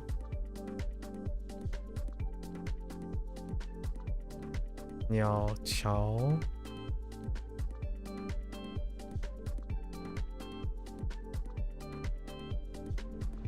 Xingji.我在星级什么？星级星级如 burn 星级如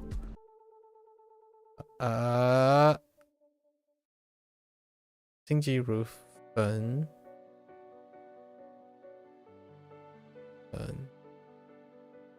飞翔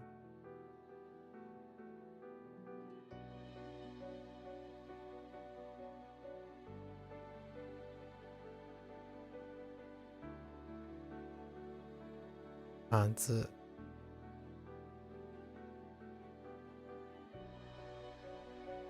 分分桥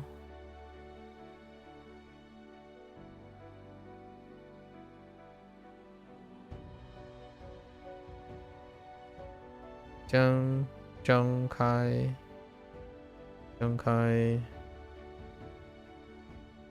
滑翔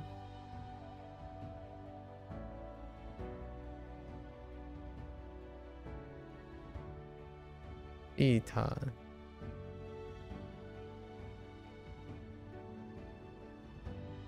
光芒 Okay. Alright, so we have Diddy Kong running around in the basement of the English Manor, expensive stuff. Found a cauldron that looks like a waiter and a waitress in the shape of a... Oops. Waiter and a waitress.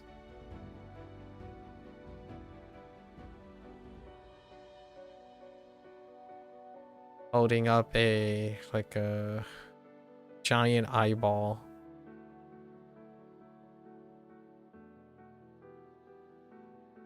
And Diddy Kong is stashing his banana in there. His stolen bananas. Okay.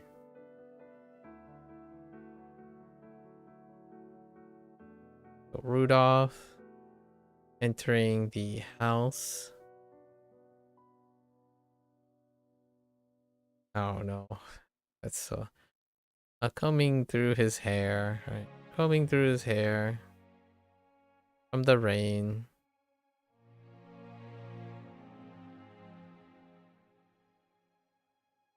And then snuggling up to his friend. Happens to be a Slender Man. In front of a Confucian program? I don't know. This one's gonna be rough. Ru and Huai, just toss it out. Just pretend like they don't exist.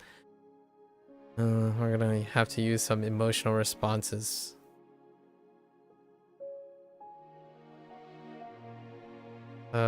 Kirby. So Kirby is standing in front.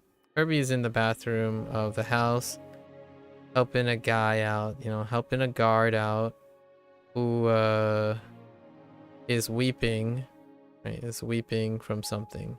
So he sucks up some water from the sink and spray out his eyeballs.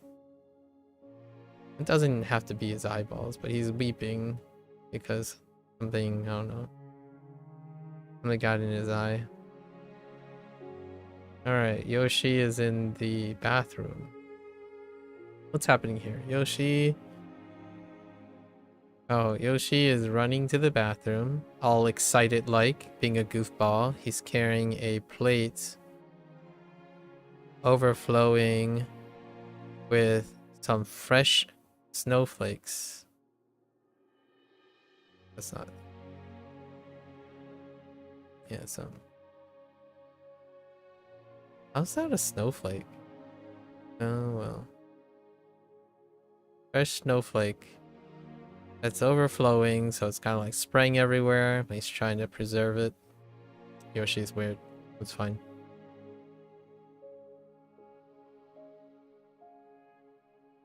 We have Dracula, who's in the bathroom of the English Manor. Of his English Manor, I suppose. And he decided to prop up some eyeballs next to the window. Mount some eyeballs. Enough of this bean bunker to glare and deter people from interrupting him. Charlie Brown. Oh boy, this is where the bunker comes in. It's in the English Manor. He's constructed a bean bunker. A bunker made of can of beans, sure. In order to hide from kids who are clearly bullying him. Maybe like bullying him with some paint spray or something, as opposed to that craziness about transparent spray. Alright, now we have Shrek, who's in the bathroom of the infirmary. Right. He's chilling on a folding stool during a night shift. Keeping one of the servants company after a recent kidney transplant. Alright. Shay is suck. We have the foot, right? And then pretty sure it's small, ground, and Albert. Yeah, that's way alright. Age. Disappointing that I forgot that. That's probably the most disappointing of the day. What's the other disappointment? Shu. Shu is a little disappointing. What was that? Shu. Car and armory.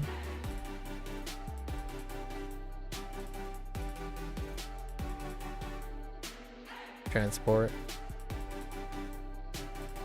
So those two are the most disappointing. Then we have our problems. The most earliest occurring problem. Actually, this is also disappointing. Tian is pretty disappointing. But it also has a slight problem.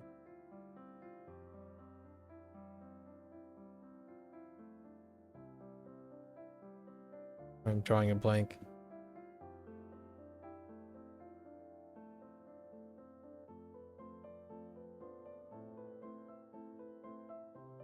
Tian, which is lead. That's semi-disappointing. It has body parts. That's the problem. And then we have two very problematic things. So Feng. Feng. What was that? Like tree. Oh no, it was road. I think the road. I didn't think of it as way. I think that's my fault. We're still adjusting.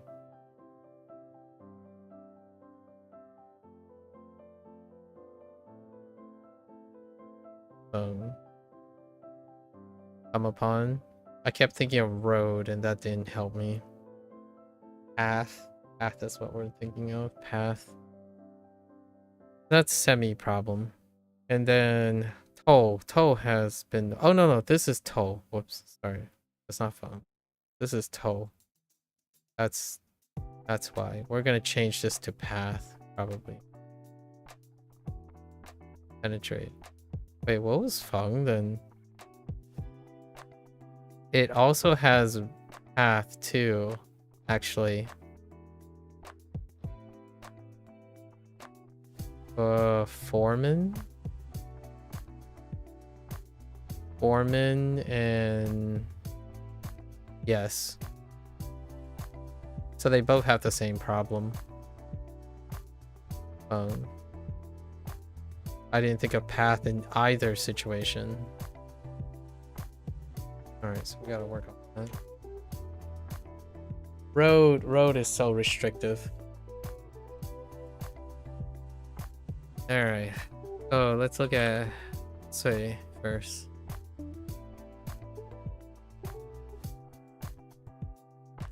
Oh, it's a battle axe, right?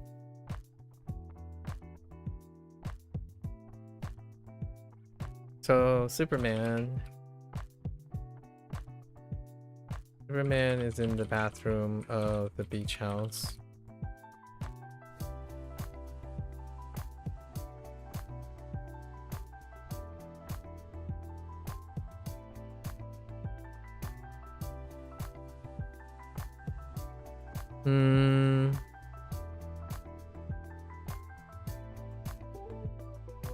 I actually think the ground... Hold up.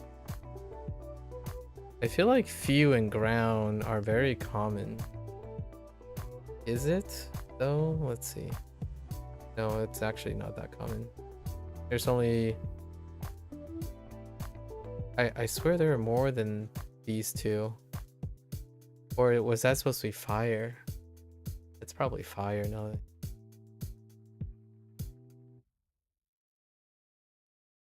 Superman, the bathroom and beach house where he...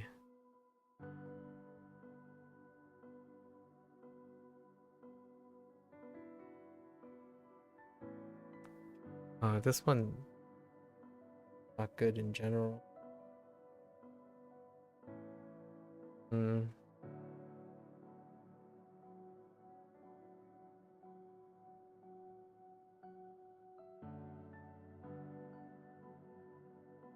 So the sticking point was... Let me take a look at this again.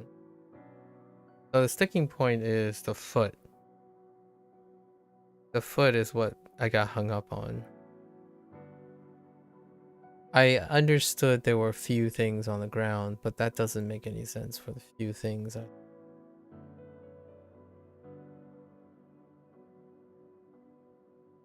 Maybe we're gonna make it so Superman... Oh man, Superman is in the bathroom of the beach house where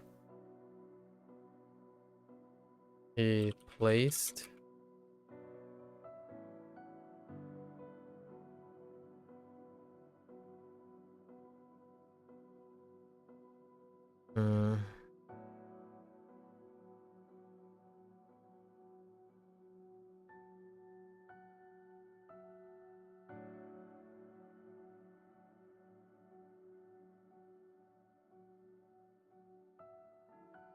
foot, man. Foot.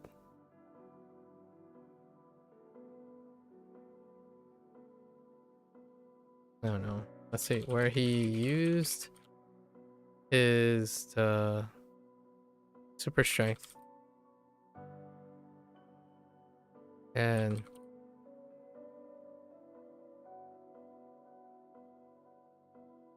stomped out a big hole in the ground to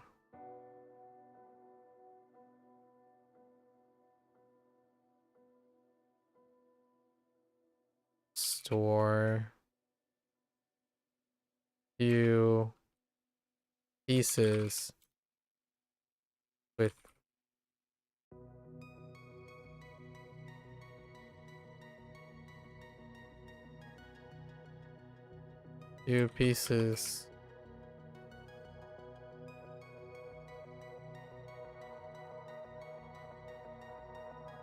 I don't know, for many years.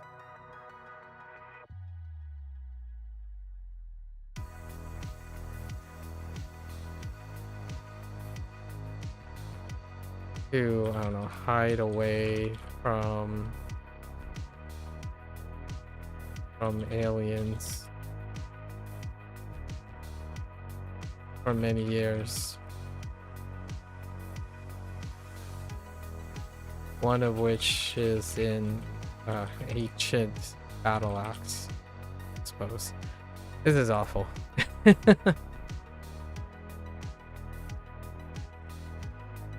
Fine. As long as the foot gives me Superman, I think we're pretty good. It doesn't look like anything else as well. Pretty sure, yeah, Sui just doesn't look like anything else. So we gotta, yeah, there isn't anything that looks like Sui.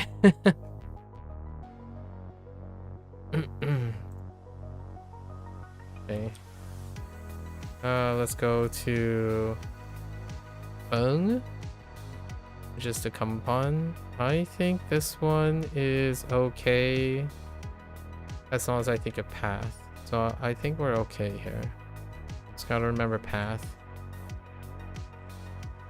And that is probably true for... Oh. No, it's not. We haven't changed this yet.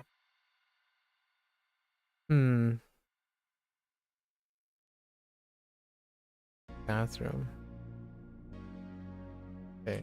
Tarzan. In the bathroom of the bakery.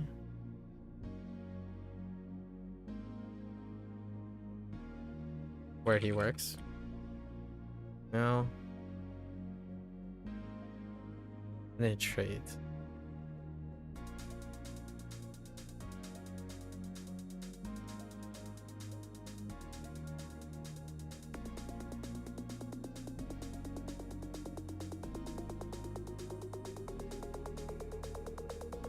App doesn't even help because there are stairs.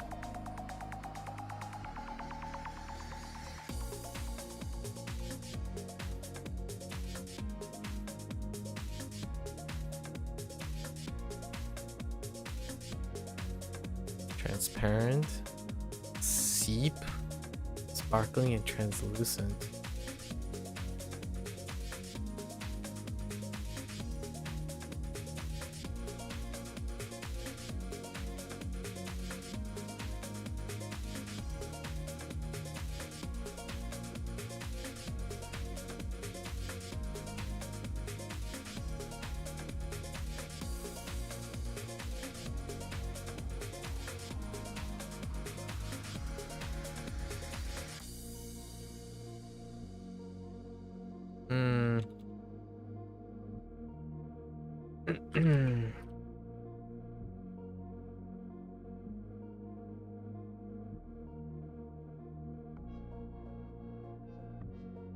Maybe like on the way to the bathroom, bakery,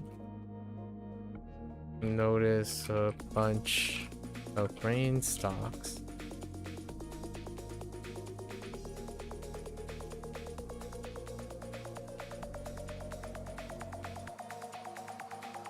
That penetrated the path to the bathroom.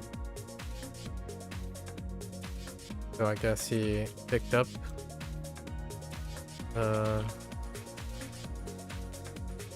grain stalks and stashed them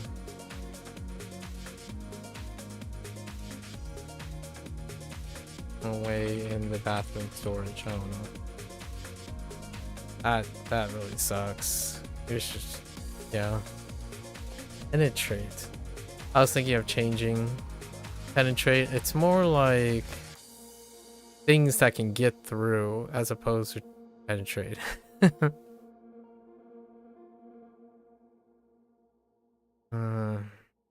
That one sucks. I don't think that improves it that much. I avoided adding a new one because it didn't look too great.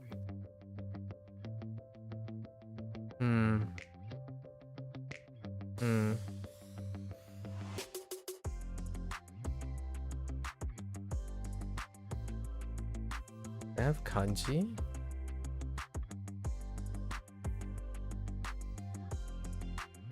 Huh. I don't think so. We just crap out of luck on that. Oh. And then we have lead again. Okay. This one is going to be pretty simple. Much simpler now. So, Kirby is in front of the pawn shop where he is fighting a strange metal monster. Right? Metal monster. He sucked a strange metal monster. He sucked the monster into his mouth. Strange, like lead monster. Metal lead monster. Sucked the monster into his mouth. And his legs suddenly, legs, mouth, and body suddenly becomes metal lead, right? Now, what does it have to do with a pawn shop, though?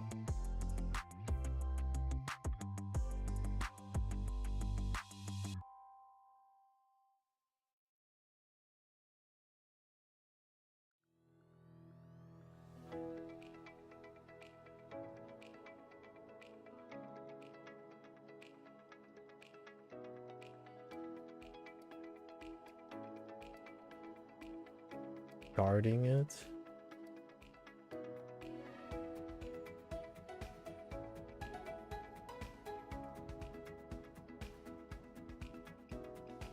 Or the alternative is...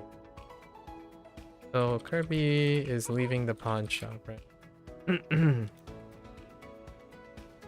Leaving out the front of the pawn shop, where he recently acquired some lead metal. Suddenly, a monster comes out to try to attack him. He swallows the piece of metal, or he throws the piece of metal into his mouth, and suddenly his legs and body become lead, as strong. Actually, lead is really not that strong. As strong as lead metal. And he kicks the monster's butt with his new lead feet. There. That one's pretty good. I think Toe's gonna suck. I do not feel like Toe has improved. And then I need to write a reminder to myself about path, or phasing out road. Road is not good. Path in general still captures road and then other things. I guess I could keep reminding myself there's figurative road. Alright folks, that's a wrap for today for HanziHero session. If you're gonna watch this later, xie. As always, feel free to follow along, pick up HanziHero for yourself, give it a try, let me know what you think. You're always welcome to come on by and yap. Maybe you might have some inspirations on how to frame stairs, grain stalk, and a path with the word penetrate, and then have Tarzan bakery and a bathroom involved in it. We're gonna have to get a little bit more creative than that. Always welcome. Right. Come on by, share your stories, your experiences, brainstorm some ideas, keep each other motivated and interested, mutually interested. Always wonderful to have vicarious partners in practicing and enjoying the aspects of life. I'm gonna reference a little bit of a digression earlier in WaniKani about solicitation and whatnot. I feel like in this day and age, there's a heavy reliance on the convenience of removing processes that are of no value to people, right? And one of them happens to be something that I value a lot, which is communication. Communication and relational and critical thinking skills. I understand that people are very busy these days, caught up in the hustle and bustle of the internet and maybe other things in their lives. But genuinely speaking, when you do that, it's great to have other people around you to point out the skills and the human experience that might be absent from it. If you continue to use ChatGPT as a form of compensating for your communication, then know that it's quite obvious for those who use communication to know that you're using ChatGPT.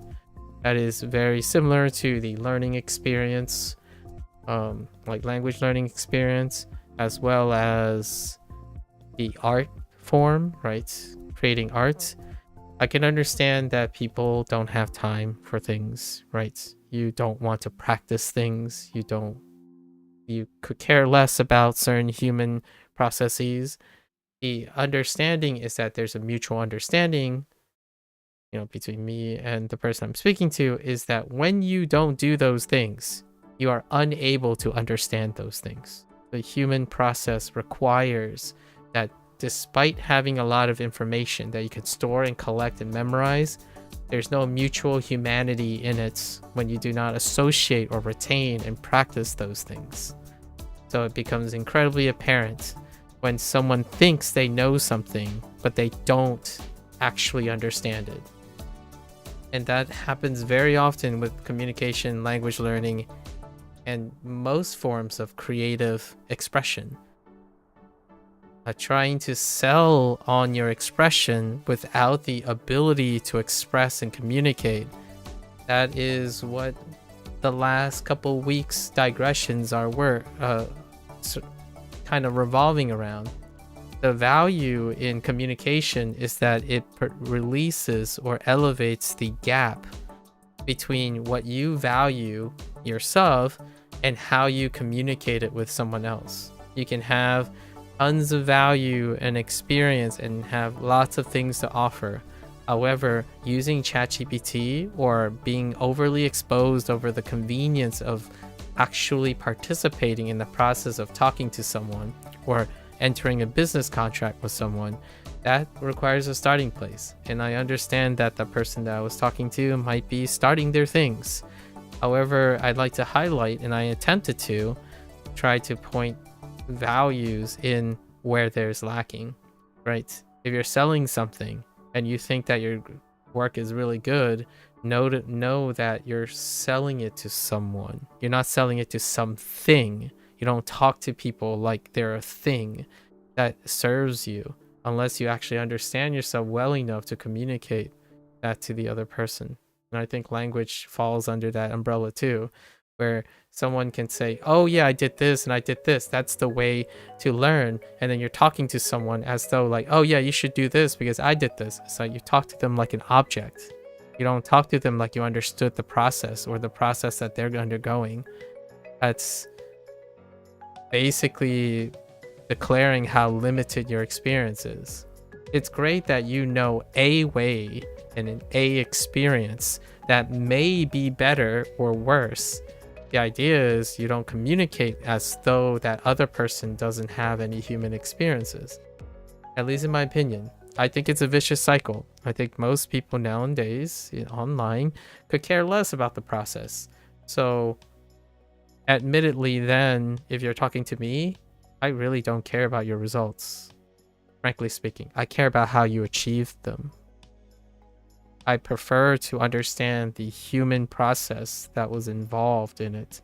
So when someone solicits me for like artwork and whatnot, it would be really wonderful if you're able to describe why I should buy your artwork.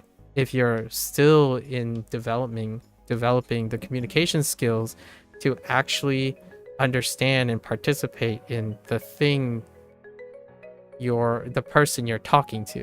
So if you're unable to describe what the other person wants and you're telling them that you can sell something that they would like, that is illogical. That is a reliance on some convenience that I can't possibly see being useful.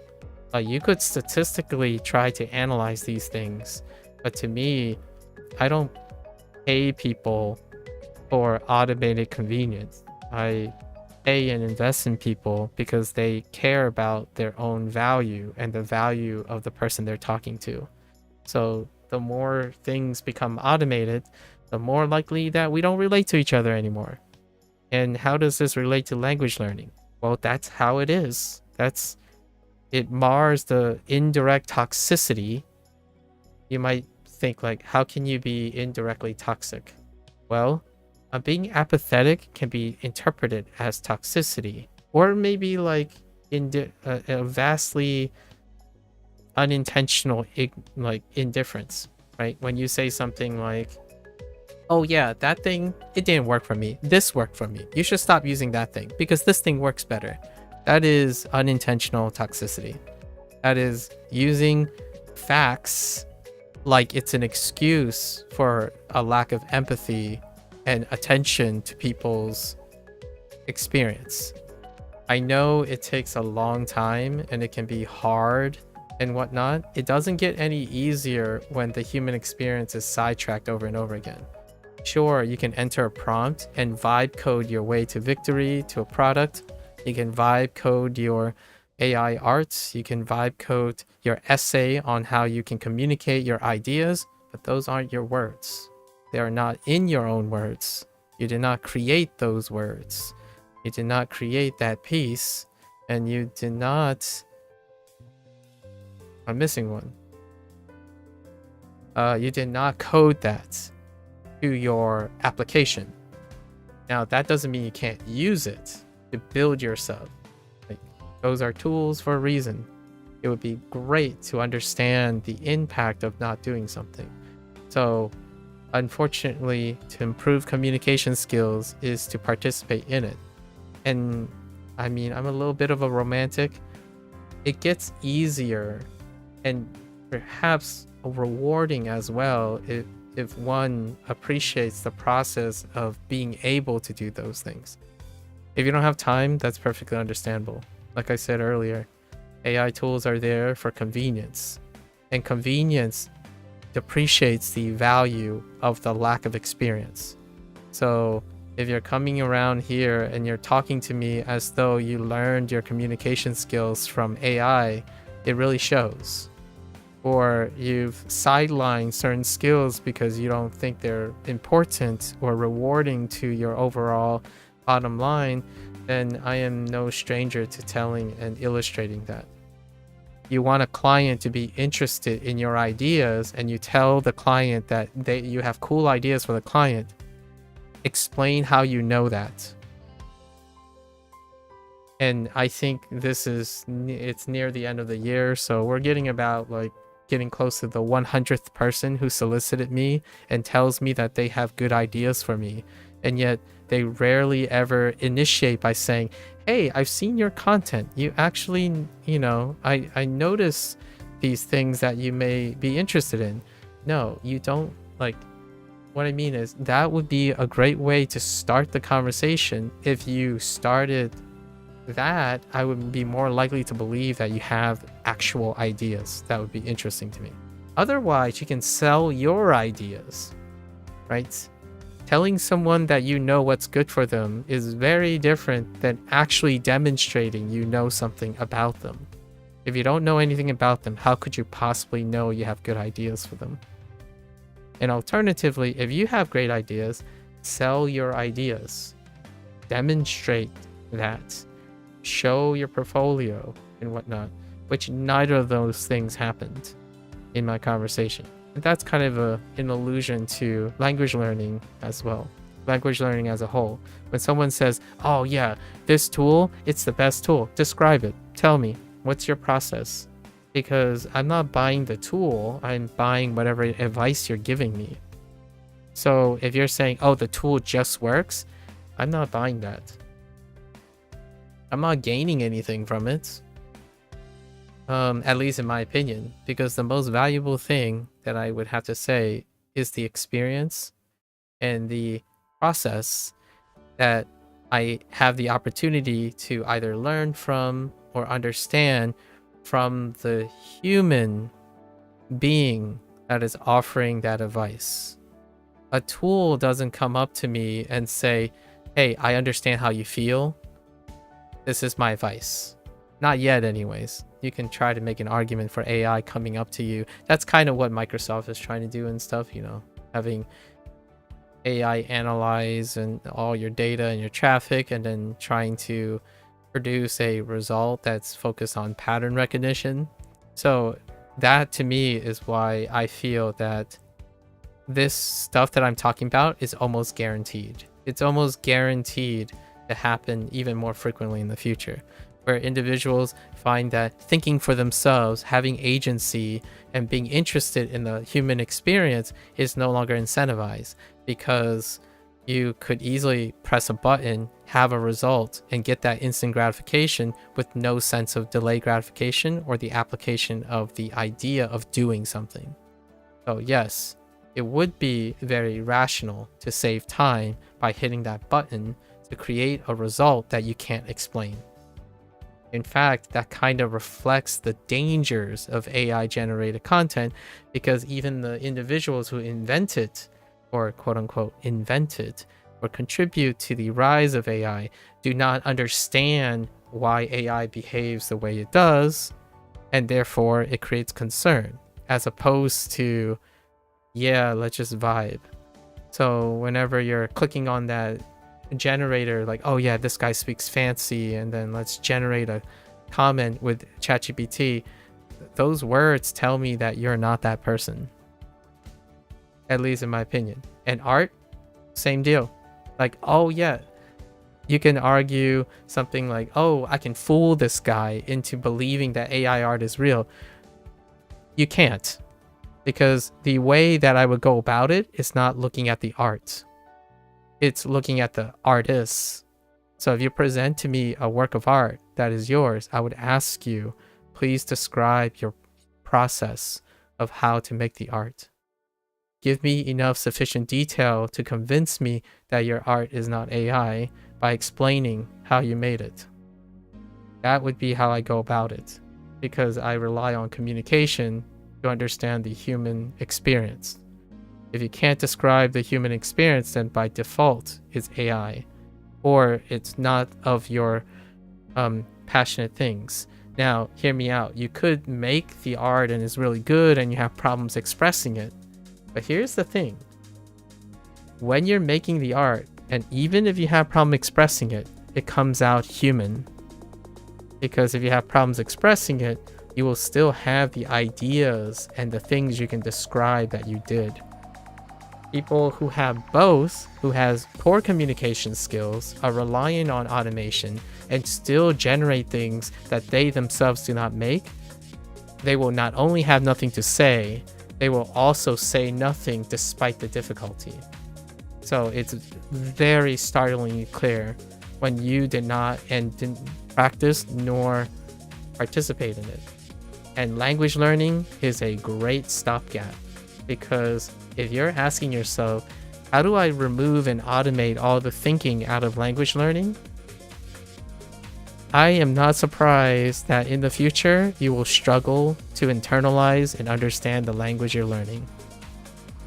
If you think that, okay, the AI is going to help you get all that information, then your communication skills would not mature from it, because you didn't do any form of communication either. So yeah, go on and keep on vibing and immersing in all your things, without the actual practice or the output and application of it. Honestly, you can probably learn a lot more than I can, but I'm not looking for that. I'm looking for the human that is using the skill that they're building, because in my genuine opinion, that is where life offers rewards, not cheap instant gratification that becomes the habitual nature of the internet. Those are kind of strong words, but I think it's worth saying now, and I'm pretty sure I'm gonna say this more and more in the future, even more in the future. Like, games are reflecting that too. You know, click one button, have a lot of things happen, and that's more satisfying than doing more with it, right? It's everywhere at this point. And we'll have to revisit this topic in the future. It was related to something that happened, one of my experiences today, right? I think the bottom line is really low. Communication is out the window, and what's necessary for communication deals with critical thinking and problem-solving skills. So without encouraging people to engage in the human process of doing something, there's rarely an incentive to develop problem-solving skills and critical thinking skills, and they form the foundation of what makes humans awesome, at least in my opinion. And I do not want to feel like I'm giving up on people's potential to be humanistically thinking, right? It's what separates you from feeling like you can be replaced by AI. So if you sit there and you're wondering, what's the point of developing a skill and doing things when someone else can do it faster, or something can do it faster and quicker and get results for me? Experience. If you don't care about that experience, perfectly fine. Like I mentioned before, I don't want to run to my grocery store. I get in a car and drive to the grocery store because I myself do not care to run there, right? Well, your mental intellect, your intelligence is also, quote unquote, a muscle, so to speak, in a figurative way. So the less muscle things you do, the more likely you don't do them anymore. And that is your choice. Know that it dramatically lowers your sense of connection with other people. So most of these things are connected. Like, if you feel detached from your artwork, investigate what it is that you're emotionally not attached to it. Did you use a lot of automation? Because automation can get you detached from your artwork, right? If the human experience is what creates the uniqueness of humans connecting. I mean, unless you find it okay to connect with the AI, that's perfectly your prerogative. I don't want to connect with AI. Like, I'm not looking to connect with something that can't reciprocate my emotions. So when people start talking like that, know that I have very stern and direct ways of communicating in that way. You don't talk to someone like a robot and unfeeling and say one thing and obviously demonstrate an opposite. I think the bar is so low now when it comes to communication skills, even language learning. Someone would learn language and they would say, oh yeah, you know, you're saying it wrong. It's like you treat people and you talk to people like robots.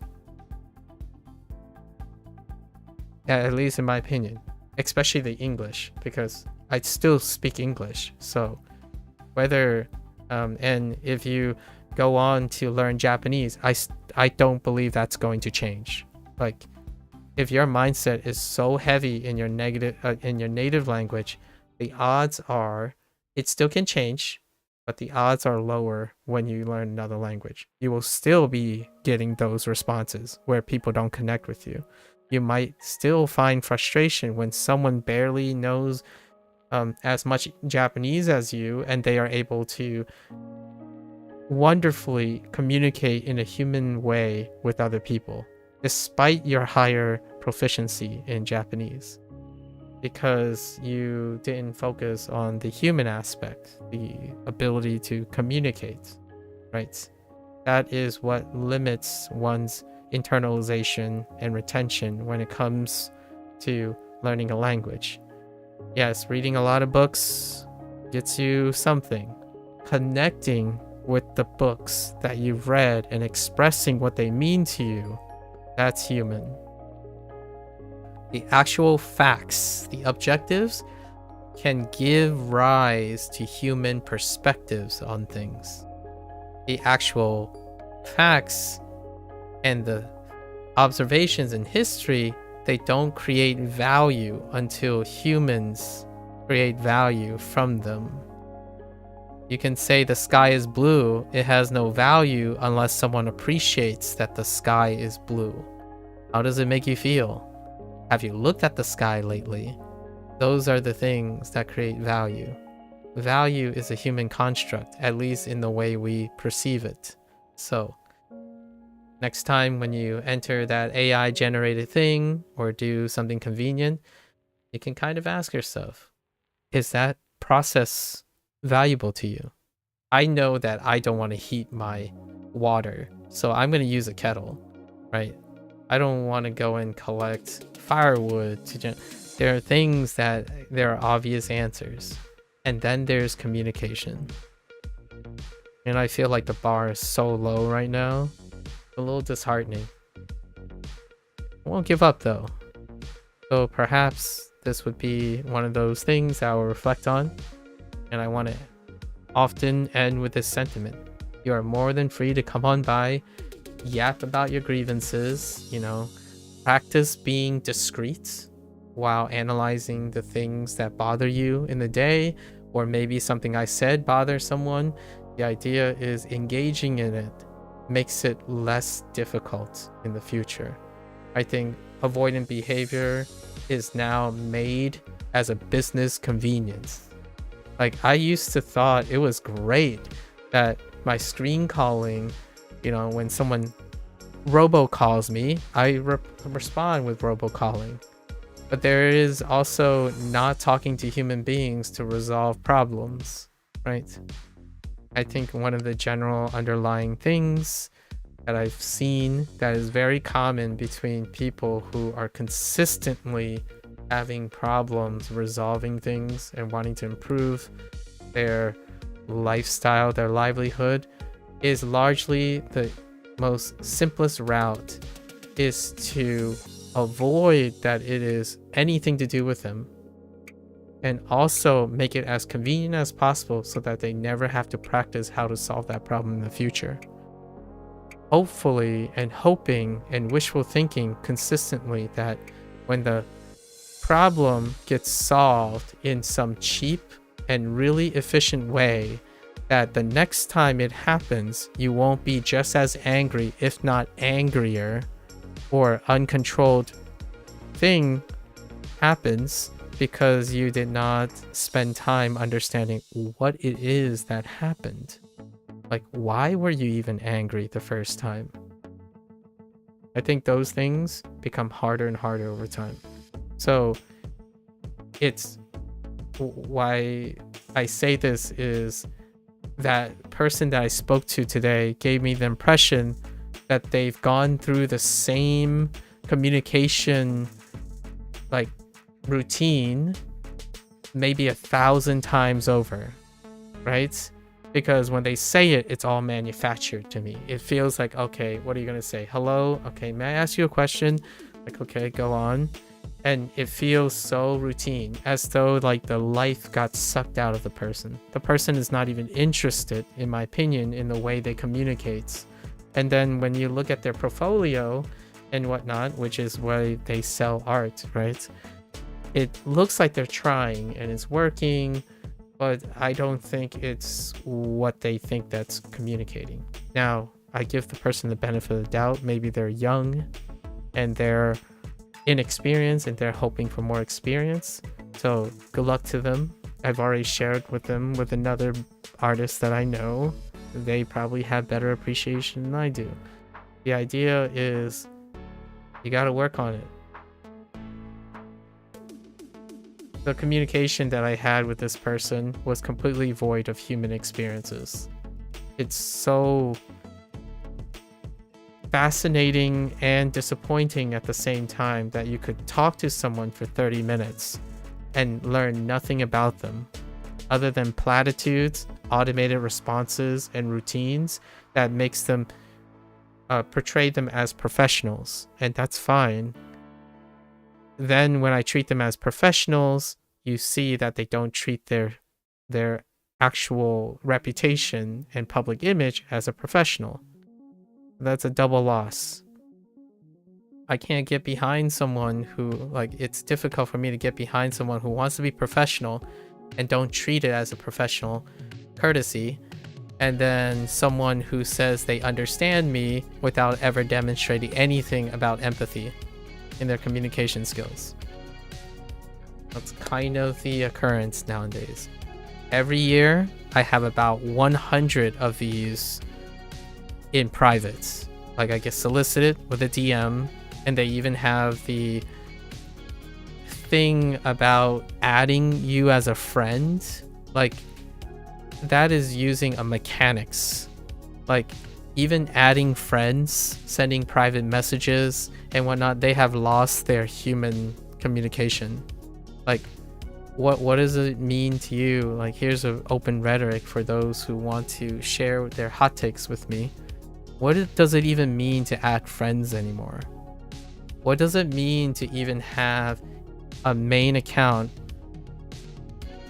that you professionally like, and you contact people with alt accounts to represent that you're a professional?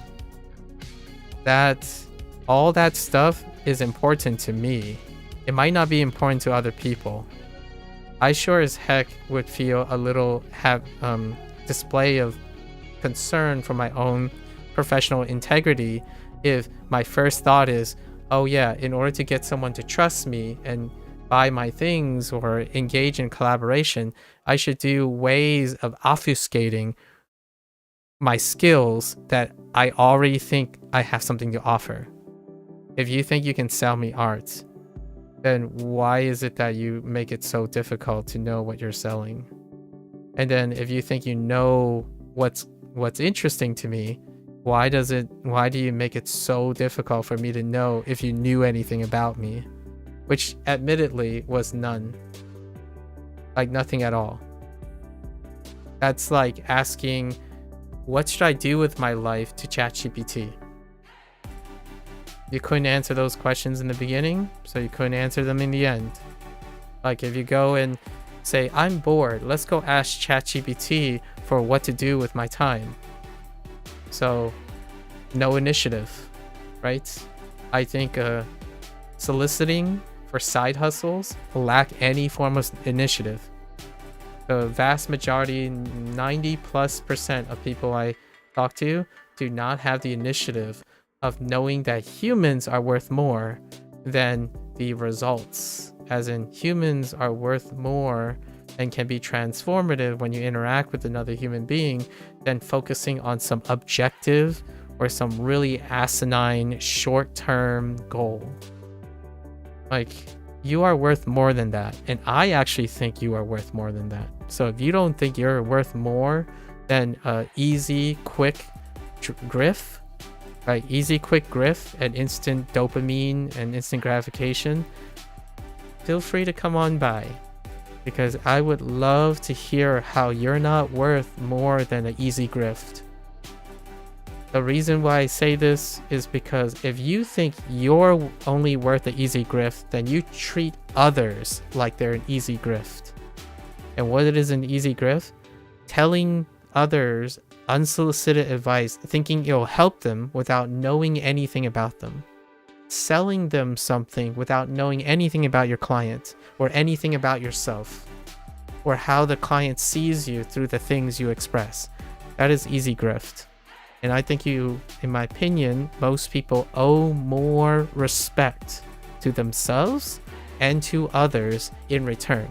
So if there's anything I can do, and I hope I can leave with a very happy message today, when you are learning something and you're putting all your time and effort into it, like when I was speaking to Danny about his show Flowers, and I hope to see it in 2030. I hope to live long enough as well to see it. When you put things and value into your things, like you're committed to it, in my opinion, try not to shortchange yourself by limiting your communication skills and critical thinking skills that would make it nearly impossible for someone else to ever appreciate your work. Right? So that's probably my last rhetoric.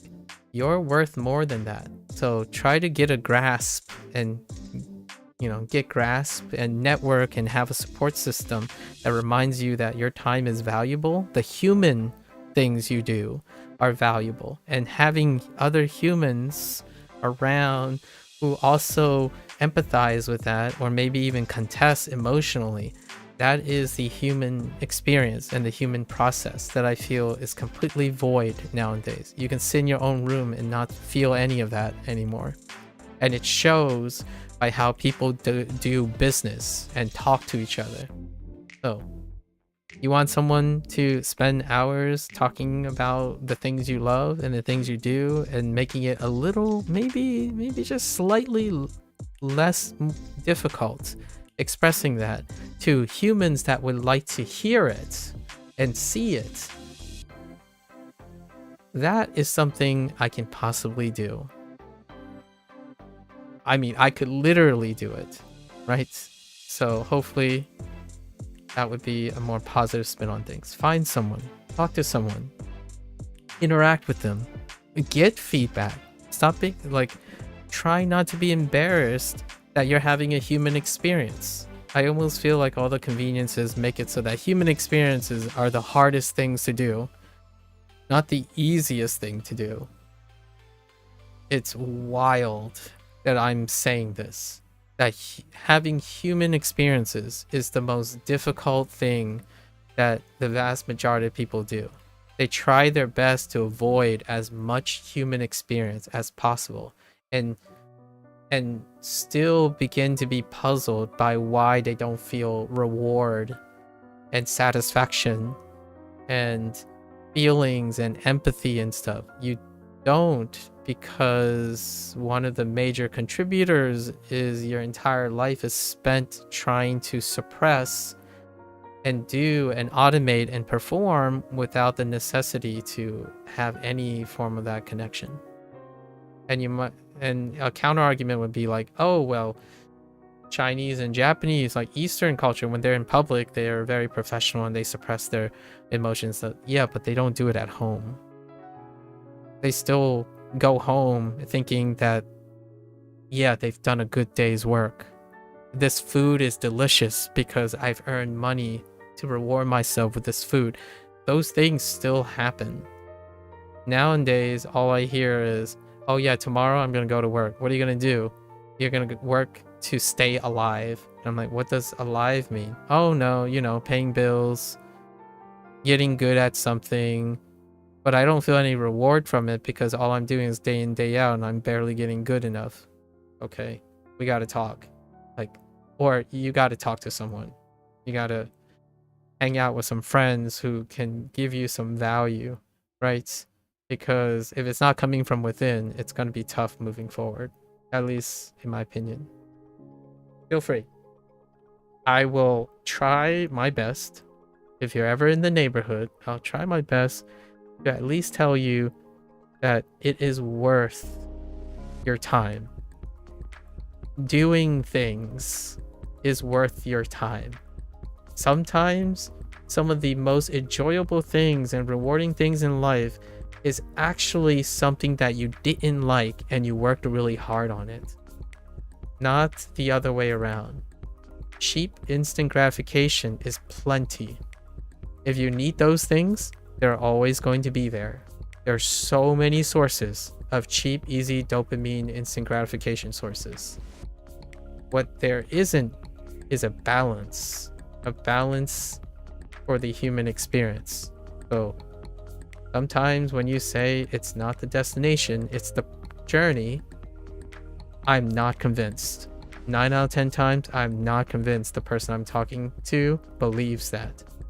They say that because it's a way to cope with their dependency on instant gratification. I can't tell you how many times. If I had $1 for every time a language learner comes up and say, it's the journey, not the destination. It's some form of masking coping mechanism about the idea that they can't enjoy the journey, so they keep telling themselves that it's not the destination, it's the journey. That's the coping version. I'm literally saying it's the journey and not the destination, because the journey is where all the good feelings, all the reward, all the stories that you share with each other. That is why the journey is good. Like, the journey is better than the destination. So we're talking about not a coping mechanism argument, like, oh yeah, you're having a hard time, don't worry, it's not a sprint, it's a marathon. That's a coping strategy. The journey is it. It's one of the things that you may be able to appreciate. You hope that someone who does something for a very long time can learn to appreciate in their own way what their journey brings to their life. Life itself is a journey with many stopping places. And I hope one day I am not going to have to say what I feel is a little bit of an obvious thing to someone who enjoys life. If you're not enjoying life, then yes, it's a destination to destination thing. And yeah, it is a privilege. But privileges can also be built on chance that you make with others, with yourself, right? Not with a machine that tells you what is the most optimal way to do something and then use that machine to tell other people what the most optimal way of enjoying their life is. If you're dependent on objective facts, then know that they're objective facts. You need to use your subjectivity to imbue the actual value and meaning of it. You can be miserable in success, or you can be happy in mediocrity. Those are extreme examples. You can also be successful and be emotionally happy about it, but we're not even going that far. I think the trade-off between happiness and mediocrity versus a misery in success that produces a very palpable and visceral response in choosing. You can actually have both. It with time, right? Until then, until next time, 大家下次见. Right? 感谢观看. Thanks for watching. Thanks for listening. Right. I'll catch you guys on the next one. Take care. Bye bye now.